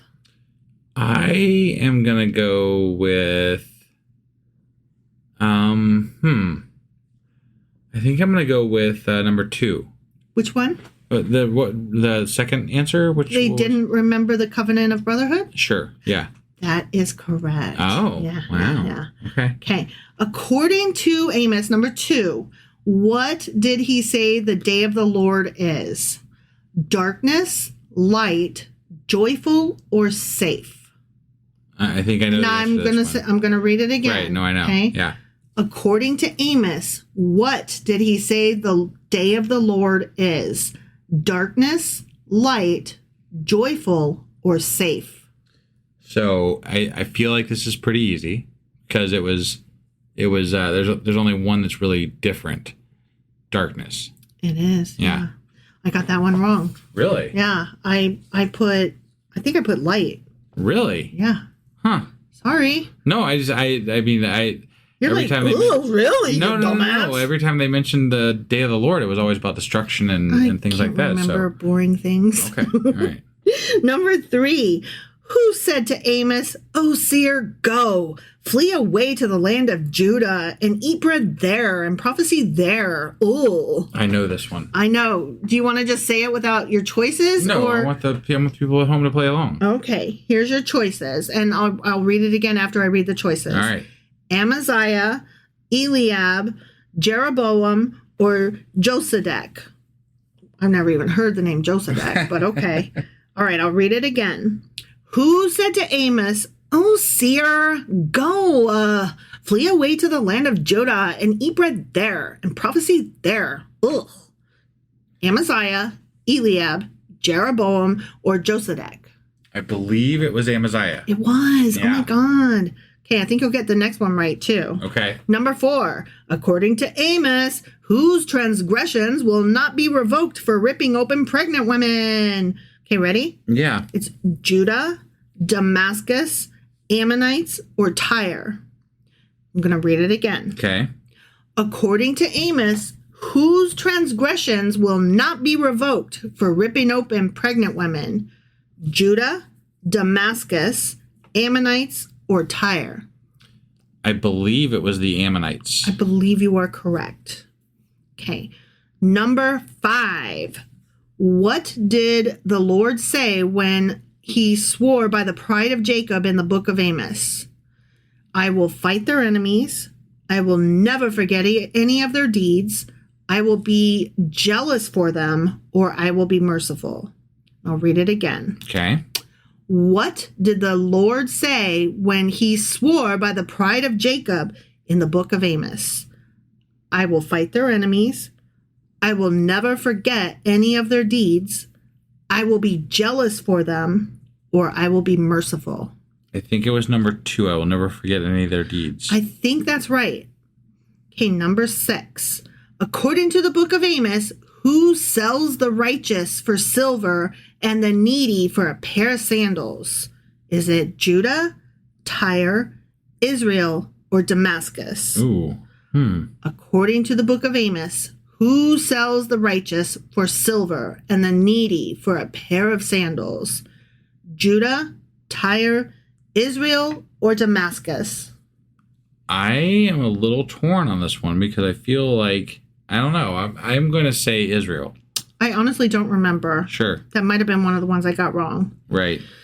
Number 7, who was the priest of Bethel? Oh, this is the one I was like, you're going to get this one right. It's the same question again. Got it. Who was the priest of Bethel that sent to Jeroboam, king of Israel, concerning Amos? Amaziah. Right. Sorry, I'm not even, that one's, Yeah. like we already covered that question. We already covered it. Yeah, it's Amaziah. The others were Hilkiah, Eliab, or again with the Josedek. Got it. Yeah. So, yeah, I thought that was like a gimme. Right. Yeah. Yeah. Number 8, according to the book of, oh, I'm sorry, I forgot to mark that in. Okay, sorry. Number 8, according to the book of Amos, what will the Lord command to bite his people if they hide from his sight at the bottom of the sea? Is it a scorpion, an ant, a serpent, or all of the above? Now I'll read it again. Okay. According to the book of Amos, what will the Lord command to bite his people if they hide from his sight at the bottom of the sea? Is it a scorpion, an ant, a serpent, or all of the above? I feel like serpent's the only one that kind of makes sense, so we're going to go with that. Okay. I think that's wrong. Okay. All right. Okay, number 9. When the Lord touches the earth and it melts, and all who dwell in it mourn, and all of it rises like the Nile, how does it sink again? Here's your choices. Okay. Like the Nile of Egypt, like the water on a thirsty ground, like river of Jordan, or none of the above. Let me read it again for our friends at home. When the Lord touches the earth and it melts, you know, the way it do. Sure. And all who dwell in it mourn, and all of it rises like the Nile. How does it sink again? Like the Nile of Egypt, like the water on a thirsty ground, like the river of Jordan, or none of the above? I'm going to go with like the river of the Nile. Yeah, I think that's correct. Yeah. All right. If you don't get this one, I'm going to laugh at you. Okay. All right. Fair enough. Last one, number 10. All right. Who was Amos? Here's your choices. A tent maker, a smith, a tanner, or a herdsman? A herdsman. Oh, shit. I should have let you reset it. Sorry, it's a herdsman. Who was Amos? Tent maker, smith, tanner, herdsman? Herdsman. It is herdsman. Yeah. Let's check your answers. All right. All right. Number 1, why will the Lord not revoke the punishment of Tyre's transgressions? You got it right, as did I. They didn't remember the covenant of brotherhood. Got it. Yeah, that was pretty easy, I thought. Right. Number 2, according to Amos, what did he say the day of the Lord is? You got it right, it's darkness. I had chosen light. So, okay. Good on you. Number 3, who said to Amos, "Oh, seer, go, flee away to the land of Judah and eat bread there, you fuck, and prophecy there"? Amaziah, we both got that right. Right. According to Amos, whose transgressions will not be revoked for ripping open pregnant women? That was the Ammonites. We both got that one right. Okay. Okay. Yeah. What did the Lord say when he swore by the pride of Jacob in the book of Amos? We both got this one right. I will never forget any of their fucking deeds. Got it. Yeah. We did good on this book. Yeah, we did. Number 6, according to the book of Amos, who sells the righteous for silver and the needy for a pair of sandals? You got this right. It was Israel. I think I had chosen Damascus, and I don't know why. That was stupid. Like Damascus never really came up. I know. It would have been Tyre, if anything. Yeah. I'm a dumbass. Number 7, who was the priest? It was Amaziah. We both got that one right. Did I get 100%? No, you missed the first one. Oh, I did? Okay. Wait, which one? Which one? I missed one of them, though. I didn't recall. So... But it's not really that important. No, actually, wait. No, you didn't miss any. You did get 100. I got 100%. Because you're a fucker. But you made me lose my place. I'm sorry. You should be. Yeah. Wife is scrolling to find where she is. Scrolling. Okay, number 8. According to the book of Amos, what will the Lord command to bite his people if they hide from his sight at the bottom of the sea? It was a serpent. Okay. I had picked ant. When the Lord touches the earth and it melts and all who dwell in it mourn and all of it rises like the Nile, how does it sink again?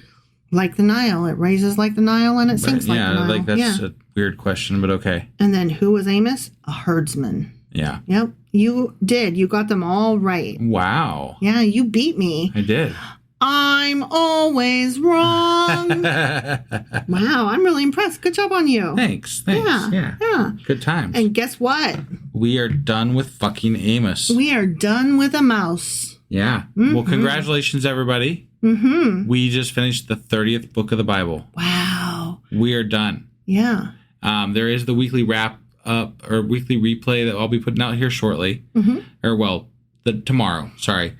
And then we will be back the next day after that with the first chapter of Obadiah. Mm-hmm. All right. We will. You said first like there's a second. No, there's just the one. Just the one. Just the fucking one. Just the fucking one. All right. Well, we will see you for that really short book the next time we do a regular episode. Yep. Bye. Bye.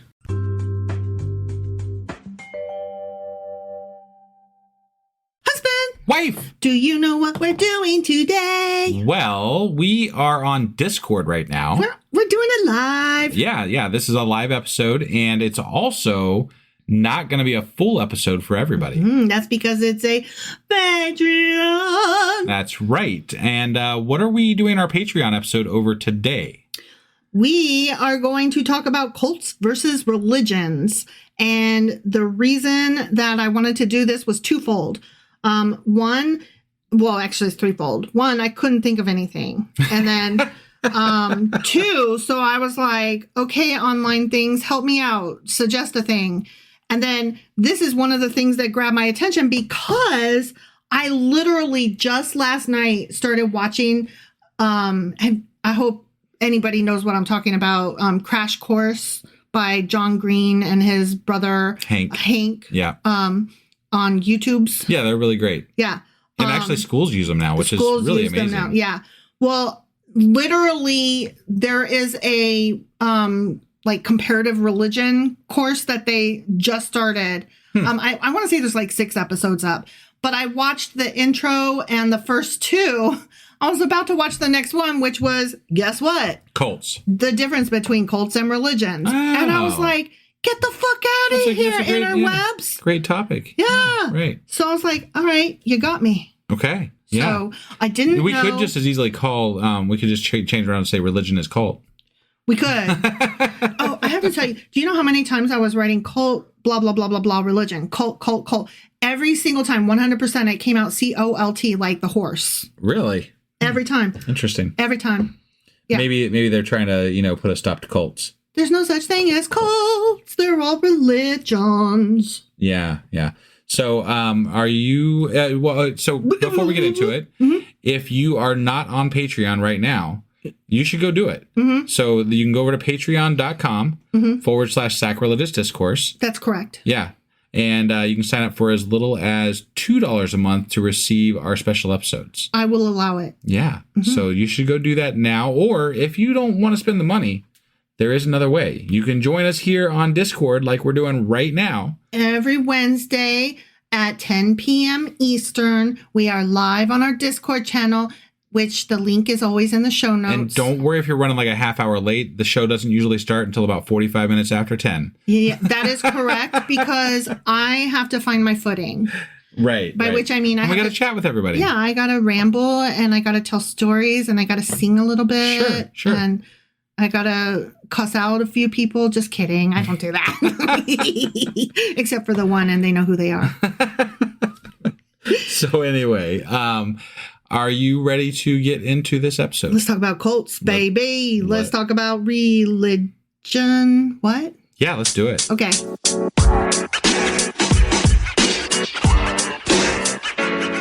All right. So we are back and we are going to talk about cults. Yes, we are. Not the horses. Not the horses. And not the... Is that, not the guns is either. Is it a baseball team?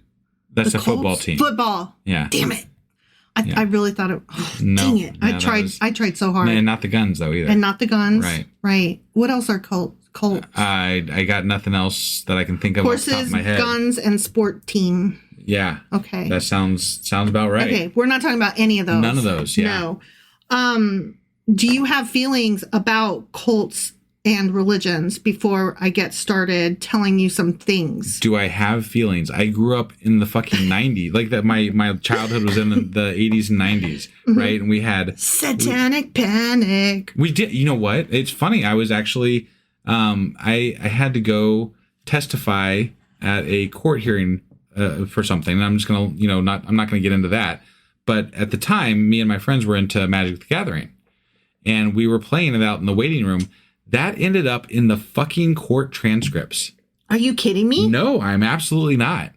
I don't know this story. Yeah. What the hell? It was in the court transcripts that we were playing some like devil game. It was mentioned as a derogatory comment about to degrade your character. Yeah.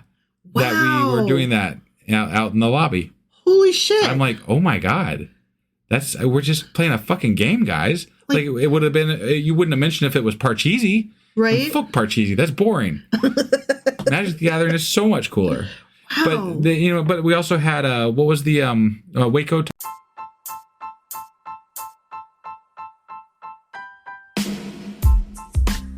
Hey wife, I guess that's the end?